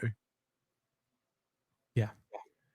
Like, people would really stop giving a fuck. Increased revenue for people who are Rumble premium holders who watch the show. I mean, we can still do members only shows on YouTube, so the members can still get their content, so the YouTube members can keep their stuff. What? We can still premiere or even live stream the morning show after the morning show's over and do that. All of that is possible. I think it might be better for this show, and it might be better monetarily, goal-wise, and view-wise for us to maybe do it this way. I'm going to let you guys speak on it. I'm going to let you guys, there's 2 things you vote with, 3 things you vote with. Being here, your submissions in chat, and money. Those are the 3 votes. Those are the triumph. No one watches his clips or like past like when he puts up videos on YouTube, they are so bad. So for him to do the show on Rumble and then come back and try to do it on and just upload it to YouTube. Oh, yes, go. It's going to be good. You don't know what you're talking about. Seize a day, Toe's radio return date. Now that it's all over, it's up in there. He's talking with several stations. You know what's interesting? Paul Shea texted me recently that this guy that used to work for Leighton Media in Minnesota. I'm gonna have to go through here and find the text because this is a couple weeks ago and it got buried in the other goings on, if you will. But is it the one who moved to like Texas or something? No. So it's JD Green. You remember this guy? Mm-hmm. From Leighton Media. He has moved to Las Vegas and taken a job here. And this is one of the guys Aaron was talking to. He mentioned having lunch with him or something, I think. Mm-hmm. About returning to radio. So one of the guys who was in Aaron's corner, according to Aaron, is now in my town at a radio job. So it's like Chad returning to the Funny Stop in Cleveland and how he'll never work there again because the owner sold it. Mm-hmm. And like he would have to re-audition and get in with a whole new booker and stuff. Like that's never gonna happen again. Because have you seen Chad? It's like the same thing with Aaron. Like imagine Aaron having to go cold into a radio station and be like, here's what I do. It's mostly white power hour and coping. By the way, jail stay. Don't Google me and about how much trouble I made for my previous radio station that I was employed at. Matter of fact, don't Google me at all. Just stay away from the Google. You can't trust that Google anyway because of the. Do you have the demo that doesn't Google? Because I do real well with those ones. Yeah. Yes. If you turn me sideways, my lips look like a puffy vagina. Yeah. Like when those girls put that suction machine on them. That's a Tim Minchin bit. I'm wearing lipstick because I'm thinking of Mikey. Who isn't? You ask why my lips are red. I had just got done crossing off all your names off my people to K list, like Steve Buscemi and Billy Madison, and I forgot to wipe off the lipstick. Yeah. This is how you do it, Nova. Fuck Karl. Fuck Karl. Karl, you're not good. Fuck you. Glad he didn't have to be here for that. One day, I hope to go to jail and meet my own Mikey. He will give me a cool nickname like Muhammad Atta. He'll defend me against all of my naysayers. I will make him love me. I'll be a pretty cool guy. Pretty cool guy. I told you Matt Mead did nothing wrong. Oh, and I look like a really cool Larry Bird today. Yes. Just like my Gino and I, Scarlett and Matt, they are perfect for one another. Oh, I didn't recognize her. Scarlett is usually horizontal. My queen. I just learned who all these people are because people send me messages, not because I watch internet drama. You know, because I throw my phone on the couch and go touch ass. Oops, I meant grass. Scarlett is usually horizontal. That's true. The amount he was explaining the Mersh versus Ralph situation. Look, I sometimes tune into Mersh, and he knew it way better than I did. I have no idea really what's going on there. And he watches all of it. He's so in the know. He's plugged in. We know that he doesn't leave the internet. It's why he screams everyone needs to leave the internet. Right. Yes, doxing a federal employee is illegal and is considered a federal offense, especially when the intent is to threaten, intimidate, or facilitate a crime. Especially then. Karl just DM'd me. I know he won't mind me telling everyone he knows he's finished with Melton, and he wants me and Gino to start a podcast about Moody called This Little Autistic. I would love that. That'd I would love nothing more than that, please. Yeah, you guys don't know Moody. He would fucking he'd so start a good. show analyzing that show. Just one more point. Aaron's first instinct upon hearing of the interview was to throw Mikey directly and enthusiastically under the bus. Yes. That's true. He did start walking back there. Yeah, of course. Mark Davis, his mouth looks like an old-time fake moving Johnny Quest cartoon mouth, and he kept saying he didn't have to do anything. He went to jail. Yeah, for us to do that interview, you did have to go to jail. Dario Delfino, Aaron's black voice should be added to Super Tip. I don't know what you're talking about, white boy. It fixes, like, it smooths over voices a little bit, so it's tough to It'd be get tough to people's get right. inflections. And Connor, any thoughts on inviting Aaron to Hagamania 3? It worked out so well for him last time. I can't legally do that. Right. Eagle Select Las Vegas Boulevard. It's got to be a shithole. It just keeps ramping up. How long before he says something that fucks him all over again? Not long. It's only a matter of time. He's gonna end up in jail again. I can't control his emotions. Yeah. Again, this week should have been cake for him. What's he doing? Deep Surface. YMCA does background checks for membership. No way he passed that background check. No way he's at the Y. Got to protect those kids from criminals. Like, Moody, you want to call the YMCA and see if he is a member there? Let us know. I'm good. I think it's your turn to call someone next. No, I'm fucking out of that. Hey, Aaron, here's a movie quote Dustin Hoffman to Custer and Little Big Man. Why don't you shut up? How does a quotation mark do that? Colin Madden, Aaron should just cover the bothersome dongs and mashed potatoes. Viola. Voila. Problem solved. Bothersome dong with $5. Viola. It's voila. That's what I said. Yeah. Juggernaut. You get famous boxing and you might golf. If you get famous golfing, you probably aren't boxing. Hey Siri, do you think a girls' volleyball league would want to know that an adult who is about to play with the girls had been banned by Safe Sport, an organization designed to protect children? I'm not doing it. I'm not doing it. Mark Davis, Gino and Chad versus SJ, Ava, and Keanu. Aaron, Gino, and Chad versus SJ, Ava, and Keanu. I think they're all on the same side. Yeah. 100% says the truth. 1000% sells the lie. I thought you were a broadcaster cop. Karl. They are starting to cluster together. There's an alliance of, I don't know what to call them, but they're clustering together. I've said this before. It's like all the bottom barrel, no talent idiots end up together. And Chow and Dr. Mir are on a show together. How'd that happen?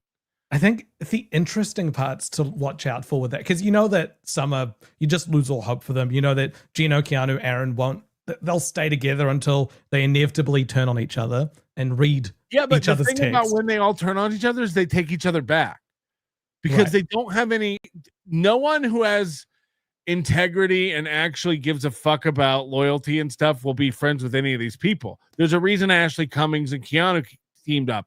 There's a reason Ava is now teamed up with them. There's a reason Stuttering John keeps rotating guys in and out. And like, how many times has Stuttering John and Vince the lawyer gotten in fights and disowned each other? And then it's just like, yeah, it's all they have. You will be back together because it's all you can do. Yeah.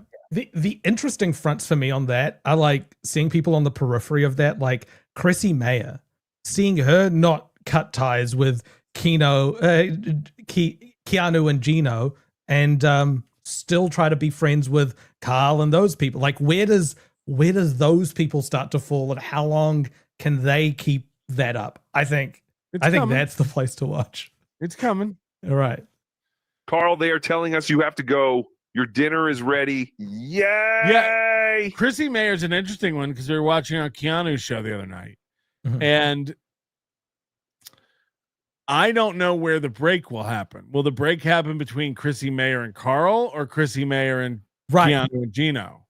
That's a front. That's like you don't know which way that's gonna tip. Because But I think Chrissy Mayer and Keanu already had a little spat over Simpcast. Right. But she sided with Keanu with the whole Schizo Sean thing. And now Schizo Sean is following her around as part of that. And so it's gonna be real. It's nice for her to stay on that side, whereas on Karl's side, he's gonna need to justify being friends with someone who is excusing someone who we saw on video abuse a woman. Right. So it was the same thing watching Keanu on. If you didn't see my birthday snipe, it's on my channel. But watching Keanu beg for sympathy about her abuse while simultaneously dismissing the abuse by Matt Mead to Scarlett was peak Keanu. It was just like you like she's begging for sympathy, and then out of her mouth she's just like, Matt didn't hurt. It's like, this is a retarded one. Like, Scarlett's retarded. Right. She's high as fuck. Anyone in a relationship with her is suspect because that is almost a non-consensual relationship. And they're all coming out and saying like Matt Mead's a good guy. He's hasn't hit her. How do you know he hasn't hit her? Like, I can't say for sure that my friends haven't. Nobody hit their knows. But, right. Yeah, there's no way to know. But there's also 24/7. There's also no video of any of my friends chasing their partners around while their partner screams, "Don't hurt me, and let me go." Watching the body language, like every time Matt and her together, and he's like got his arms around her and gripping her, it's just like, that's not how. Like, there's an unsettling like way couples behave. And also, I've always said this, like, if a couple doesn't like joke around, if they're not having fun, it's a sign of bigger problems. Right. And like, Scarlett and Matt aren't joking with each other. They don't have Gino and Keanu. Genuinely, I feel like there's no abuse there, and they love each other. They joke around, they laugh at each other. It's uncomfortable. It's not funny to us, but like, if you ask me to assess whether Keanu abuses Gino, I'd say no. Right. And the other way around, like, they interact with each other. Right. But Gino is still really heartless in terms of the stuff he says about abuse victims in front of his wife, who is an abuse victim. But I don't think he's raising his hands against. And you got Keanu. Scarlett, who's a porn star, who's sitting there listening to Gino slut shame Kayla and say all this nasty shit while she's sitting there and is probably one of the most turned out gross bitches who's ever been in his house.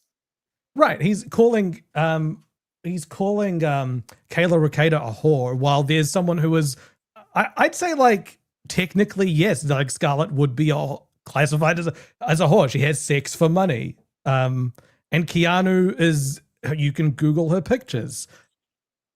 Kayla Ricada is someone who you can't do any of that stuff. The only person who's seen her naked is Gino.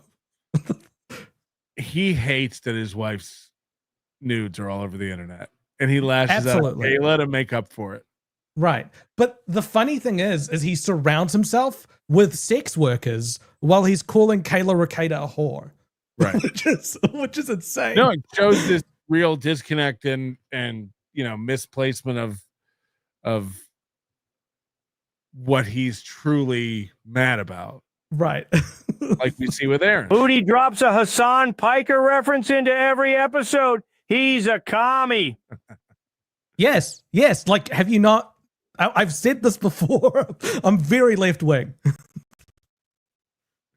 Josh handed a W, and he put in the hard work to make it an L. I don't think he made it look hard. You steal credit cards and you do revenge porn. You're both stalkers. All I do is get kicked out of Barry's for doing sloppy steaks, and they call me the criminal. Let's laugh. Yeah, sloppy staking a rib cap at Barry's would be a huge power move. I mean, that would be I'd probably fight you. Hawaiian Pizza 87. He's literally Dark Side Phil with the in-show business meetings. Fuck you, Aaron Imholte. My Cuzette Mikey gonna check your chin when he gets out the pen, nickel. Fuck Beavertooth Karl too. Hi, Moody. Want to date later, San Nickel. Jesus Christ. He's been very racist this week at me. And nickel. I've never heard that one. He's called me camel jockey. He said I shit in the streets. I'm actually a very shy pooer. I can't. Tell that to the underside of my toilet seat. I didn't do that with anyone around. There were no witnesses. The camera saw it. Ghost Crusaders TV. He is using Restream Studio. It generates AI shorts after you stream automatically. You have to pay more to edit and create your own shorts on their platform. Got it. that's why it sucks. Bottom barrel, no talent. Did someone call me? Ghost Crusaders TV. Karl has viewers. Chrissy will choose Karl. Yeah, the crazy thing was Gino in this clip that was on their show the other day when they were losing their minds for hours about Karl, and me, but he said it was crazy that Chrissy invited Karl thinking that would sell tickets to her event. I would argue that's the only person who was on that lineup who would sell tickets. The rest were all Scarlett Hampton-esque porn girls with no following. Scarlett Hampton is a homeless porn girl. She can't make a living. And Karl was invited to do the thing that he is known for. Scarlett Hampton was not invited to do the thing that she is known for. Why would her fans Lila translate? Hart. Yeah, all Lila Hart-esque porn girl. Like these girls have just the saddest simps. They don't sell tickets to shit. Hey, Chrissy Y the long face. That's Hay Chrissy, because she's a horse-faced cunt. It's a little rude, but Hassan is a communist. Moody says he's very left wing. We know. When super tip going to be public? Maybe January. It's Patrick that's delaying it, not me. I wish we could release it, but why do you keep saying that? When are you going to fix the sign up? When he says Patrick's delayed, we had a meeting. Let me tell you. You want to bring this out? Moody is like, start testing the sign up and make sure it all works. I go through the first step and find 2 massive errors that don't let you sign up. And then Moody goes in our meeting and says, Patrick's holding everything up because he keeps adding stuff to the project. Yeah. I'm adding a crazy thing like make sign up work. Mm-hmm. I'm nuts. I'm like, hey, can you test all these features that we've worked on? And you're like, no, the pixel's not right on this one, therefore I can't test it. Can't do it. If the pixels aren't right, I can't do it. You're making a thing up. What I'm saying happened. You're saying that you can't test other parts because you came across one part that wasn't working right. Oh, so what happened is I signed up an account. It failed. It had errors. Moody manually approved the account, and then he wants me to go in and test stuff in the account. And I'm like, how about we make the sign up work, and then once an account, because then I have to create another account to test that. It actually didn't fail. What ended up happening is that the webhook fired after Patrick, it was just a God, if you end this show with the new theme song, I'm going to turn that 22 veteran suicides a day into 23. I'm ending with the new one. You can eat my ass. Dimple Balls. Karl is not petty. He doesn't care if Chrissy is friends with someone who he doesn't like. I think it's the same thing we said about Karl being friends with Aaron and Karl being friends with Gino and Keanu. It's like, this is embarrassing, Karl. Right. Yeah, it is embarrassing. And he should be as embarrassed being friends with Chrissy Mayer as we were embarrassed being friends with Karl while he was still friends with Keanu and Gino. Wow. That tracks. Gentlemen, this is not for public consumption. Can you do this on your own time? No. I don't think the site will be open this year. That's my assessment. I wish I could make it happen, but Patrick just doesn't like Patrick testing. wants things to work.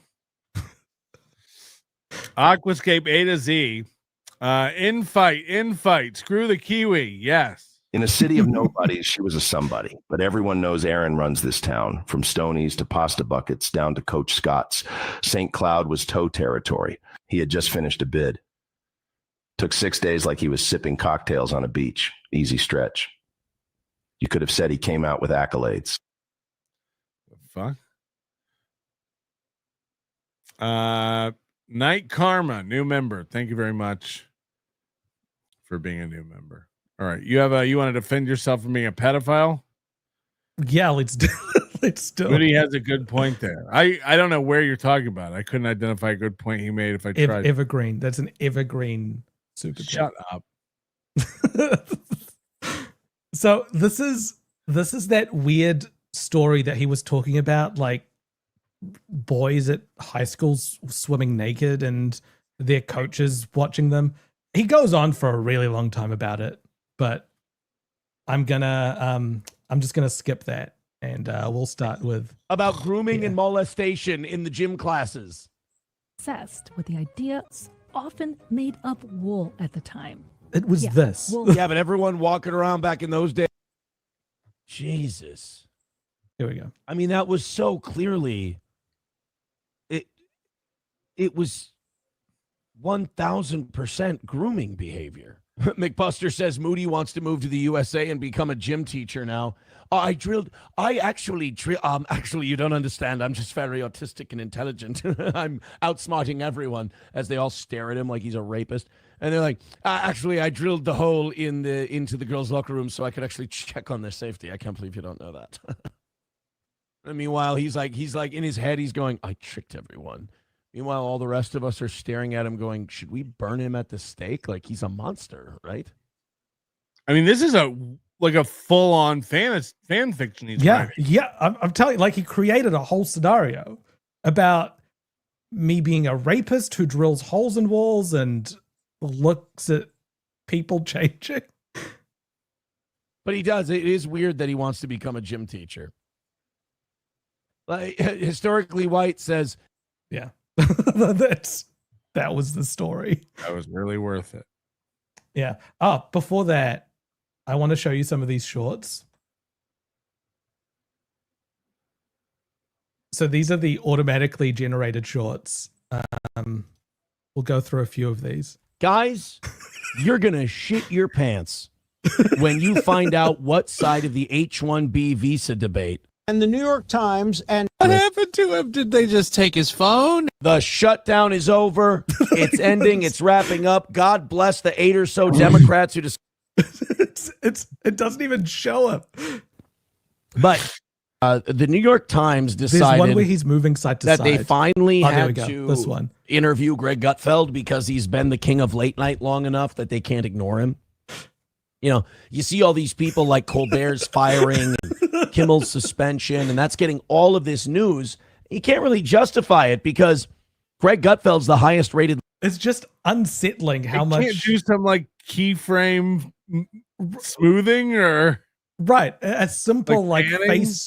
simple face tracking algorithm. If he wants to make it look like the shorts, you need to cut away that banner down the bottom. You know how much more compute that takes? Yeah. That's what I wanted to show. Yes. Aaron's still upset about YouTube's throttling of his channel and his numbers. We're going to go from here. I think it's going to be a bad day today. I think it's going to be a pretty low watched, low viewed show. I think it's going to be normal rules. I think it's going to be nasty business today. We got a lot of dropped frames still. It is officially an OBS issue, and people always tune out when my frames get dropped. A Rumble Studio or any issue like that. It's how does he know if it's an OBS or a Rumble Studio? Well, OBS tells them they're drop frames, but that's about anywhere. Well, this is bad. And, you know, interestingly enough, on the day we decide we'll give you... It'd be like checking your merchandise sales on your phone and thinking your phone's broken because the numbers are low. Another chance. I guess I need a new phone. Fascinating. There's just... You know, that's the thing about... the phone's stopping the sales going. Yeah, I think my phone's stuck. I could make rent this month if I had a new phone. Not like immediately documentable. Is it makes you look insane, but you know you're right. So you got to treat everyone who doesn't understand it like they're stupid. But, you know, that's going to just make you look more nuts. And I think it's designed that way. But anyway, I'm not liking this. I'm upset about it. Hit share, hit like, hit subscribe. I'm sorry about today. What do you do? Like, it'd be like I don't know. You go to a big show in Vegas. You go see Penn and Teller, you know, and they're in a theater where it seats like 3,000 or whatever, but they only sold 1,700 tickets tonight. And they come out on stage and they're like, God, just in the middle of a trick. They're just like, I'm sorry about tonight, guys. I fucking usually we're full, but I don't know. They're not promoting us like they used to out on the strip. And we had some flyer girls sick today. And I'm sorry about the show, guys. It's like, do the show for the people watching. It is. What is this? It was depressing going to a Penn and Teller show in Vegas, though. You have to go through the shittiest casino hotel to get there. Like everything's. I went 2023. Yeah, that show hasn't been good since 2017 when they took the bullet catch out. Yeah. When the shooting happened in Vegas, they took the bullet catch out, and now it's like the saddest show. Also, they're both like in their 70s. They're so old. Yeah. They're very old, and you could tell that they're old. Like there were some beautiful tricks there, don't get me wrong, but it was just like them doing a lot of card tricks when they've talked at length. If you've followed Penn and Teller, how much they really don't like card tricks that much. No, you missed it. I saw them 3 or 4 times before that, and it was fantastic. And then I saw them in 2018, and it was like, oh, this is done. Yeah, I would not recommend Penn and Teller.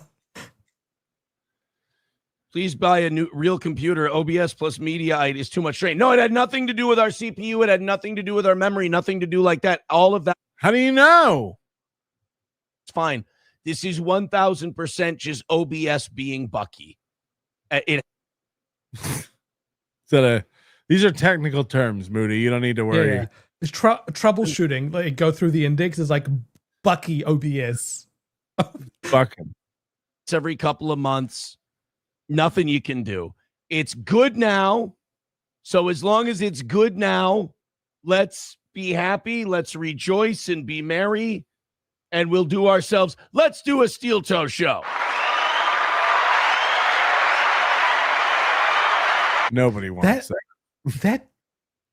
That applause does something for him. It does fire off some endorphins, some dopamine. Somebody ruffles his hair and goes, "Good boy." Yeah. Let's do ourselves a program today. Here's what we're going to do. Today's show is not going to be watched by a lot of people. Today's show is going to be, we're going to have low numbers today. So do what you can to help us out because we've been on a roll since we lost YouTube, ironically, the day I decided to bring it back. Interesting problems. Oh, by the way. The Jews again? The Jew in the machine. I talk about H-1Bs and immigration and the Epstein stuff. So I fully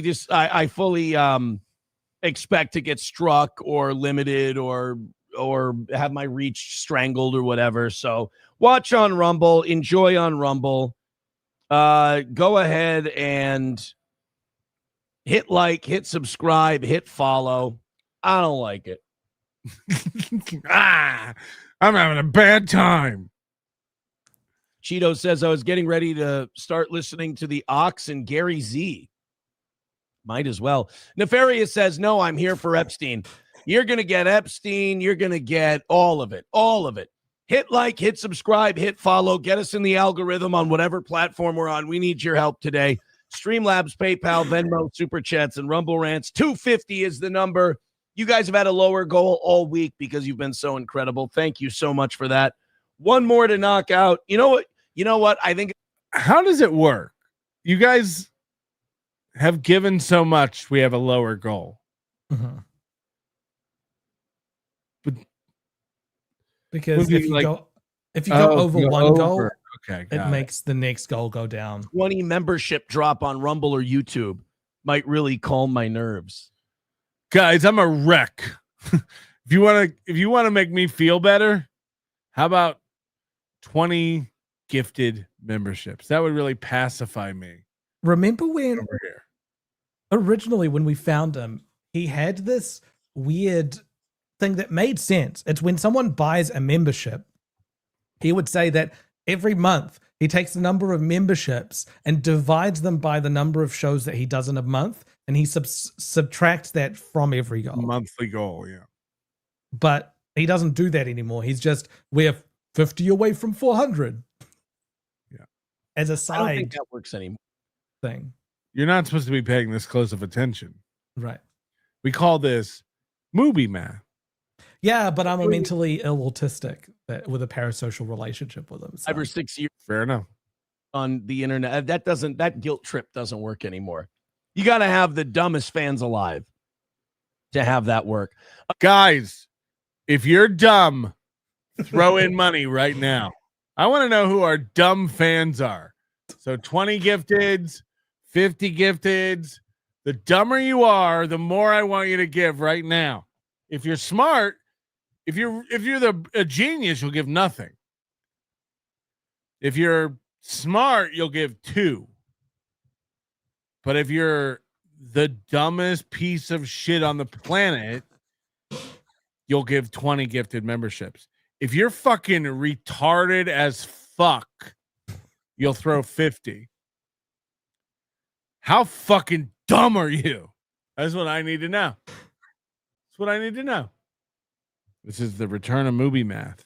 Made an official comeback this week in strong form. Contributions. That's about 3 people drop in 5 memberships right now. Steel Toes perfect. Oh shit, it actually worked. We got Connor to out himself. He's the dumbest motherfucker on the planet. Is there anyone dumber than Connor? Is there anyone in our chat stupider than Connor? 20 memberships is the bar. 20 memberships is the bar for retardation. The Aussie guy got gifted a membership. Piece of shit. He's banned from our show now. Big. It is a good, like, if the Aussie guy is trying to pull something with Aaron, this is a great time to cozy up to him. Yes, he does need friends. No, I believe Aaron. Look, Aussie guy said he's going to cover it on his show this week. If you don't know, Aaron said the Aussie guy sent him a big mea culpa. Hey, I was wrong. I'm a big fan. Those guys fucked it up on this little piggy. I'll never watch them again. You rule. They all suck. Do you think he knows that what Dean is trying to do here, or he's got no idea? I don't know what Dean's trying to do. I take him at face value. First of all, I believe everything Aaron said. I think that email said all that stuff he said. And then I think Dean is 100% trying to work his way into some sort of interview again with Aaron where they bury the hatchet and he can sprig on a whole bunch of... No. I think that's how bad we blew it last time. Right. The Dean's like, big fan. I'm sorry for everything. I was a real piece of shit. Week on the evening shows, giving us some momentum into the morning tomorrow. Big show tomorrow morning. And if these Rumble numbers keep up in the morning and we can keep knocking out goals, then I don't see a reason to stream on YouTube. So let's see what we can do. Let's go. Play the music. Here we are. This is now his Beggy segment. Remember when he used to play I'm a Real American? He used to do the gospel music. Before that, it was, he plays this Nazi music every day now. Every close of every show to Beg. This is his new. It's nuts. It's his appeal to racism to try to get a little bit of money is wild. I don't like his instincts are insane. The last, look at that. Randy K with $20. Thank you very much, Randy K 69. Give him a karmic. There you go. He says, go back to radio, you hack. While he does one of the things that's going to prevent him from ever going back to radio. That's funny. The wild thing here is if you've ever tuned in live to this, go to Rumble and watch what the chat is doing at this time. It's real. It's very racist. No, they're allowed to because Rumble. Right. I'm sorry. Aaron's the kind of guy who would like go to some crazy Epstein Island place like that and be like, no, it's not against the law to rape here, and rape somebody. Right. And they'd be like, well, she's screaming while you do it though. Like, what about her? And he'd be like, no, it's allowed here. That you can't get in trouble. You're still. It's an international waters. He's that guy. He really is. Like, that's insane. Was that last segment gay? Perhaps a little flaming, if you will. Oh, shit. No water spilt. It had a lid. $50 away from tonight's goal. Now it's really gettable. Follow old Randy K. Only one person over $100 for the toe this week. I think that's fantastic. That shows the love's being spread around. Go ahead. Streamlabs, PayPal, Venmo, Super Chats, Rumble Rants. Hit that number and let's knock it out for the rest of the week. It's just 50 away, which is 10 memberships. Yeah, it's 10 memberships. I've been like, there's people in the chat saying that the song in itself is still a song that's sung in Germany and not racist. That's well and good. That's not why he plays it. The reason he's playing it is because for him and his audience, it elicits images of Nazis and the Third Reich. And that's what he's trying to play into, as he has a siren behind him that he calls the White Power Hour sign, like light. And he solicits donations while his audience is talking about how great white people are and saying the N-word and all sorts of things at the time. So he is trying to be racist here, even if the stuff he's using might not be, right? Tom Segura didn't get Bert Kreischer Hitler's tea set because it's still a good tea set that holds tea and the cups work. Right. It's funny and it's interesting because Hitler may have very well drank out of these teacups.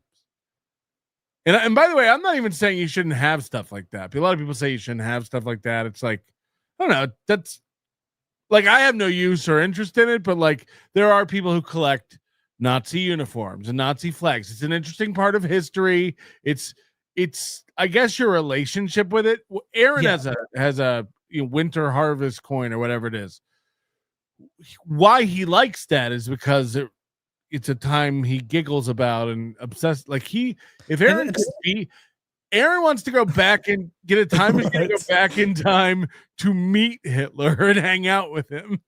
It's a glorification thing. Like he there's an air of nostalgia for him when he plays this sort of song and talks about Jews and all that stuff. It's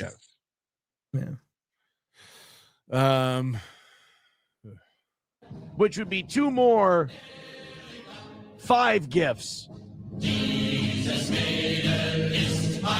Lander says, Aaron, you talk too much. Let's see some tits. We might hit the goal.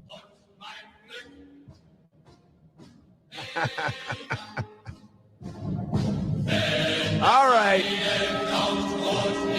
Off we go. Fire it up. Trucker 18-wheeler with $1 says, if you look at the license plate on the pickup, you can see it is AI. Oh, I don't want it to be AI. No, it doesn't matter if it's AI or not. It doesn't matter if it's AI. Has to be real for the gram. All right, guys, $50 away. We can't let MSO walk out of here with a victory tonight. So let's get in there. Links are in the chat. Throw in a few Rumble rants. Let's do her. Landers says, yeah, who's a naughty little host? I am. I'm a naughty little host. And I've come all this way just to only be $50 short of our final evening show goal. And I think it's doable through the power of Erica.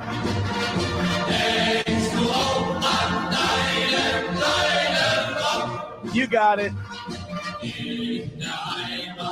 Just a couple more and we're home.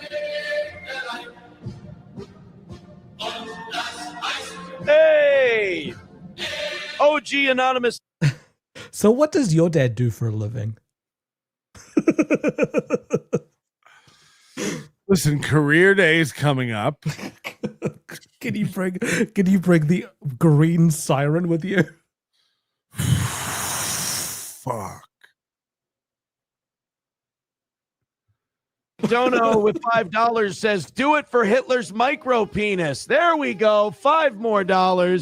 I love that it goes into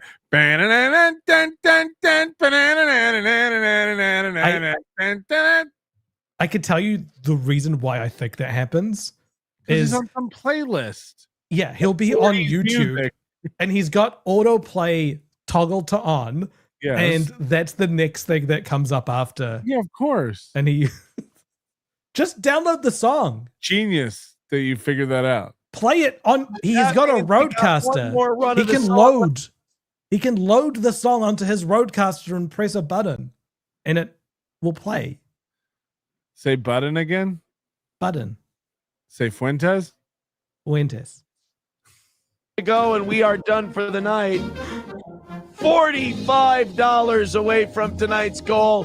Hit the rewind. Let's see if we can do it. 2 minutes left. Let's get back to the 2 minutes left. And only $45 left to go. So during that whole play of the song, you made $5. 45 to go. Let's start the song again. Fuck.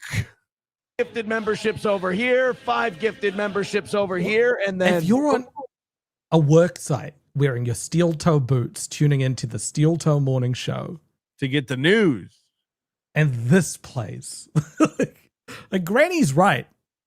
Granny, like you can't listen to this. It's done. It's done. People are currently debating whether or not that last video was AI. Just enjoy it. Just enjoy it. 45 away. Let's make me right and MS so wrong. Who's got one of those 2 or 3 magic donos that we need to finish this thing off? Make it a fake one. Oh my!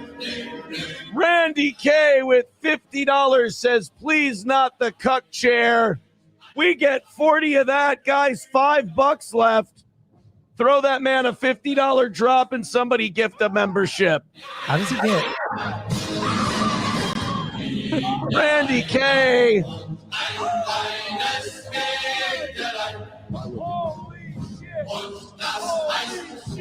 So Randy. How does he get what? How does he only get 40 of the 50? That's on YouTube, right? Rumble. Oh, Rumble. Okay. All right. So movie math is back, where he's not counting it as the donation full amount. K is now at $95.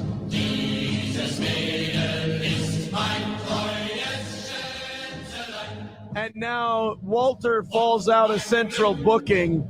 Again, we got to wait for him to update his little scroll as if any of this.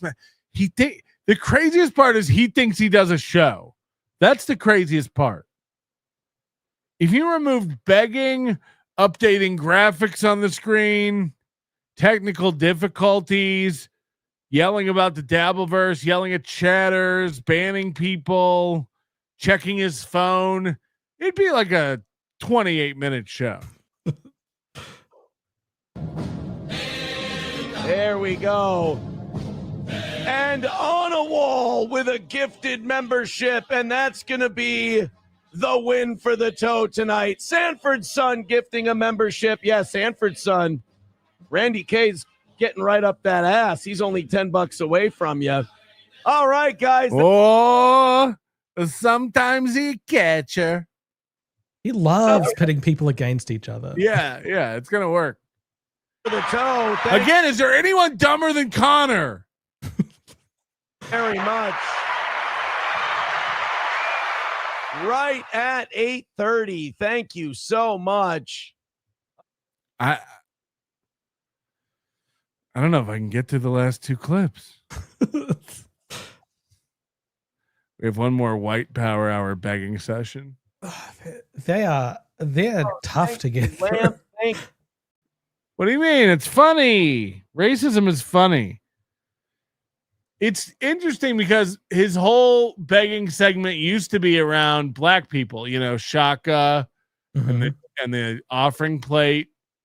And now it's around Jew hating. Right. Because he's friends with Mikey now. So the W today.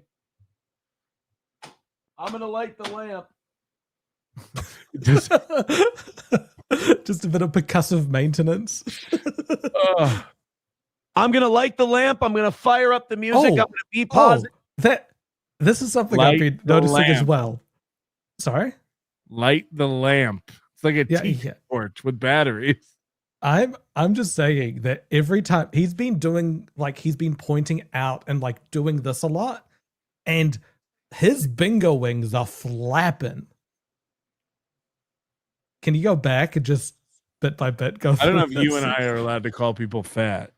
I don't have bingo wings. Like, there's no bingo wings. Your arms are too short to have wings. I'm going to light the lamp. I'm going to light the lamp. I'm going to fire up. Oh, yeah. Right. It's like those bingo wings are flapping. Music. I'm going to be. That's why he started lifting. Positive. A $95 loss fucking sucks today. I will admit it. We need to win without you. It is literally the cartoon, like, you know, in those old 1930s, 1940s cartoons when you'd have someone doing this and then it just droops. Yeah. Like they're targeting us for sure. We got to get wins without YouTube to show we can do it.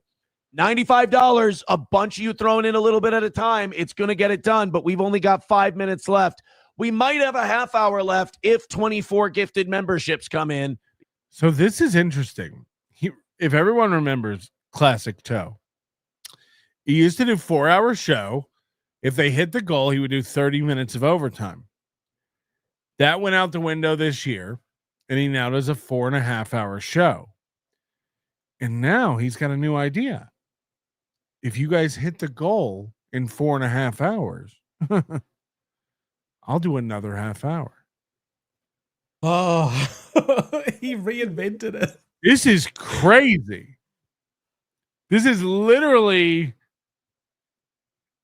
him making a 5-hour show now with the overtime. So movie math came back this week and the overtime. This is nuts. It's like his real life. His real life is ceding ground to the show. $5, a bunch of you throwing in a little bit at a time. It's going to get it done, but we've only got 5 minutes left.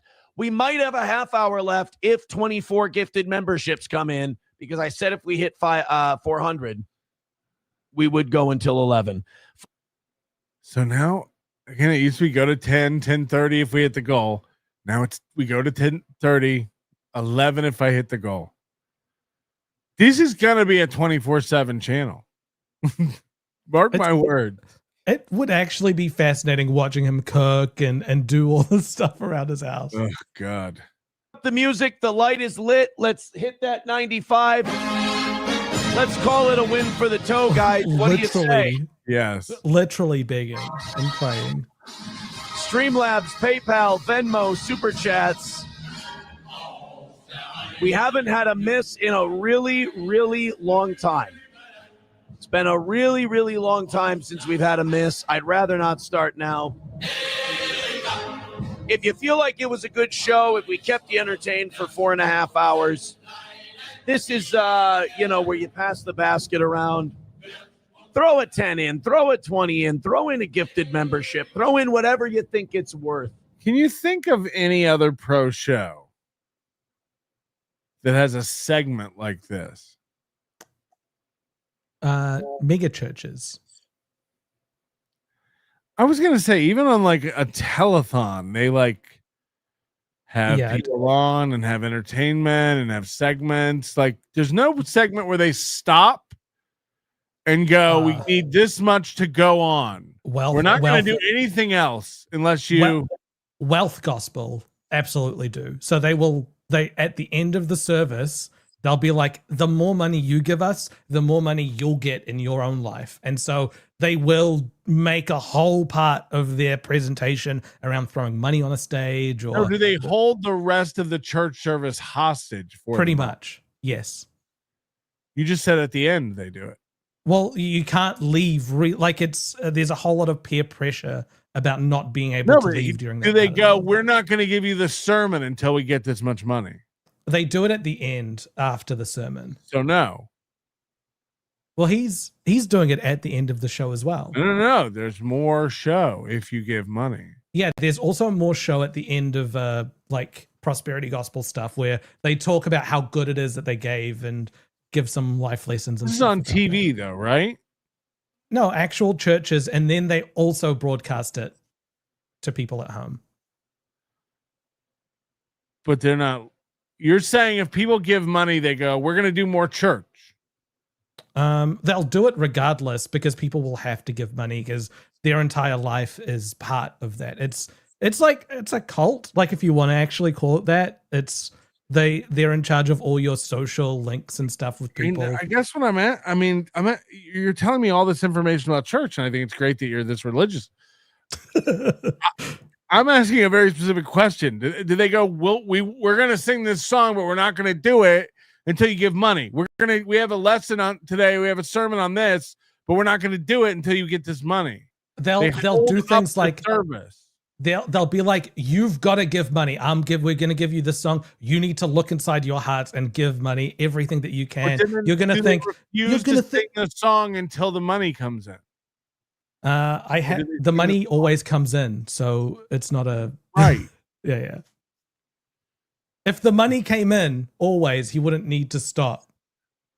Right. But he would just have a money collection part of his show and be like, during this part, you need to send in your money. And then they do. It's the longest no I've ever heard in my life. All right. There's no other show that does it. To have us be your entertainment for the day.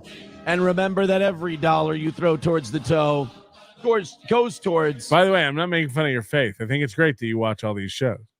I think it's great that you're into it. I think it's great that you pray to the one true God. Goldfold is going to be upset that you're not.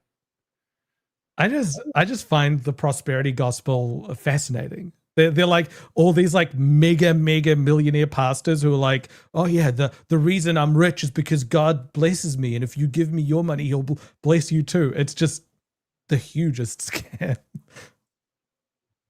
Keeping the show going. On a Wall gifting a membership to Ronald Everroad. Thank you, On a Wall. 23 memberships away from 400. $90 away from today's goal. MN Gal putting a little something in the coffers, putting a gifted membership in there. $85 away. Did.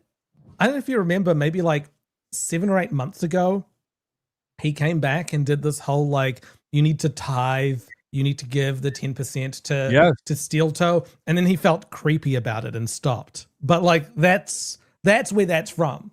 But before that, he was literally shaking offering plate. Right, because he was making fun of black churches. Right. And he became one. 22 memberships away from 400. All right, getting a little closer. We just see everybody start rolling those in real nice. Let's do it. Roots says, I'm going to open a fat camp called Auschwitz. I love that. I love that idea. It seems, it markets itself, right? PayPal, we got, hey, our good friend Stephanie throwing us a 50. Oh my God. Stephanie. Yeah, why would you call him gay? Oh my God. Why would you? Holy shit. Holy shit. A fake one coming in from Stephanie. Thank you so much. Now we're in it, guys. $35 away from today. Finish it up and do the damn thing. Let's go, baby. What the fuck was that? He dug deep for that one. Yeah. For the dough. A big fake dono of $50 coming in. We got 3 minutes to do this. First round of Erica. has about 45 seconds left. First round of Erica. Don't worry, there will be more. The asshole at the bar who's playing the same song on the jukebox over and over again. Yeah. Keep it up. Charles and Abel Graham both gifting a membership, $25 away from today's goal. As we pass the basket around the church and it starts to work. Main Vein with $20. We're the ones with a religion who are questioning it, but this is fine. Do you think when he's on his deathbed, he'll be wanting, come on, Charlotte, put Erica on for me. I want to hear it one last time and hit that goal one more time before I go. Imagine how amazing the world would be if everyone was white. All right. $10 away from today's goal. $10 away and 2 minutes left. Refire the song. And we get this thing banged out with $10 left. $10. Start the song again. Oh my God. Charles Abel Graham. Imagine inconveniencing another human for $10.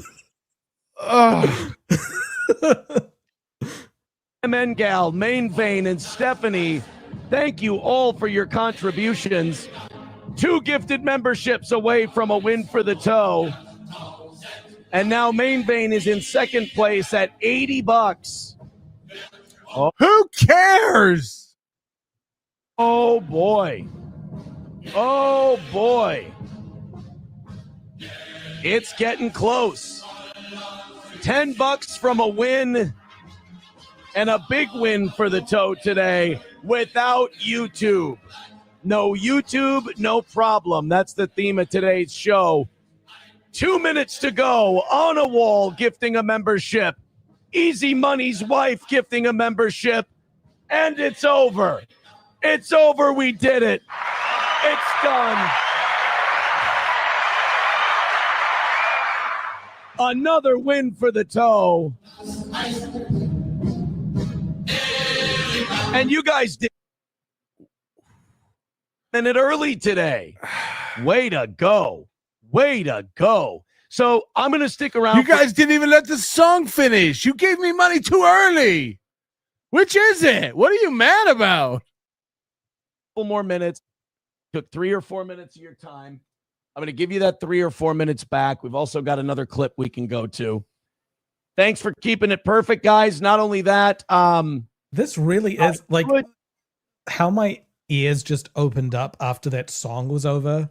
This is like classic negative reinforcement conditioning where you remove a stimulus once the behavior that you want has occurred. Right. So it's waterboarding you until you talk. Right. It's negative reinforcement. What I should tell you is that you're not going to believe this. He lied and did 12 more minutes and got off. He didn't do it. He didn't do the 30. Which that stinks that he would do that. This is this morning. It's our last one of the day. We'll get the fuck out of here. I wasn't kind of following news. I had some DMs. People were asking me to be on a show last night because they're like, oh man, Wizard. Like I had DMs from people like, oh, Wizard, tell us how you predicted that this JMO guy was insane. And I'm like, I looked at his fucking eyes. Look at people. That's why I can't associate with that world. He's can't associate with the world yet has kept tabs on the JMO Ava situation, which that is, I know that's like the levels of the Dabbleverse. It's pretty far down. This is the day after he wanted Tukey on, and tomorrow he's going to have Husey on. He, I believe, has covered JMO. He wants Karmic on. He is friends with Gino and Keanu. But he'll never. But do he Gino. can't even deal with this world. Got it. I'm like, they make a guy like me who's just a regular doofus look like with normal hair. Regular doofus with normal hair for $5. People, it's like I'm Prometheus to these people, and I've stolen fire from the gods. Only they're angry and hate me for it. And then, like, they go, Aaron's a piece of shit. Aaron lies. Like, what do I lie about? Well, we cover it every week on the show. Yeah. It's not important. I know you lie. Yeah, that's every time people go, what did Aaron lie about? We can't think of anything. We go, never mind. That's what we do. We can't think of one thing.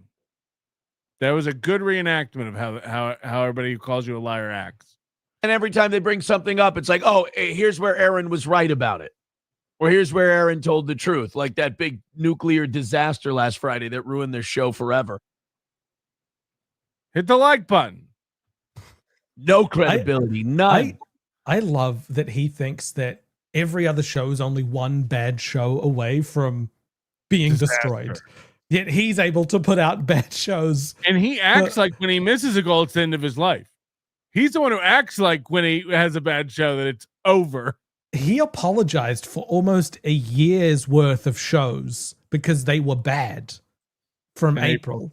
Because April was on there and she sucked. Right. But God forbid another show misses the mark one time. Suddenly, all bets are off. They're over. And it's like, then this guy who clearly needs to be medicated, who's insane, who's on a hair trigger temper, he turns out to be a lunatic on a hair trigger temper, and they go, oh, I don't like the toe, but the toe was right about that guy. The toe's right about all of yous. You're not that difficult to figure out. You're all paper thin. You're all schizophrenics who need to be medicated. You're depressed. You don't have any family. Everyone? Mm-hmm. Yes. All of you. It's an epidemic. Either, but you never created them or you lost them through your own behavior. You're all insane. You know how I can tell? You spend all day on the internet fighting with people. I do. You're nuts. So don't come to me hat in hand and be like, Aaron, trust me, I don't need the validation of you telling me I was right. I knew I was right when I said it. So when you go to me and you're like, well, how'd you figure it out? My response will always be, how did you not? I had Dr. Chow and those guys. I love Dr. Chow and I love Addicted to Profits and I like Mir. I think those guys are right. These are the goods in the Dabbleverse. The brain Chad, trust. Mir, Addicted to Profits, Gino, Keanu. These are the good people in the Dabbleverse. Addicted to Profit hates you because you said he couldn't cook a steak properly. And made fun of him for not having cabinets. But like that was after that, right? Because he started. You had people over to your house and you threw a party while your house was a wreck and you had no cabinets. And it's my fault that you let them film that in HD and put it on the internet. That's my fault. He's still very upset about it. Of course. Yeah. He was emailing me nonstop last week about it. Telling me he's about to attack. It's about to be over. You just wait what I got coming. I'm waiting. Kiki Ray, imagine how Moody cooks a steak. I sous vide. Sous vide is my favorite method at the moment, but I'm okay with just cooking a steak normally too. Sous vide is how fucking like real beta cucks cook steak. They love it. It's perfect. It's so good. I know. But they're sending me their link last night, and I apologize to them. I didn't see it until this morning. But Mir and Musk. I call it sous vide steak sloppy steaks. Let me boil my steak in tepid water. That's what they're doing. It's insane. I can cook a steak on a plate disgusting. too. Yeah, disgusting. Those guys, they wanted me to go on their show, and Dr. Chow, I love Dr. Chow. It's like farting on a steak over and over and over until it's cooked. It takes hours. That's what heat is to you. Heat is go on their fire. show last night. They're like, "We talked to you. You were so right about J-Mo." It's like I would be insulted if I were told I were right. Like I needed to be told. Like I needed that confirmation. I knew forever ago. Mick Buster says J-Mo sucks. Just a fanboy with a mic. Like Girl Friday with a beard. He does need vindication. When the thing about Mikey came out, he couldn't help. He was doing multiple posts on his Twitter about how I told you so, his gifts of Larry Bird. Like he loved it. Social psychos. Let me say something about Girl Friday. I don't, you know, you can hate me. Let me guess, since she's super wrong about everything, you love her. Let me guess. Are they incorrect? They're your buddy. Love me. It doesn't matter. You don't need to shit on people to suck up to me. That Girl Friday knows her shit. Bingo. I've never accused you of any crime and you went to jail. You've told me how much I've fucked up and I'm going to pay for it over and over and over. You've tried to get me in jail. You've tried to get me in trouble with the court. You filed paperwork against me. Where's the FBI, faggot? Where are they?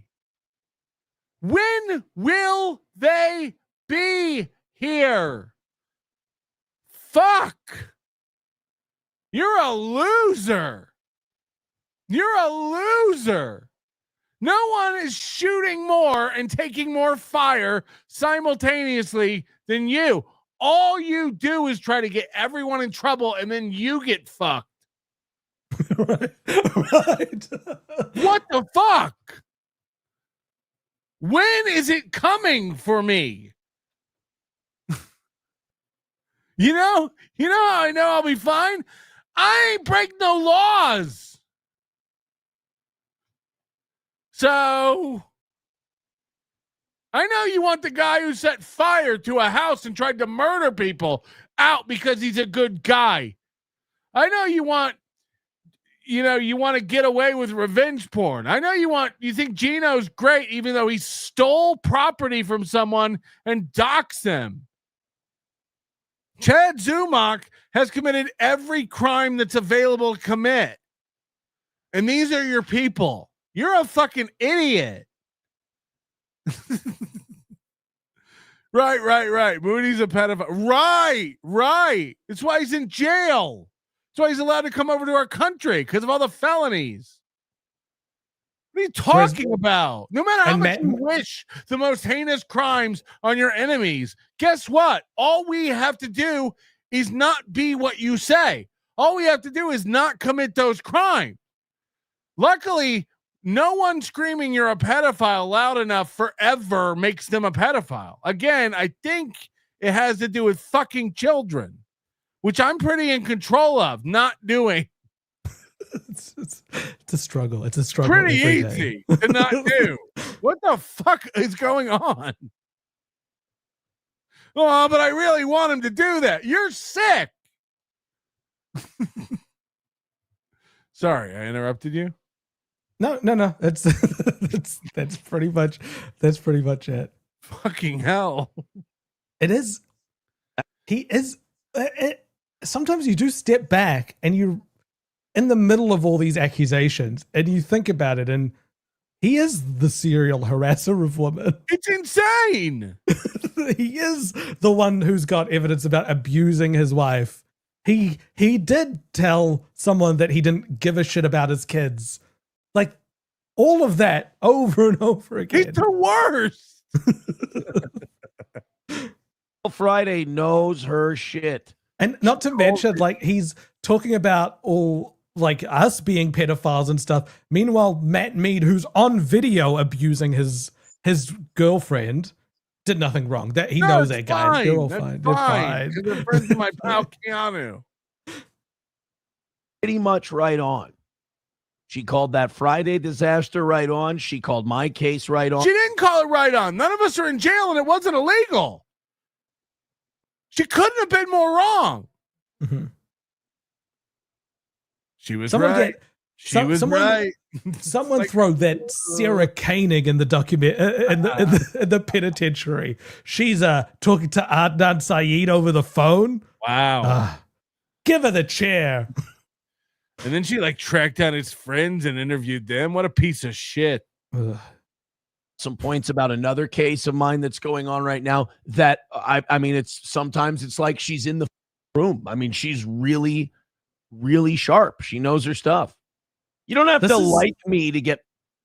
This is someone who he was yelling at because she dared show up in Johnny's chat when she was talking about how the trial would likely go ahead, that he would likely get a felony and all of that stuff, which didn't end up happening.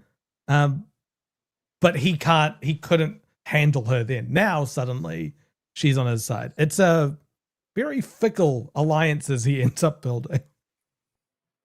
No, when she couldn't understand the difference between Nick and I's HRO because the like description of something went from one page to the next. Mm-hmm. And I was like, you got to go back to the previous page and read at the bottom because and she like couldn't wrap her head around it. And I was like, oh, you fucking dumb. Yeah, I was going back and forth with her over something that she had misread. I was explaining something to someone and I brushed over a detail that wasn't really that important. She tried to correct me on it, but then I'm like, no, what you're correcting me on is wrong. She couldn't handle that. Like it gets a little emotional, but like the point is Aaron thinks she's sharp. That's all you need to know. If Aaron ever calls you smart and sharp, you should lock yourself in a room and just audit yourself. She is smart. She's capable of reading all this stuff, finding statutes and all of that. I disagree. She just has trouble applying them to the correct place. I disagree that she's capable of reading. I think she's illiterate. She's using a text to she either can't read or can't comprehend. Well, that's what I'm saying. It's this thing where paralegals sometimes get caught up in like where a thing ends up getting applied or what the definition is of it. She likes to read something and say, what is the range of ways I can apply this without looking really any further than that? Yeah, again, when I came up with this conclusion, she couldn't read something and compare it to another page. She couldn't do it. You just have to not be mentally ill. You just have to not be a person who's a weirdo. Chances are, if like Mikey, like Mikey, you're probably a weirdo. Even if you don't like me, I'm going to give you like Tukey's no Aaron guy, but he's a funny guy. That's why he's kind of getting out of the angry shit on Aaron business. He's not. Yeah. Tukey did send me an email and a box of chocolates. He was like, I can't do it anymore. Aaron, you're making us look stupid. Aaron's making us look dumb. I'm out. And while we're at it, I won't be at Hackamania. Hackamania.com. Get your tickets. This weekend, the early birds will sell out. So last chance to get $99 tickets. Angry shit on Aaron guy. He's just a funny guy who likes to play with puppets. Is it a little psychotic? Sure, he might have killed somebody. I don't know.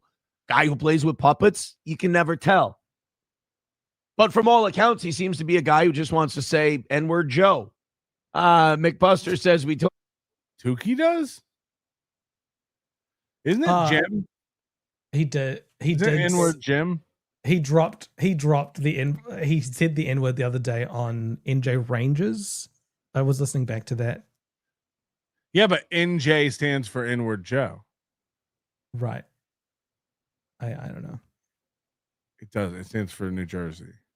It's a joke I did. I'm not from the area. Just say the Dabbleverse with Chad 3 years ago. Well, look, who could know that they were all it's so fun. It's so fun letting a bitch just die for no reason. Everybody. McBuster says Girl Friday is a psycho stalker. touch grass. There's the world out there. All I know is her predictions. I don't know anything else about her other than her predictions. People have sent me her predictions, and even when the predictions weren't going my way in the criminal side of things, I would go, she's got that one. So to your point, even her predictions about what would happen with Aaron were wrong. And yes. Aaron's like, even her predictions about me were right. So this guy lives in another world. Like he's on another planet. Yeah. How's that? I did eat the felony. Dr. Doom says every man on these podcasts speak about women in the most disgusting ways. Gino is the worst. They all came up watching blood sports internet horseshit. They're going to be horrible to everyone. Gino's 60. Dude, the reason Gino's so mean to women is because he grew up on the internet. Sorry. I've got this thing. I just looked it up. Gino grew up on the internet. Gino didn't grow up with radio. Gino didn't grow up with house lights. Gino grew up washing laundry in a steel tub. This is from April. Oh, and then there's that girl Friday who should probably be fired from her paralegal gig. She got everything wrong about my deal.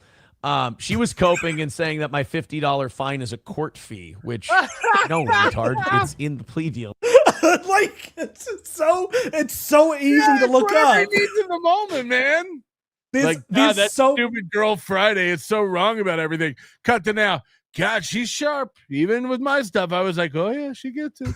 It's so funny. There's so many more of these. Hang on, here's another one. Dildo fan thinks the Girl Friday thing was legit. Like he thinks I seriously. I didn't give a shit about the Girl Friday. I didn't think about Girl Friday until Girl Friday wrote to me and said, "Hey, I just want to let you know I apologized online. Are we okay again?" And I'm like, we were never. I didn't give two shits before anyway. I didn't give a fuck. I was just yelling at you. Like it doesn't matter who you were. Like it's just you go. It's so easy to find. Yeah. Love it. Do you? Yeah. Yeah, I really do. For sure.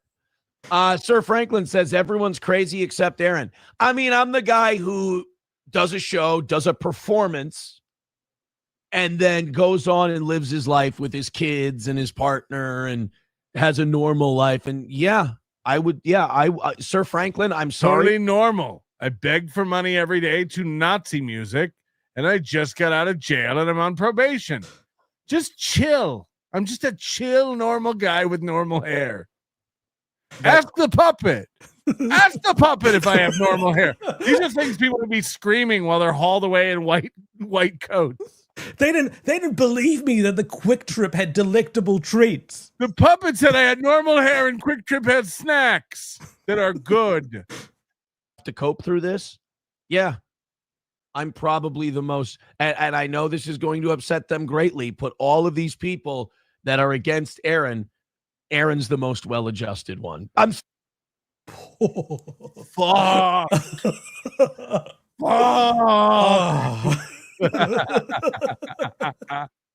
That is what they're saying in the streets. Aaron is the most well-adjusted. Right. And if you met me in person, you would know that. They doxed Girl Friday in Kiwi. But you can't, because I will tell the court if you come near me. Holy shit. Well, you know, what has she ever done? Like, look, if you're going to threaten people and you're going to do evil, nasty, terrible, spiteful shit, I don't care what happens to you. But has Girl Friday done that? Like, yes, Haley has doxed Girl Friday, the way she used to talk about Aaron was, I found it a little over the edge, because she would say things like, I want Aaron to go to jail. Aaron, I want to see you in jail. Like some of her videos teetered into that. Like I am team Aaron going to jail. But to start to show joy about her being doxxed, and it's just another element of control. Well, that's what he's saying now, that someone doxxed her on Kiwi Farms, and I didn't even he's know like, he's saying that, but I don't know. Yeah, that's insane to do.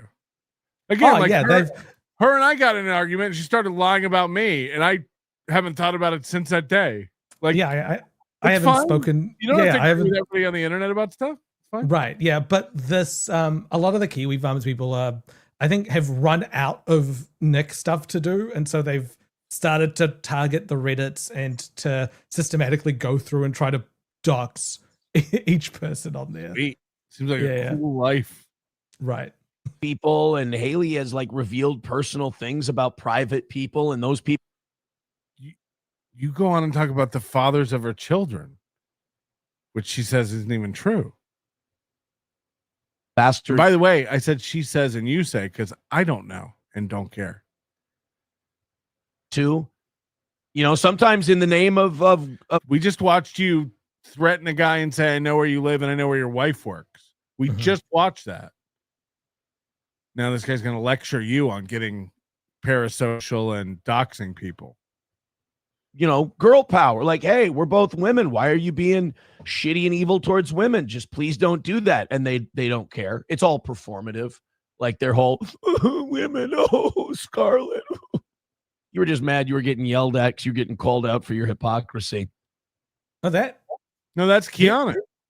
Yeah, there's videos of Scarlett running scared, saying, "Don't hurt me, don't hurt me." Argue. There's a video of Matt shoving her, throwing water on her, and then calling her a piece of shit and worthless, and not letting her leave. Not letting her leave his apartment.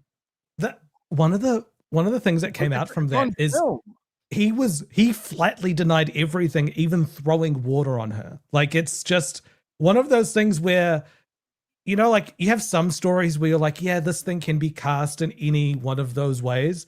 He walked into that one saying, no, none of that happened. Everything in the video was a lie. Which she's not lucid enough to make things up and plot. Right. She's kind of like out of it. Because she was making jokes about the water being thrown at her. There was the ice being baptized and also ice. She's an American citizen. She didn't need ice. Right. Right. In the water. They're all phony people. I heard Rygod used to write for her. All the more sanctimonious you see them getting, the more they're projecting. Who gets sanctimonious between me and you? That's a hell of a statement. There's like it's not sanctimonious. I think there's moral lines that we draw and say that's kind of a shitty thing to do, but I don't think it's in my power to stop anyone from doing any of that. There's a reason there's no videos of me abusing women or doxing people. Yeah, because you don't do anything half-assed. Bird with $2. Take her phone first. That's what I'm saying. Right. Except the part where you gleefully jumped into that world, permanently running off huge parts of your radio audience. We had to buck break you to even get you to consider stopping. Oh yeah, it's all you guys. It's all Redbird. But no, it's I think a lot of that was Chad was a radio guy, and we thought, oh, this will be like a radio thing. And then everyone in that world was just psychotic. And they're like, you want to talk about him all the time? You want to sign an agreement that says we will talk about him or we won't talk about him? You're just, guys. I come from a different world than this. I have shit to do. And we're in a world where we have no shit to do. Right. Got it. Immediately after the show is over, we get on a call and start planning the next week's show. This is one of the most planned out things. We have nightly meetings about this. We could have a documentary made about us called 6 Days to Air, where every week we have to come up with a new show and get real creative about what we're going to make Aaron do. It's the most low effort show ever. I put this together last night at midnight. I go, what Aaron do this week? And it's just lol after lol after lol. We had a perfect week this week. $30 came in from Radman Racing at the buzzer, and then I checked Rumble at the end of the day. Just using that word perfect implies that it is ideal and could not be He better. has to keep telling himself everything's okay, nothing's wrong, everything's great. At the risk of beating a dead horse, he was relaxed in jail. This is his jail. Like the perfect week is jail for him. Right. This is I don't know his punishment. This is right. This is what you get for marrying April. He yearns for the cell. 10 gifted memberships. I don't know if I missed a dono or something. We ended up $50 over yesterday. I feel terrible about it. I feel shitty. Doctor, do you think he feels shitty about it, or he's saying it like a brag? He like, wait till they hear that I made 50 more than I needed. Yeah. It's both. It's a brag and it's honest Aaron. Honest Aaron coming in. I can't wait to see if we hit the goal today. Supertip.gg/NLO. You're wrong. The drama is not where the money is, not with my audience. They leave. I have a real audience. I came here with my own audience. I didn't need the drama audience. I came here with my own base. It depends on what drama you're talking about, because the stuff with Nick Recator was pretty profitable for a little while. Remember, he was saying all the money he raised from that, because he raised way more than he needed, he was going to donate to Nick's kids. But when he found out that he couldn't donate it to Nick's kids, he would donate it to a charity of kids with drug abused parents or something. I'm starting a charity called Nick's Kids. And just gonna be. And then he just never mentioned that money ever again. He never donated it. He never did anything with it. Since that every time I'm gonna need that in about a year, so I'm gonna hold on to this. Go and we start doing something new as we have over the last 5 years. My base always comes with me. That's got to listen to the customers because I'm all about my base. About my base. No donos. Ivana Tinkle says booze and guns, great combo. What is the rules? Because I've only been bow hunting before.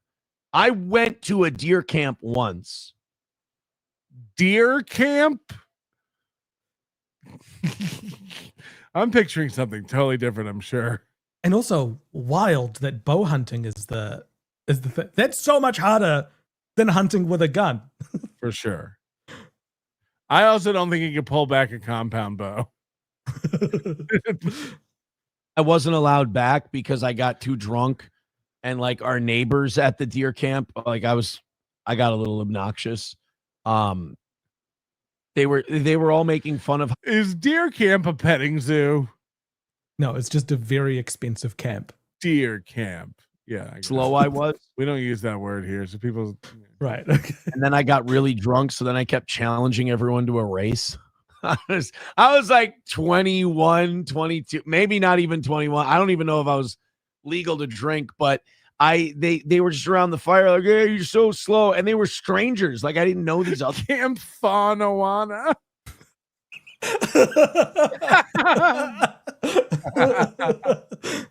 Guys that came over to our fire. So they're like, all right, I want to race. I'll race you. And then my cousin had to tell me, he was like, dude, we can't have you back next year. His stories are really the worst. Like he really is the fucking worst. All right, we got to get out of here. Let's go through these things. Diablo Sandwich. So what? Moody's people get 70 virgins for wedding themselves. It's all nuts, and Aaron's still a douche. It's like he really knows. It really knows me. Cash, thank you for becoming a YouTube member. Ghost Crusaders TV. Look, I am an idiot. I'll test it for free. Test what? The new super tip. Oh, okay. Got you. Herb. Oh no, this can't be good if it's blue. Now I understand the super tip development cycle. Moody is boosting Hassan Piker instead of coding. He wants to drag the company into the basement with the Romanov. Sorry, Tovarich. You're embarrassing me in front of our investor. Dimble Balls. Here is an evergreen Moody's inability to read social cues is proof of his autism. Look, So never- sometimes I can read social cues, but sometimes just my love and excitement about You're not reading one facts right now. Nobody and cares. data. You get Moody. Enough of your autism porn. No, you don't understand. I can't take instructions. I have to argue about the merits of your request before actually doing my job. Yes. Who's in charge here, camel jockey? The merit of my request before you fulfill it. That's the perfect way to put it. You missed an apostrophe in your email to me asking me to do something. Yeah, I can't pass. Chrissy I does can't Friday pass a Night Kirk Nights. grammar. A podcast for movie and geek shit. They get 10 to 15,000 views every Friday. She just sits there and giggles, sits there and shows her gingival hyperplasia. Gingival hyperplasia is the medical term that means the gums have grown larger or puffier than normal. In layman's terms, big fucking gums. Is that true? She does a show where she gets 15,000 views on Friday nights? I don't know, but apparently she's got BFGs on there. Yes, she couldn't hit those numbers. Shardy McDenon, smarter than Connor here. Good point. Day 12. Melton, did you ever spend the $49 Lululemon Venmo? I got you. I don't know what Lululemon has, but I did pull it up here for you to answer that. It says 44. Are they taking money out every year? Because I think you got me this for my birthday in 2023. Isn't Lululemon for like moms who jog? Yes. You're gonna wear your athleisure wear? Yeah. Like, what am I post? So I guess they're taking $2 out a year of the card or something. I don't even understand the math on that. What should I get for Lululemon? Everybody let me know. This is my favorite part of Aaron's show. Kiki, bring me my stall helm. Joe Budden, pump it up. Joe Budden. If he really wanted to be a show meant for dudes who wear steel toes at work, he'd play mariachi music and call it the Chicano Power Hour. Yes. I don't think there's not. I don't think. Are there a lot of Latinos and Mexicans up in St. Cloud? I don't think so. Latinos and Mexicans? Yeah. There was a preacher in the South that literally locked the doors to the church and didn't let people leave until he got 20 grand. Jesus. There you go. Prosperity gospel. Was his last name Imholte? Melty clearly annoyed with the Kiwi. 2 rounds down at the gym on me. Erica is very much a Nazi song. While the lyrics are apolitical and purely about a soldier's love for a girl, the song is heavily associated with Nazi Germany and WW2. Ich liebe Hitler. See Kyle. Yeah. Okay. I trust it because it sounded accurate. Moody, your Islamic K propaganda is evil. Full kick you. Could you not write Islamic? So instead of figuring movie math and percentages on every fake dono, why doesn't the dummy just set the daily goal $125 higher for the day? We've said that since the beginning. Yeah, because it's a psychological trick. He's trying to make you think I don't need that much, but then not counting everything. It's also insulting to a listener who's paid. The real cost to that listener is $100, So and immediately then discount it. Aaron's like, "Oh, you only sent me 70." He's like, $100. "No." That counts as 70. Good job. 30 more, and we would have gotten a real 100. That Ava dude seems sane. Yes, totally. The Chargers. You're not going to believe this, but let me tell you. And another thing about that, Phillip Rivers would have. Oh, and of course, Fauci and Melton. Don't even get me started.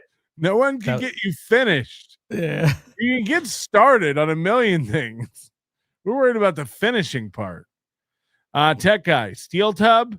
Gino claps clothes on a big rock by the river. Oh, that got me. The one pun. Toe Jackson, master of all sports and cum slurping. Toe Jackson. Tim Bollinger, there are a lot of Mexicans everywhere, Moody. Not in New Zealand. You never see them. They only come out at night like roaches. I'm not saying they're roaches. I'm just comparing them to their nocturnal activity. Right. You used a simile rather than a metaphor. Right. Shane M. Chrissy is often a guest on the Nerdrotic channel that has like 3.5 million subs and thousands of live viewers. Right. And but this is my point. People go on giant platforms like that and then come back to their show and get 2,000 views. It's like, yeah, you're not pulling.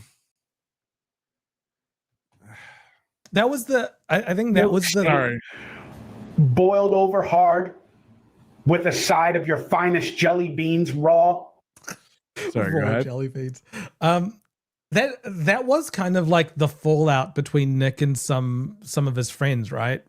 For his law friends, that he had a large channel and their payment was to be on there and exposed to tens or hundreds of thousands. The minute of it came people. time to throw him under the bus, they went on there and said, like, he never paid us. He never gave us money. It's like, that was never.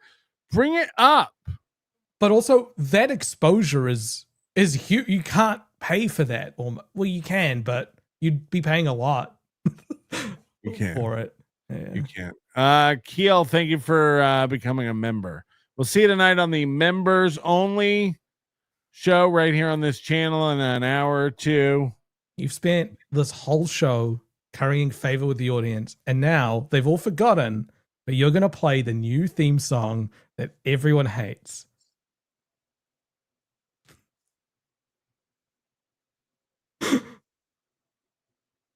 I won't.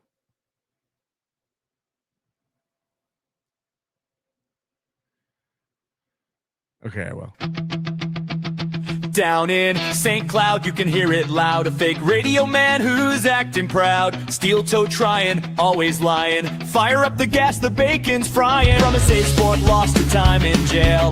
Aaron needs a new donor whale. Polydrama, legal trauma, another win. Oh, that's the karma. This little piggy went to YouTube. This little piggy's on Rumble now. This little piggy's begging for dollars, and this little piggy's breaking down. Every week we'll recap it slow. Tune in for this little piggy show. From 20K to barely 3, it's a circus, can't you see? The toe just frowned, the goal is down. His coping, seething kickstands wound. His legal fees are stacking up. It's almost time to shake the cup. The countdown's on, it won't take long to see this piggy squeal his song. This little piggy went to YouTube. This little piggy's on Rumble now. This little piggy's begging for dollars. Or this little piggy's breaking down. Wow,